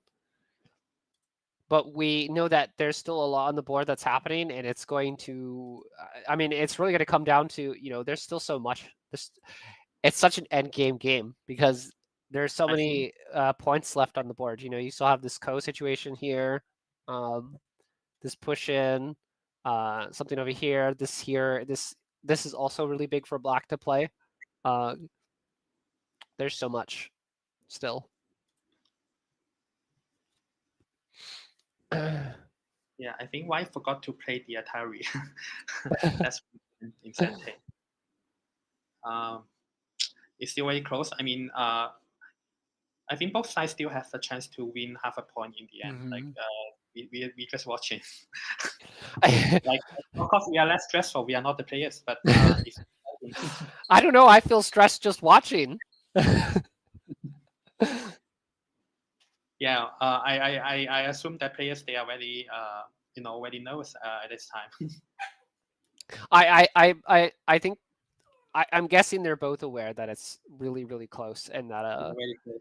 and I think also that I would be a little scared to be Eric in this situation because again, I think both players, I mean, as far as like I know Eric's really good at counting. What would be really unfortunate is if you counted the game earlier and you said, "Oh, I'm winning by 6 to 8 points," and then you try to count the game now, and you're like, "Wait a second, the game went from my 8-point win that I had earlier to now a 0.5 game. I'm only winning by 0.5, or oh hey, I'm down by 0.5." That could be a mental advantage for Shenzhen. On the flip side, Shenzhen could be like, oh, I was down by 0.5. Now I'm going to ride that momentum that I see that now I'm 0.5 ahead. That could be a mental edge. Yeah, since Shen still has 2 minutes, right? He still has some time, so I believe he's thinking about if he should play the call, like because it's very close, he doesn't want to give up the call so easily. Yeah. Black also has some forcing Sente moves. Like this would be pretty big. And there's so many co-threats in general. I mean, white has 1 co-threat, 2 co-threat, co-threat here, and there's probably a couple co-threats here. And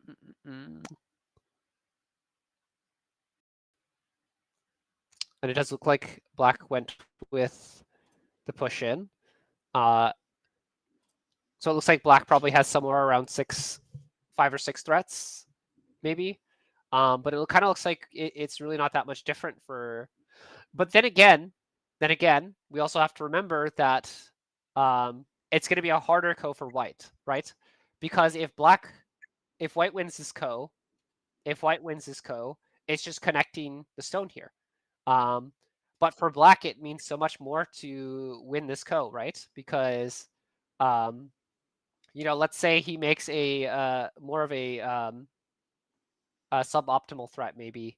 I don't know where a suboptimal threat would be, but like let's say he makes a suboptimal threat here, like this. We might say that black can go, oh, but what I'm going to gain here is so much bigger, and this would just be really devastating. So yeah, this would definitely be devastating. So white has to be really careful about where he's making his threats. It can't be, willy-nilly. He has to definitely make sure what he's playing is really big. But I do think that white has an advantage in threats. I think there are so many threats that white has. I think it's a very hard ko to win as black. I don't even think white has to give up anything. I think white can continue to play this ko freely. So in this case, white it has some advantage to win this game if white can win the ko. Yeah, if white does not have to give up anything and can continue to play the ko freely, I think it's a very hard game for black. We've got so many threats just in this group here with these moves around it. We've got threats here which are all big enough, including this corner even as well. There's so many ko threats. But maybe there's something that I don't see, you know.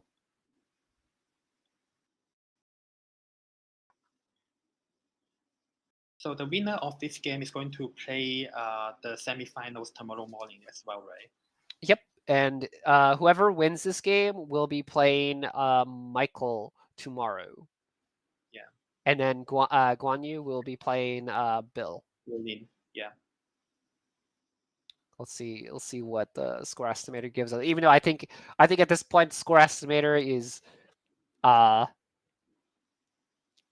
also probably a little confused on how to calculate this 0.5 game.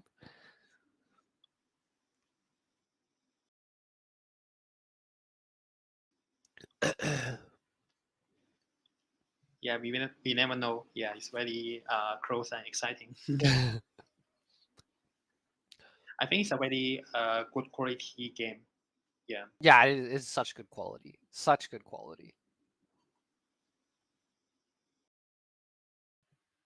Not sure if white can play the Atari right now. Which Atari? Like the 1 point Atari. Because if you also, I think it's Sente because white black has to connect because if black take the ko and then white is going to have another ko threat. A few other. Do you mean this Atari? Yeah, it should be Sente. Yeah. Why? I think black has to connect. Oh, that's true because yeah, and then it also needs to be alive. Ko threat. Yeah.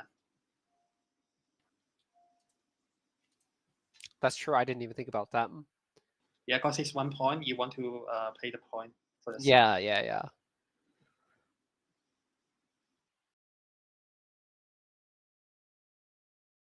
Is that the? Yes, it is actually, because white cannot connect here. I mean, they can, but it's. I think it's also more risky, because we might get something like. I guess it probably doesn't matter too much. I mean, there's definitely a lot of ko threats here now that it's looking like it. I still think white still has way more ko threats, but I think that that Atari does get a little bit of ko threats as well. And then we could also say that this is a ko threat too that maybe white has to worry about, because if white was to connect here, black can throw in, and white will have a liberty issue. But this ko threat is actually a loss of 1 point because white is going to connect. That black will lose 1 point in this ko threat. You mean like this? No, connect on the others. Yeah. No, connect on K5. Right? Okay. Yeah, because now black can't really. because white has to connect. Instead of capture. That's true. Yep. So right now, actually, black is lost 1 point in this ko threat. Yeah, so he does have to be careful about playing that ko threat, basically. Good point.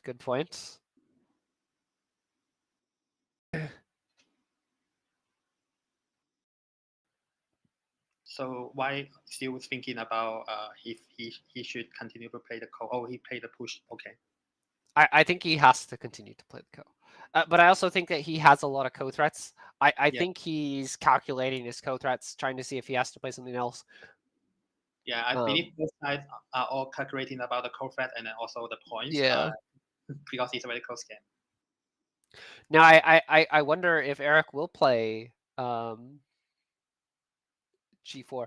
But here's the thing: if White does play K5, and even though Black does, or even though White, you know, gets 1 point here, it does add a lot of threats, though, for Black. That's a lot of extra co-threats. Would it be worth it, to take this co and remove that, Yeah, then White would just connect, give up the co, because if you already lost 1 point. Yeah.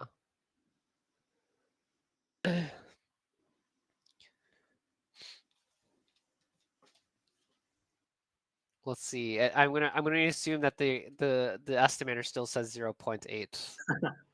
The estimator says White plus 0.6. Wow, it's very close. Maybe Jay can cue in and tell us what the AI score estimator says.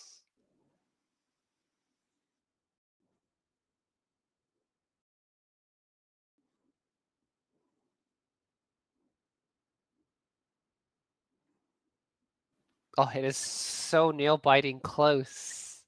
Yes. That's got to be such a stressful game.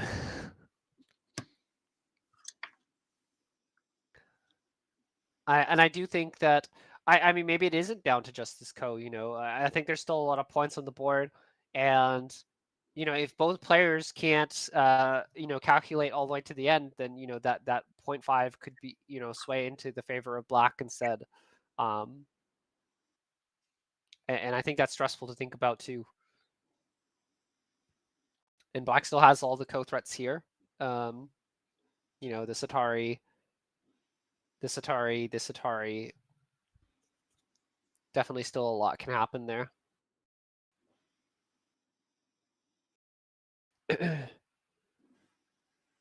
So I think it's about where does Black go next? And we can also maybe even this co-threat is probably not big enough, if it's just like this, that would be, I think that would also be pretty painful. Yeah, Black would also be winning that way. So that means White has to be even more careful about the co-threats that they play.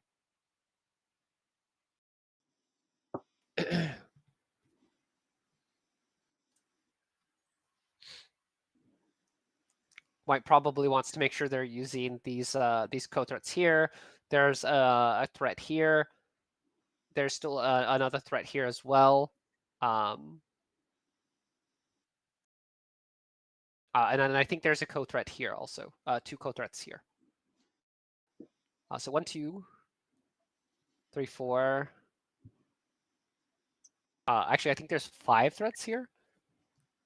Or I think there's 3 threats here. 1 threat, 2 threats, and then Atari for a 3rd threat. Oh, but then at the same time, we might argue that White playing this would be pretty bad because Black will get this move. Yeah, it's a lost point though. Yeah. And lost point, I think the game is so close. Yeah, it is so close. It's so nail biting that you may not want to even play something like that and risk losing a whole thread.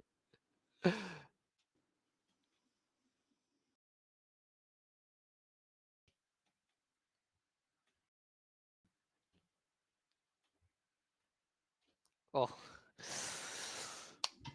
I'm really hoping that Eric can pull it out. I know we're commentators. Are we allowed to pick sides as commentators? Yeah, he's so nervous.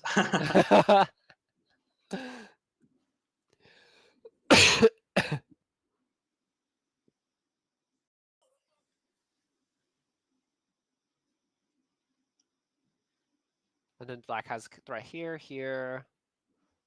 And I'm not quite sure where else Black's threats are really.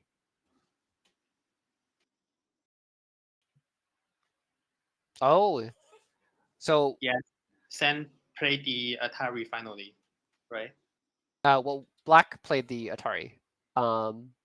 So Black is saying, I'm going to make this co bigger because if you connect here, I can play this, and you know the ko is much bigger. But if Right. white connects here, this is really big. Yes. Was that Jay? But I think white can connect and connect the code right now. This ko? Yes. I think So that would be okay. It would be close. It would be 0. White plus 0.6. of course, black is going to get 1 point incentive, and then but white will win the code. Yeah, Oh. it's still very close.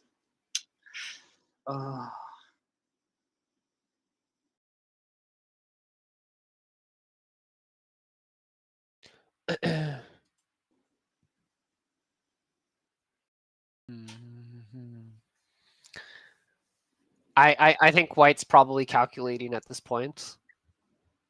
Yeah.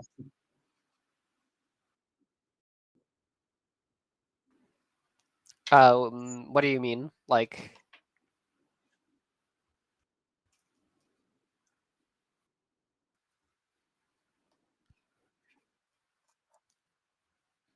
you're gonna put me on the spot and talk about my opinion on groups?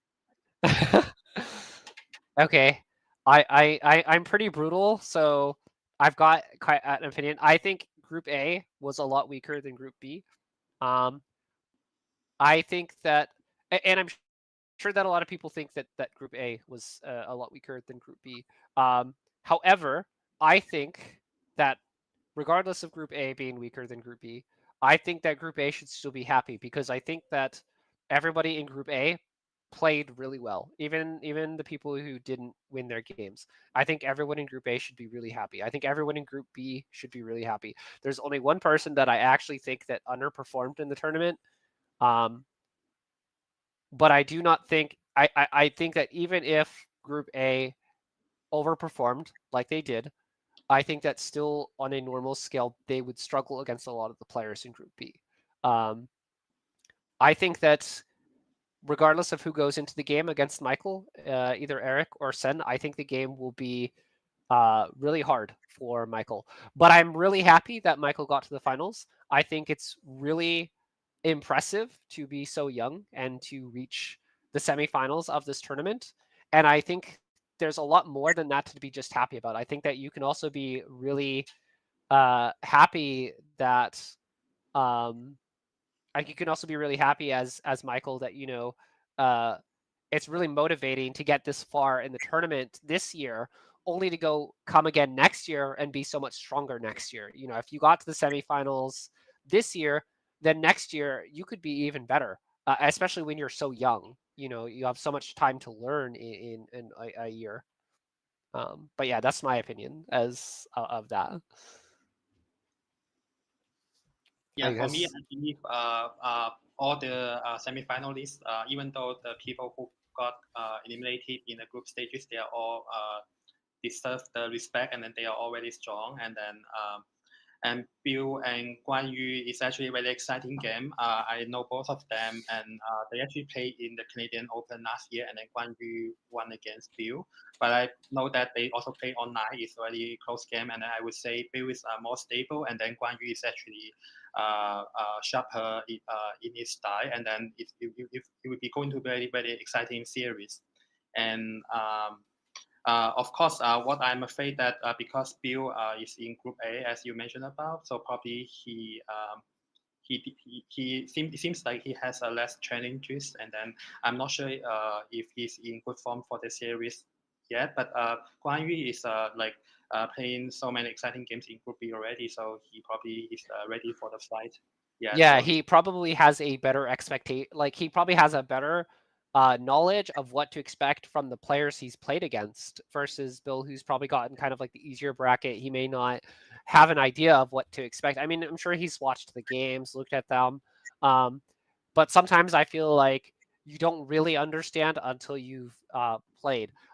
However, on the flip side, I also think that both of these players, Eric and Sensen and Guan Yu, I think they all have to level up their play one more time before they take on Bill. I think if they want a chance to take on Bill, they would need to either, I feel like they would need to rely on Bill playing not at his best, but also that they would need to rely on themselves to play their best and maybe even play better than their best. Yeah, I would say this tournament is actually more exciting than the Euro Cup. I mean, you can see that, and you can see that the elimination like series actually different from the group stages. You can so I mean, so who's more ready for the competition? Who will win the series? I mean, so it's going to be very exciting. And then Yeah. and then also we are also looking forward to see the plays by the young by Michael, who is also 11 years old, and then I think he's 10. I heard he's 10. 10 years old, and then we are going to see his performance because he's going to face another probably stronger player in the semifinals. So we can see his real strength, and then but we all know that he's the next wave, and then we all are looking forward to his play in the semifinals. It is so close. It is 0.6 lead for White currently. So White is actually give them connect the code and then give up 1 point. So still very close game.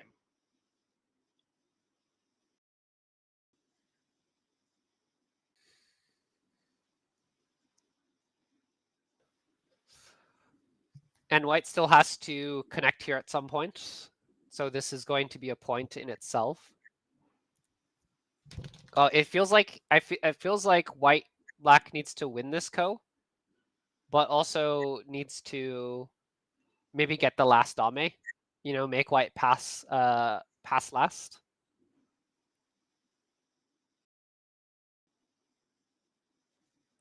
White still has some co-threats. We can see White has a co-threat here. I believe who win the last call, who will win the game. I believe White has to win the call in order to win the game. And So Black probably does not want to play give this up threat. Yeah. White cannot afford to lose this call, I believe. So let's see, threat here, connect. But I guess that probably adds co-threats for White or for Black as well. So maybe he can't even play this as a threat.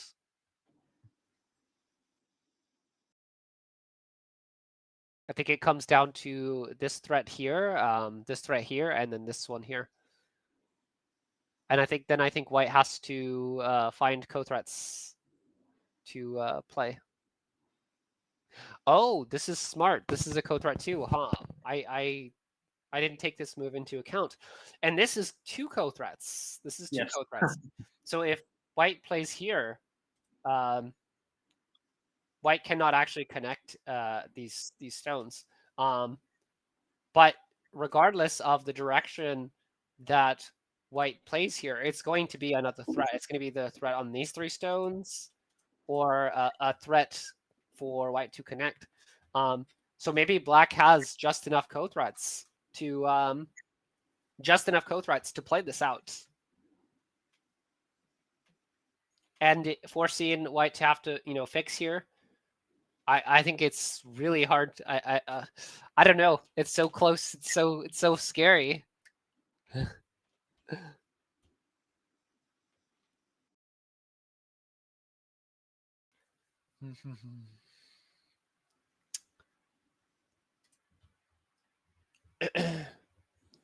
So Black comes back to this co-threat, and White doesn't have any co-threats here anymore, unfortunately, for him. So he's pretty much relying on this threat. This is a threat, and then this is also a threat here. So it's 3. So Black just needs to find 2 more threats. Can he find 2 more threats? We have 1 here. This is going to be 1.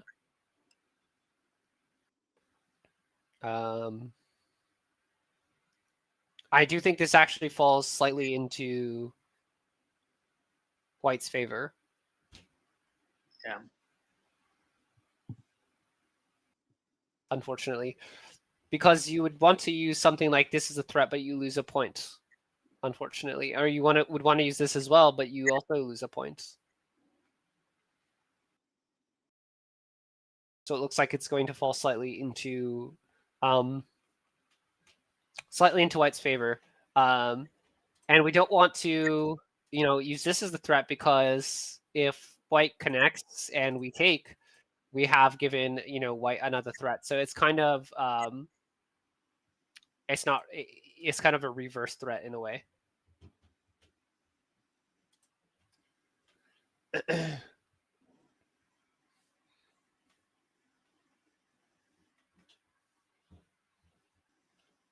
I am looking all over the board to find an extra co-threat for black, but I cannot find anything.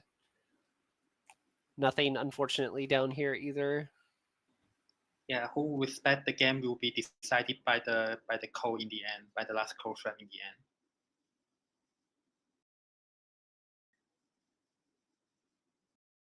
end. I think white is counting. Black is counting their remaining threats.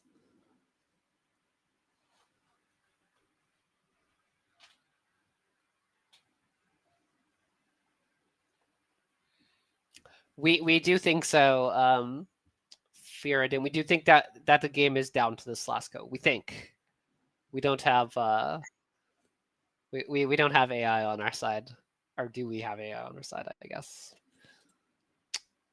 Jay would have to tune in and spoil it for us.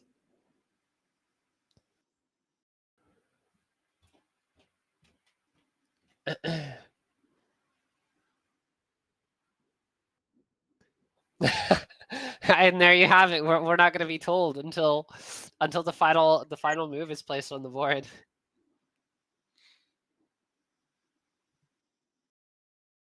Do we have to worry about anything here being a co-threat for white? I don't think so. Yeah, it doesn't think so. But I think white wins the co anyway.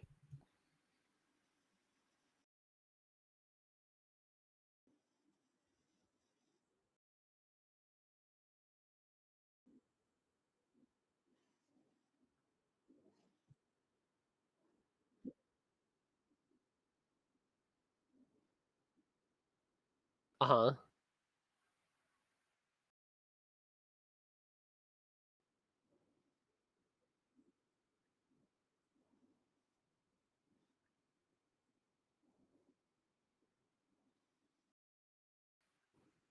Mhm.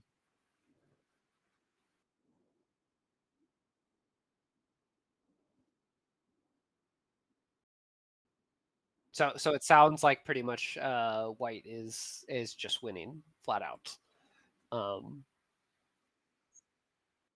It's okay. We didn't hear it from Jay. We heard it from somebody else. I think Jay said what Jay means is like even though black will win the call, white is still winning half a point, right? Yeah, even if black won the co, white would still be ahead basically. Oh, that's what it sounded like you said. And the call. Okay, so it's like Chinese rule. Yeah, win the call and the dummy. Which to me sounds like even if he won the co, he would still lose. But I don't think black has enough call threats. No, he doesn't. That was his last threat. I don't think black has any more threats. He could always play B19, but it would be a reverse threat. You'd be giving a co back. And then you could always G4, but then you give up a point to whites. Yeah. So, but since there are still so many dummies, so it can also be used as a co-threat if black has to win both the co and the dummies. That's true. That's true. Black could play B19 as a part of taking the dame. And then maybe black just plays G4 on the off chance that white doesn't play. I mean, it would be a lot of hope, but if you're down by 0.5, maybe that's what you need to do. Yeah. So why? Wait. Basically, why he's playing a defense is like a dummy. So white knows he's going to win half a point. And there's no way that black unfortunately finds the other co-threats.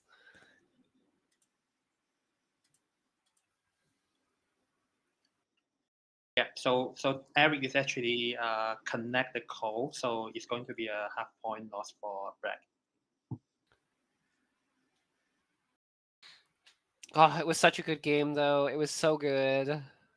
Yeah, this game is actually with very high quality, I would say. And then fighting until the end for the last code. No, I wonder why he chose not to play the last co-threat.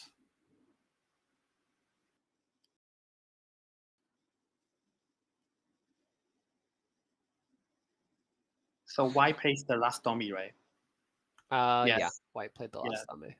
Yeah, I'm not sure if Eric is familiar with these rules. He is. Okay. Yeah, there's no more dummy on the board.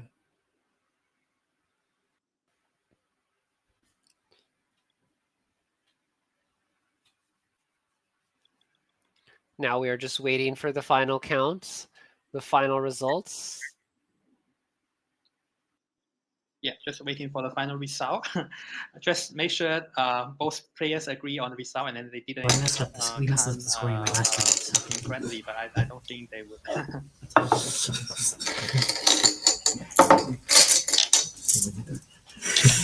We're gonna be negative scores. Great game, guys. I think I messed up a lot so that I get that close. Okay. Yeah, sure. I have no idea who won. I know it's close, but I don't know. Do we already know? My guess is I won, but I'm not certain. I might be losing. It's really close.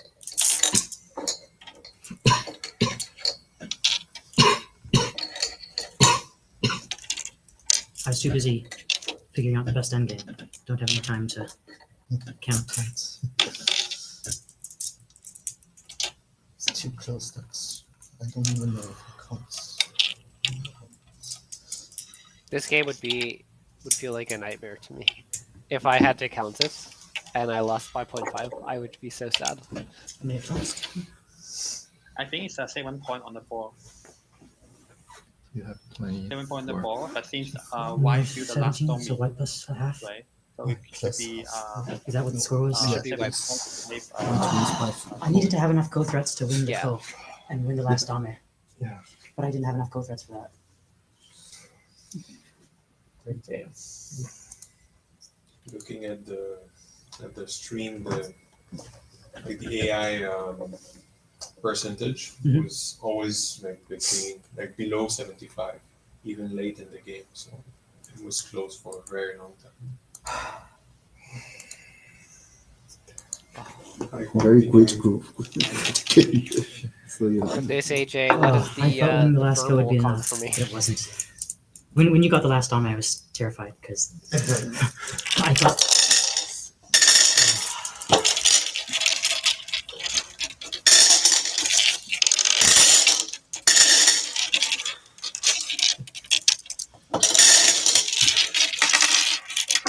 Jay says white plus.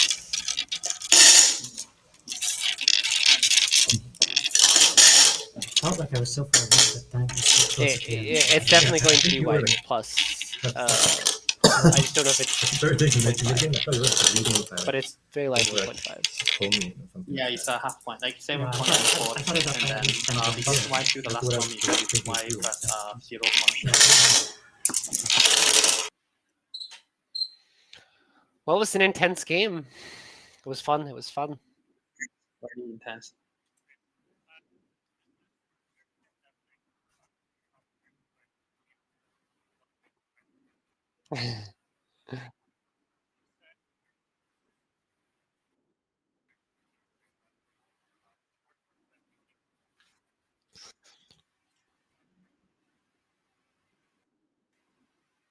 Mm-hmm.